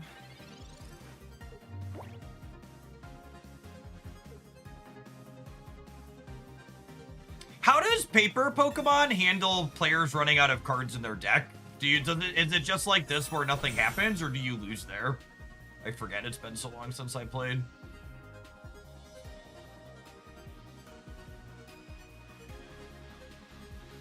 You lose? I really feel like that should probably be the rule in Pocket, to have there be an actual penalty to doing this.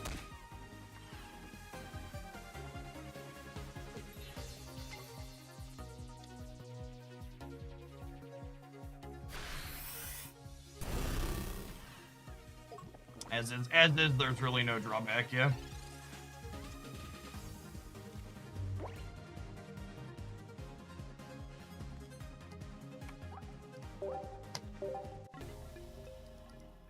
I think it's harder when there was 20 cards in the deck. I don't think that's true. maxing out your emptying your deck was something that happened occasionally beforehand, but with Sylveon, it's happening way more significantly, and it would be a good balancing for a card that's super omnipresent. All right, have some adverts. We're gonna play a little bit more with this when we get back, I think. Thanks for hanging out. Don't go anywhere. Fatigue. All your Pokemon take 10 damage and then 20 damage. Something like that. That would be good.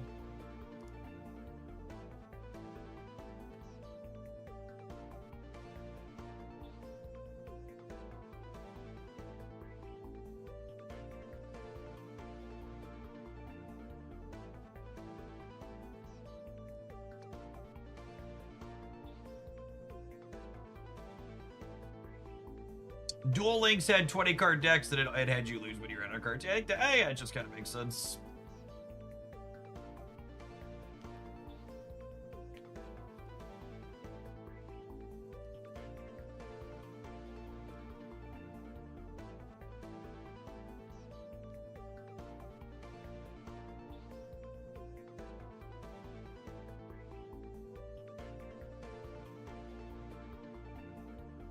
Ooh, that's a good Pokemon-esque one. Your opponent gets a prize point when you go to draw from an empty deck. The first time, like your deck gets empty, your opponent gets a free 1-pointer. That would be fine too. Don't lose outright.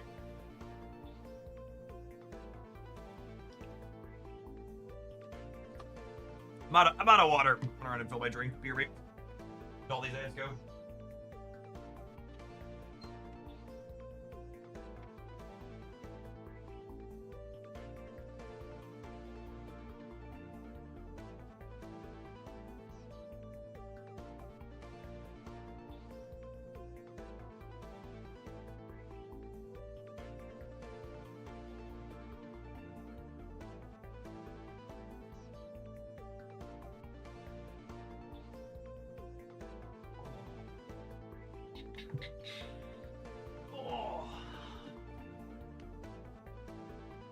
My drink sponsor just sent me a new flavor they have. Margarita lime.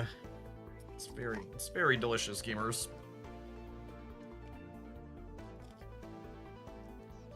Zero calorie drinks are like a diet cheat code. Most of the time, you're not actually hungry. You just want to be consuming something. So drinking water or something else that has no calories in it is a great thing. Must consume. Not actually hungry. I'm just bored and American.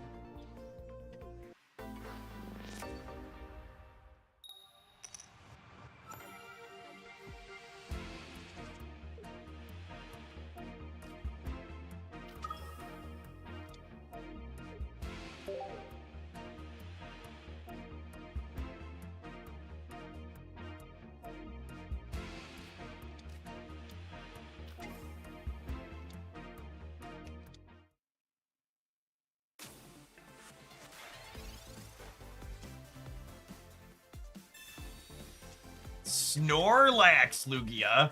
Oh, do you think they're on... Okay, now I'm good. I would say, do you think they're on Dialga with Ho-Oh? But Skarmory is kind of a weird one.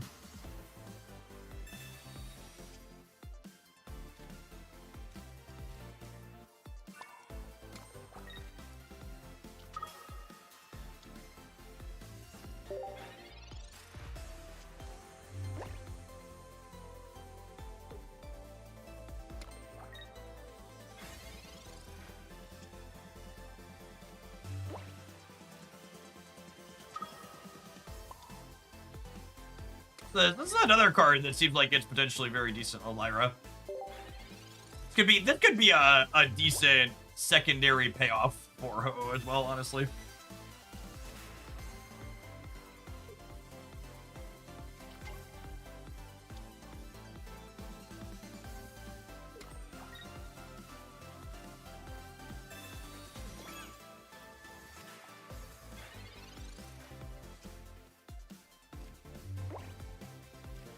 Like to knock your head off. would like to charge Malugia. Celebi in this deck is really third Lugia. It's an extra payoff for when you don't have your ideal one. It's kind of funny. We started with this because I wanted to play Celebi as a third payoff, but Executors kind of felt like the better grass support of the two. Doing something that's solid when we go first.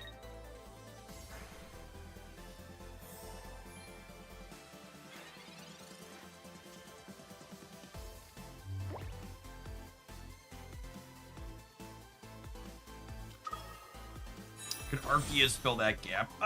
Maybe. You don't always have a big bench.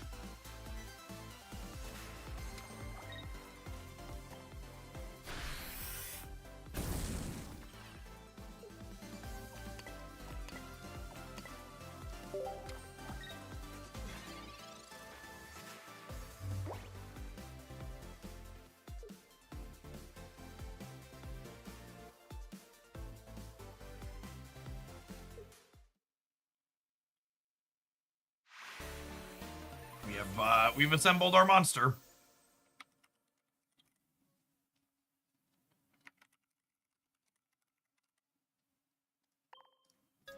$180 damage on a basic is a lot.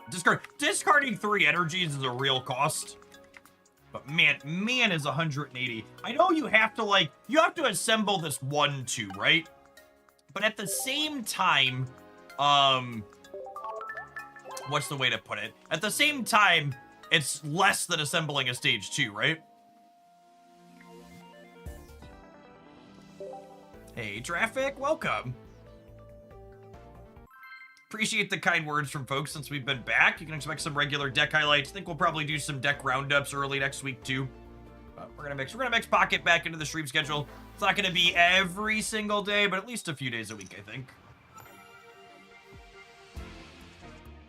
This is my plan. Turn 1 execute while going first. Feels like home. Feels like home, gamers.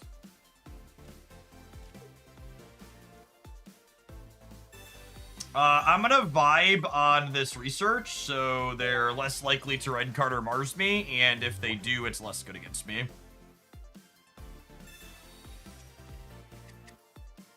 Yeah, if they attack me for 30, they die even to a Tails.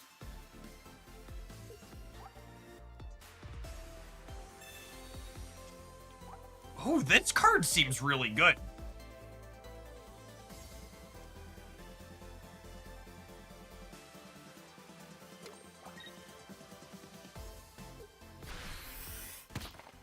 Chat, it's been so long since people played against this card. They just have no respect. Absolutely no respect. Put a little respect on his name, gamer. I'm gonna put you in a trash can now.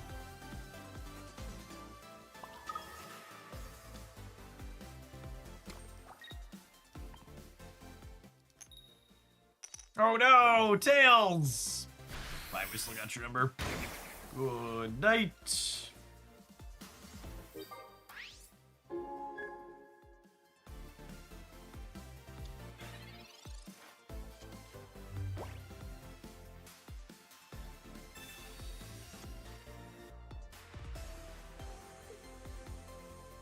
Actually, Jeff, Shiny Executor is a relatively new card. That's fair, honestly.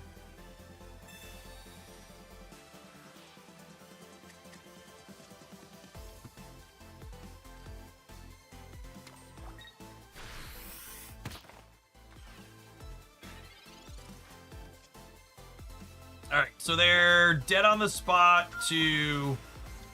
I'm not going to play out this egg against someone poking at my bench. They're dead on the spot to a heads here.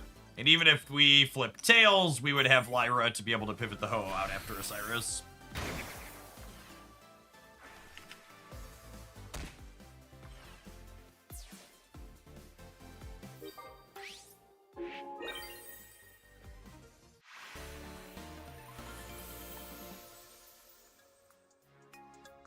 This is the third Ho-Oh Lugia variation we've tried on stream. I liked Moltres Ho-Oh Lugia, and this one is growing on me.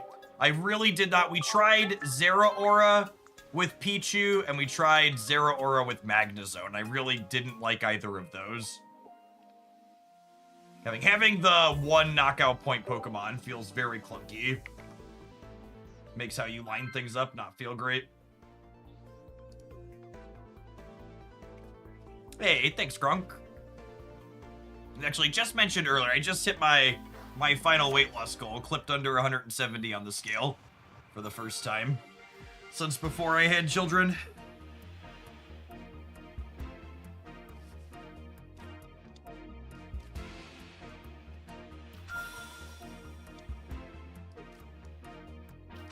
All right, so we're looking for a baby egg.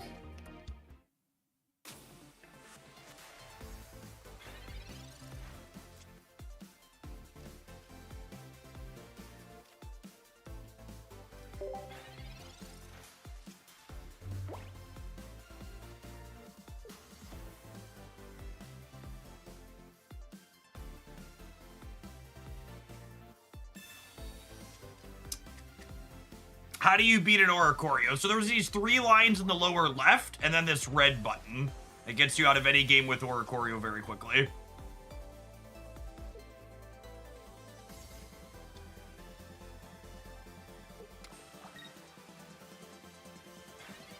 Listen, gamers, I used to spend an entire weekend and fly across the country to miss my 3rd land drop in a tournament. It's really okay to GG go next when you're playing your 3-minute casual Pokemon game from your cell phone while you poop. It's not a big deal.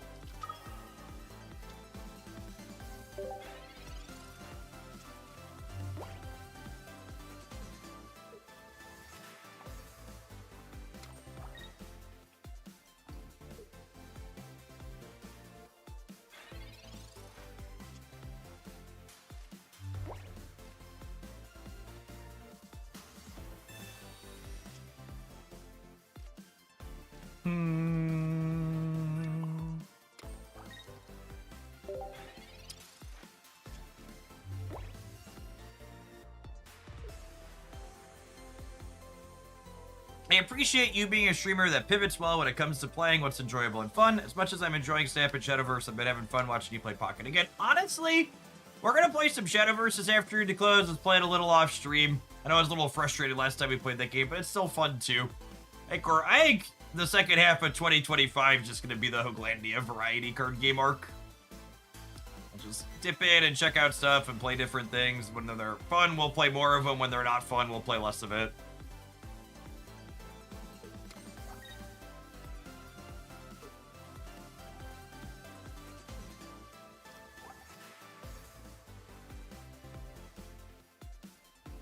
I don't know what my opponent is doing.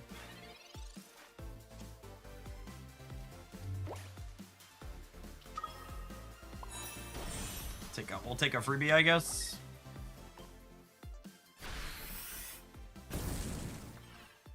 Shadowverse feels like it has good foundational rule set with a couple of strange outlier cards making it less fun. I agree. The balance of the Runecraft deck is real medium.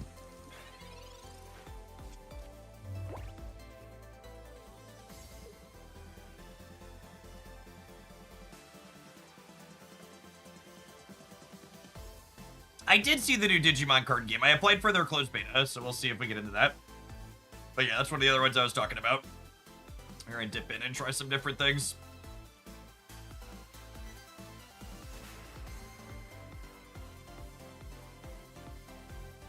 I believe our opponent might have misclicked or had something come up in real life, and that's what happened last turn, and it looks like we're gonna get a free ranked win here.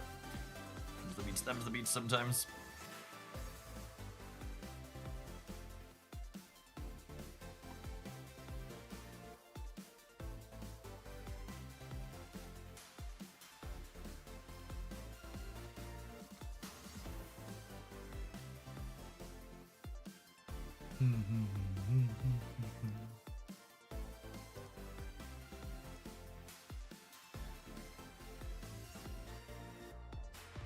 The Digimon card game is going to be a digital implementation of their paper card game, which might make it a little clunkier than a dedicated digital card game.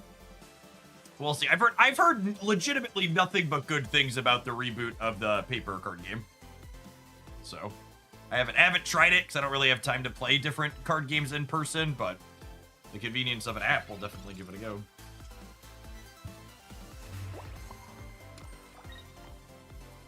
Life must have happened for our opponent here.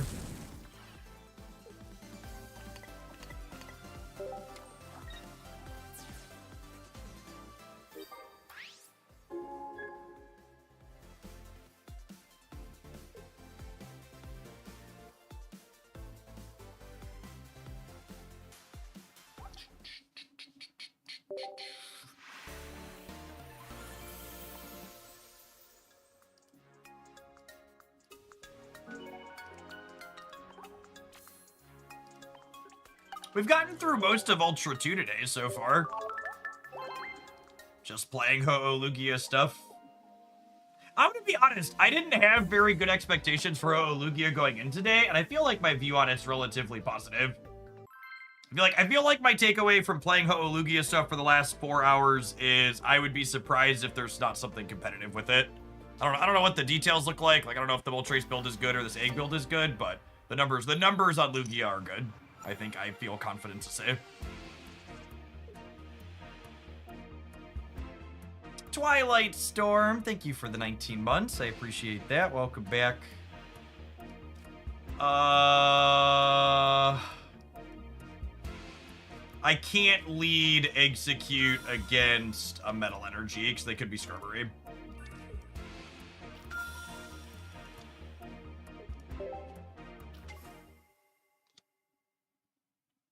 Looks like Solgaleo. Which probably means we build Ho-Oh to start.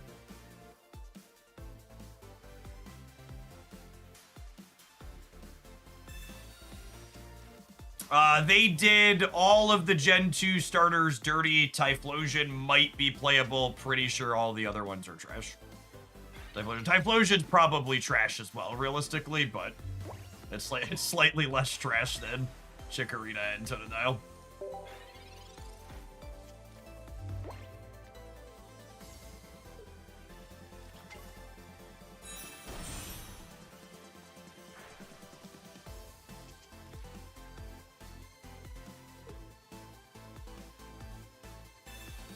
The rare candy decks basically always assembling 2 copies of their stage 2 is really something.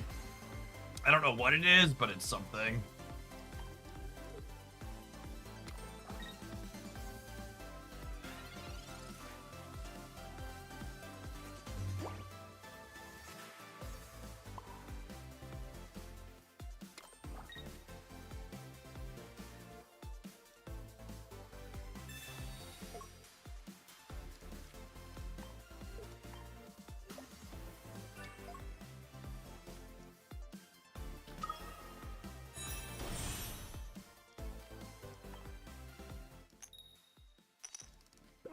This coin mostly doesn't matter, but it means that Solgaleo doesn't hit Ho-Oh to start. And then if I hit heads on Executor and Solgaleo, Ho-Oh's Phoenix Turbo can finish it, and then our Lugia can finish the other. Well, they don't have it on time. That's so good for me. That's so good for me.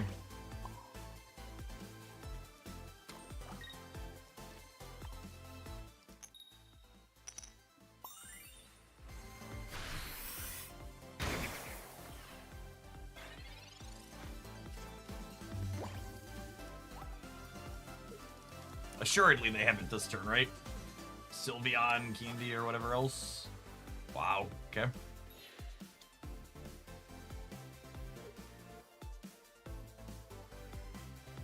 We take those, I suppose. I probably want to play out this other Execute, yeah. Leaf is probably game-winning.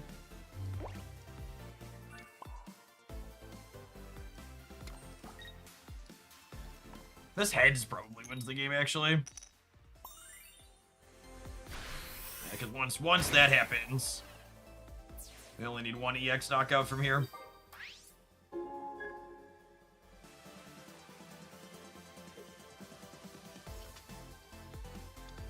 Ironically, the way the game is played out, I got pretty punished for switching into the Executor, but I think it was correct if they had their candy.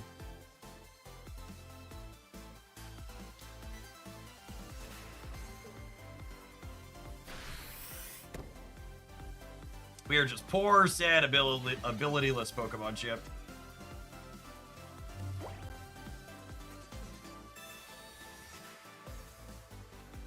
Executor is good again. Let's try Starmie Cries. To be fair, I think Kingdra might be playable. I'm missing a second copy of that, but Kingdra gives me old Starmie vibes for sure.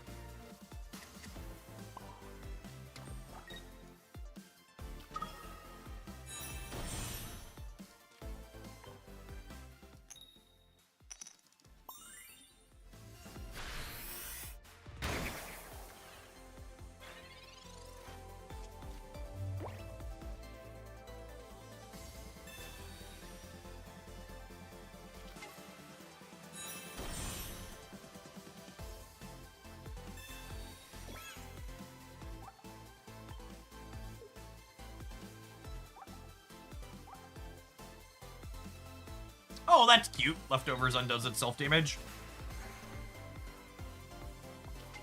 That being said, I think they're cooked here, yeah? I get to retreat the egg tree, hit them for 100, charge Lugia.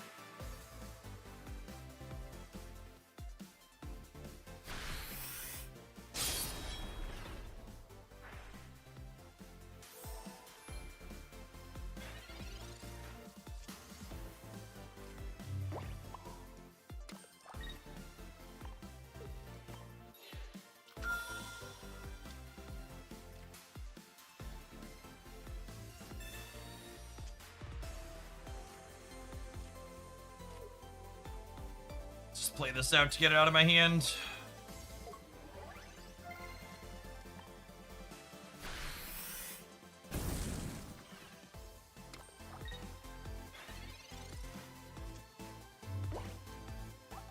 Oh, I was like, why did it ask me to pick? It only attaches to basic Pokemon. Got it.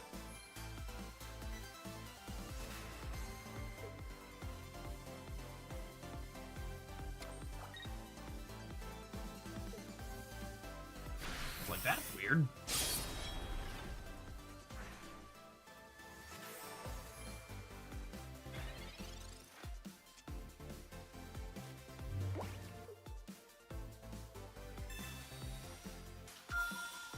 Quality of life features in my Pokemon Pocket? They're more likely than you think.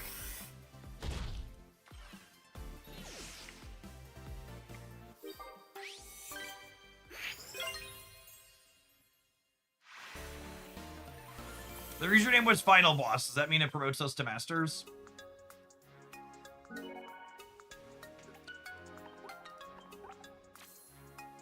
Unlucky.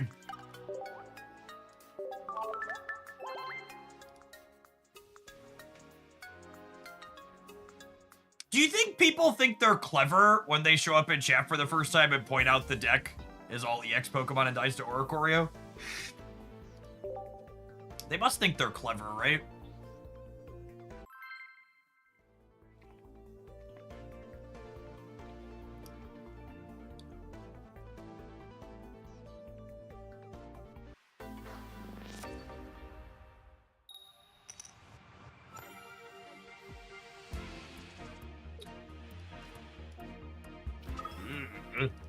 Ew.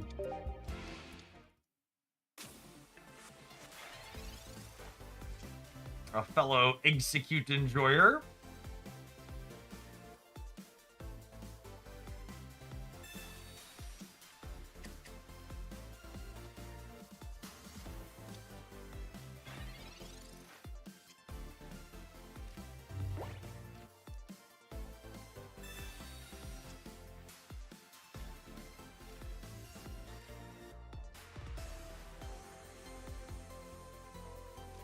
Probably communicating one of these executors.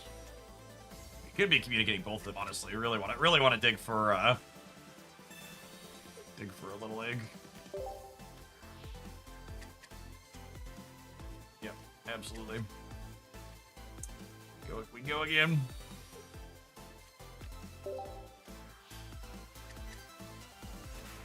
Perfect.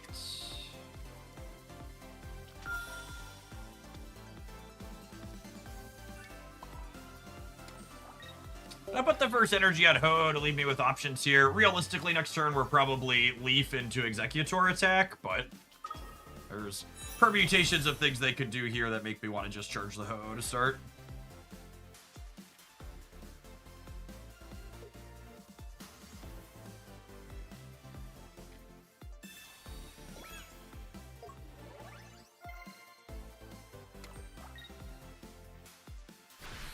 That egg still scrambles here on a heads.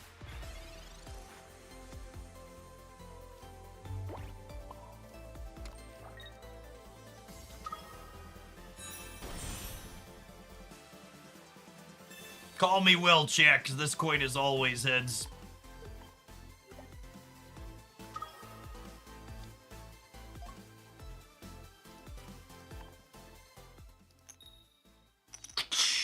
Get scrambled. Excuse me? Are we done here?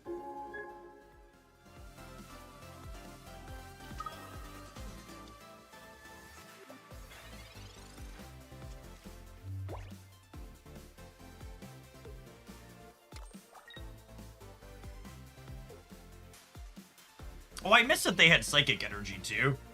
That's curious. Curious and curious.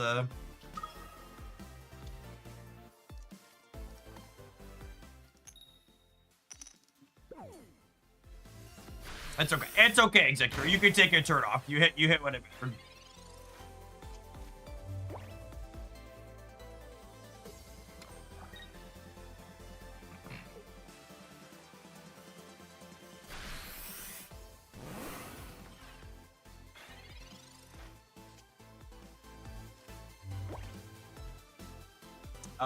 And I think I leap out here and just charge the Lugia.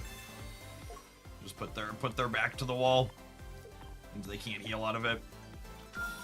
I'm playing Guzma as my extra damage card because generally when we need to deal extra damage with Lugia, it's to a stage 2 that has a cape on it.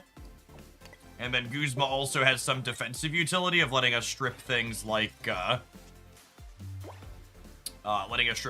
poison barbs and rocky helmets occasionally.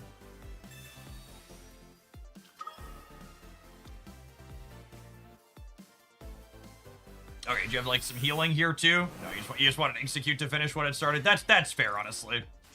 Like I kind of wanted Executor to finish what it started too. I just didn't have faith.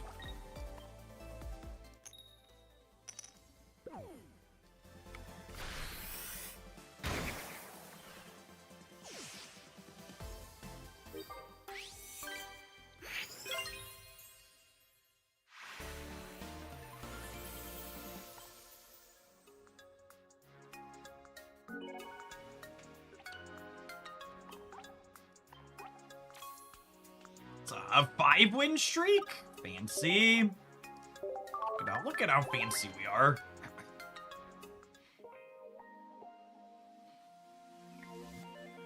These kids working so hard to rare candy into Crobat to deal 80 on turn 1. Back in my day, you just needed an Executor and sheer force of will, and then you dealt 80 on the second turn, chat.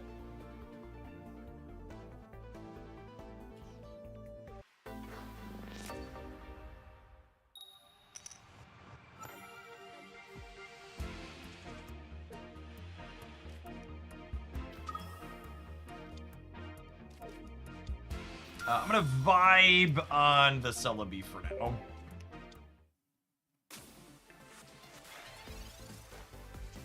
Ooh, Porygon's actually kind of scary.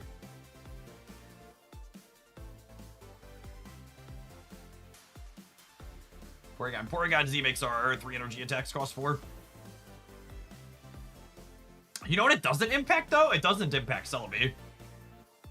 Celebi will happily have. Executor doesn't really care about it either too much. So got that going for us.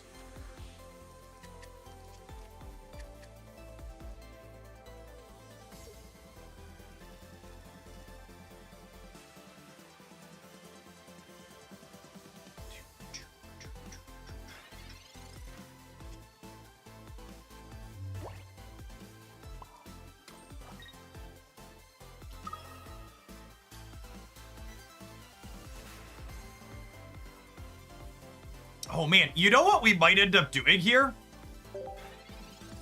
I can... So, Porygon Z's is templated different than the dog. The dog is a Pokemon ability that makes your attack cost more. Porygon Z is a... Porygon Z is the thing that you hit, its attack costs more. So I could Lyra the Ho-Oh out, and then leaf out the Lugia, and then the Ho-Oh could come back and attack for 3 the following turn. Or attack with 3 energy. I think that's the play. And actually, with the other Ho-Oh, do I just play the other Ho-Oh out? I think I do that to leave these at full health, just to give me options. So I'm gonna do the old truffle shuffle here.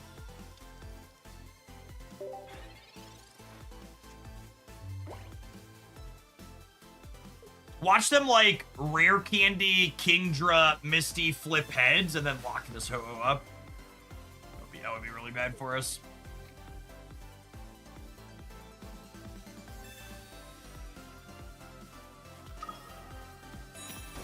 Alright, Hail to the King.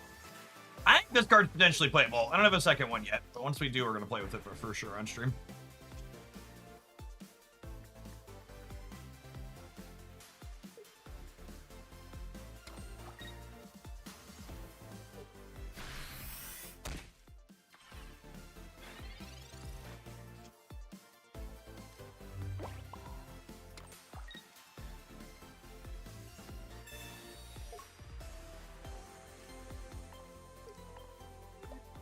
Now, the problem here is they're absolutely playing a giant pile of Cyrus, yeah? Does Lyra beat Can't Retreat effect? She does. Because you're not retreating. Her effect is switching the card out. It's like Sol Galeo's ability.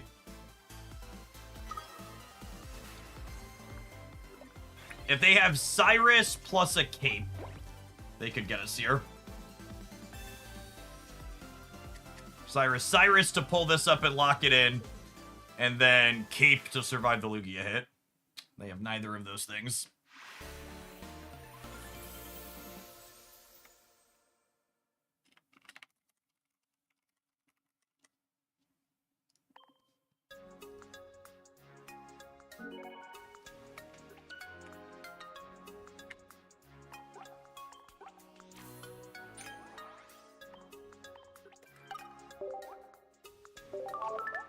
All right, well, we cleared all of Ultra 2 with Ho-Oh Lugia variants today, which is honestly saying something, because we did a good bit of losing in the middle with Pichu Lugia. Ho-Oh was not good. How many packs do you throw? I actually didn't even max open. We just, like, hit good variants that I hit. I hit a lot of 2 stars, and then both crowns, obviously, was very, very fortunate. All right, let's record an intro for the YouTube video here, huh? Oh, we should name this. What's something clever we can call the deck?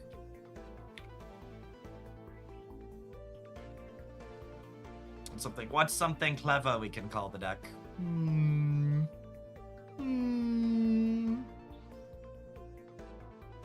Bird eggs. Obviously bird eggs.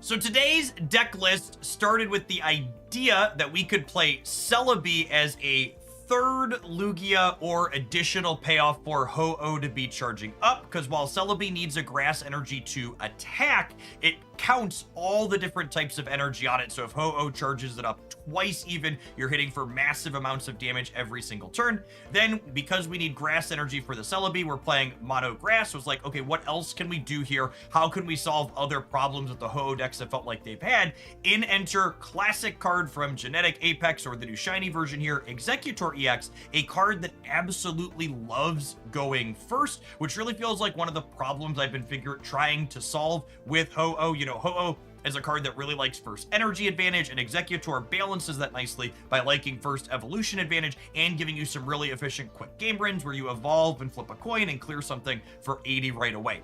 Executors also felt really clean inside of the games where we're forced to put a Lugia up early to get our first knockout, because often you struggle to be able to assemble another closing Pokemon after that. So there's games where you put Lugia in, you deal 180, and then you Leaf or Lyra it back to the Executor that only needs 1 energy to be attacking. Speaking of Lyra and Leaf, they also really work to mitigate the other downside Executor EX has, which is typically you get this card up and then it has to stay active until your opponent knocks it out. With 3 different ways to retreat that card efficiently, we really mitigate the downside that it has, and this build felt really clean with everything coming together. We actually ended up on a 6-win streak with it, clearing the second half of Ultra 2 with it on stream. Enjoy the games. If you do, smash that like button and leave a comment down below letting me know what other decks I should be exploring in our new Pokemon Pocket metagame. Another like the old one-shotter. Hashtag professionalism.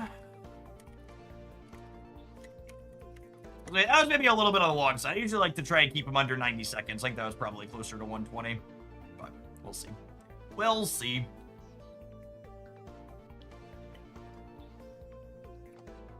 Okay, there is a $5,000 prize Shadowverse Worlds Beyond tournament this weekend that the top people who win from it have a chance to qualify for a tournament that has a $500,000 first place prize. So we're going to switch over, and I want to grind a little bit of Shadowverse with the decks that I submitted for that Declasseur due tonight. And I think I know what I'm playing in it, so we'll be back with more Pocket tomorrow. If you're looking for more Pocket stuff from me, there's 2 deck highlights up on the Hoaglandia Pocket YouTube channel now. You can expect some deck highlights to be resuming over there. I'm going to plan to do some more Pocket tomorrow at some point as well, and you can expect it back in the regular schedule. Make sure you're subscribed over on the YouTube side for notifications on when we get going over there, or if you're in my community Discord server, there's a Pocket Live notification role you can get that I tag that when I switch to Pocket midstream if we don't start on it for the day.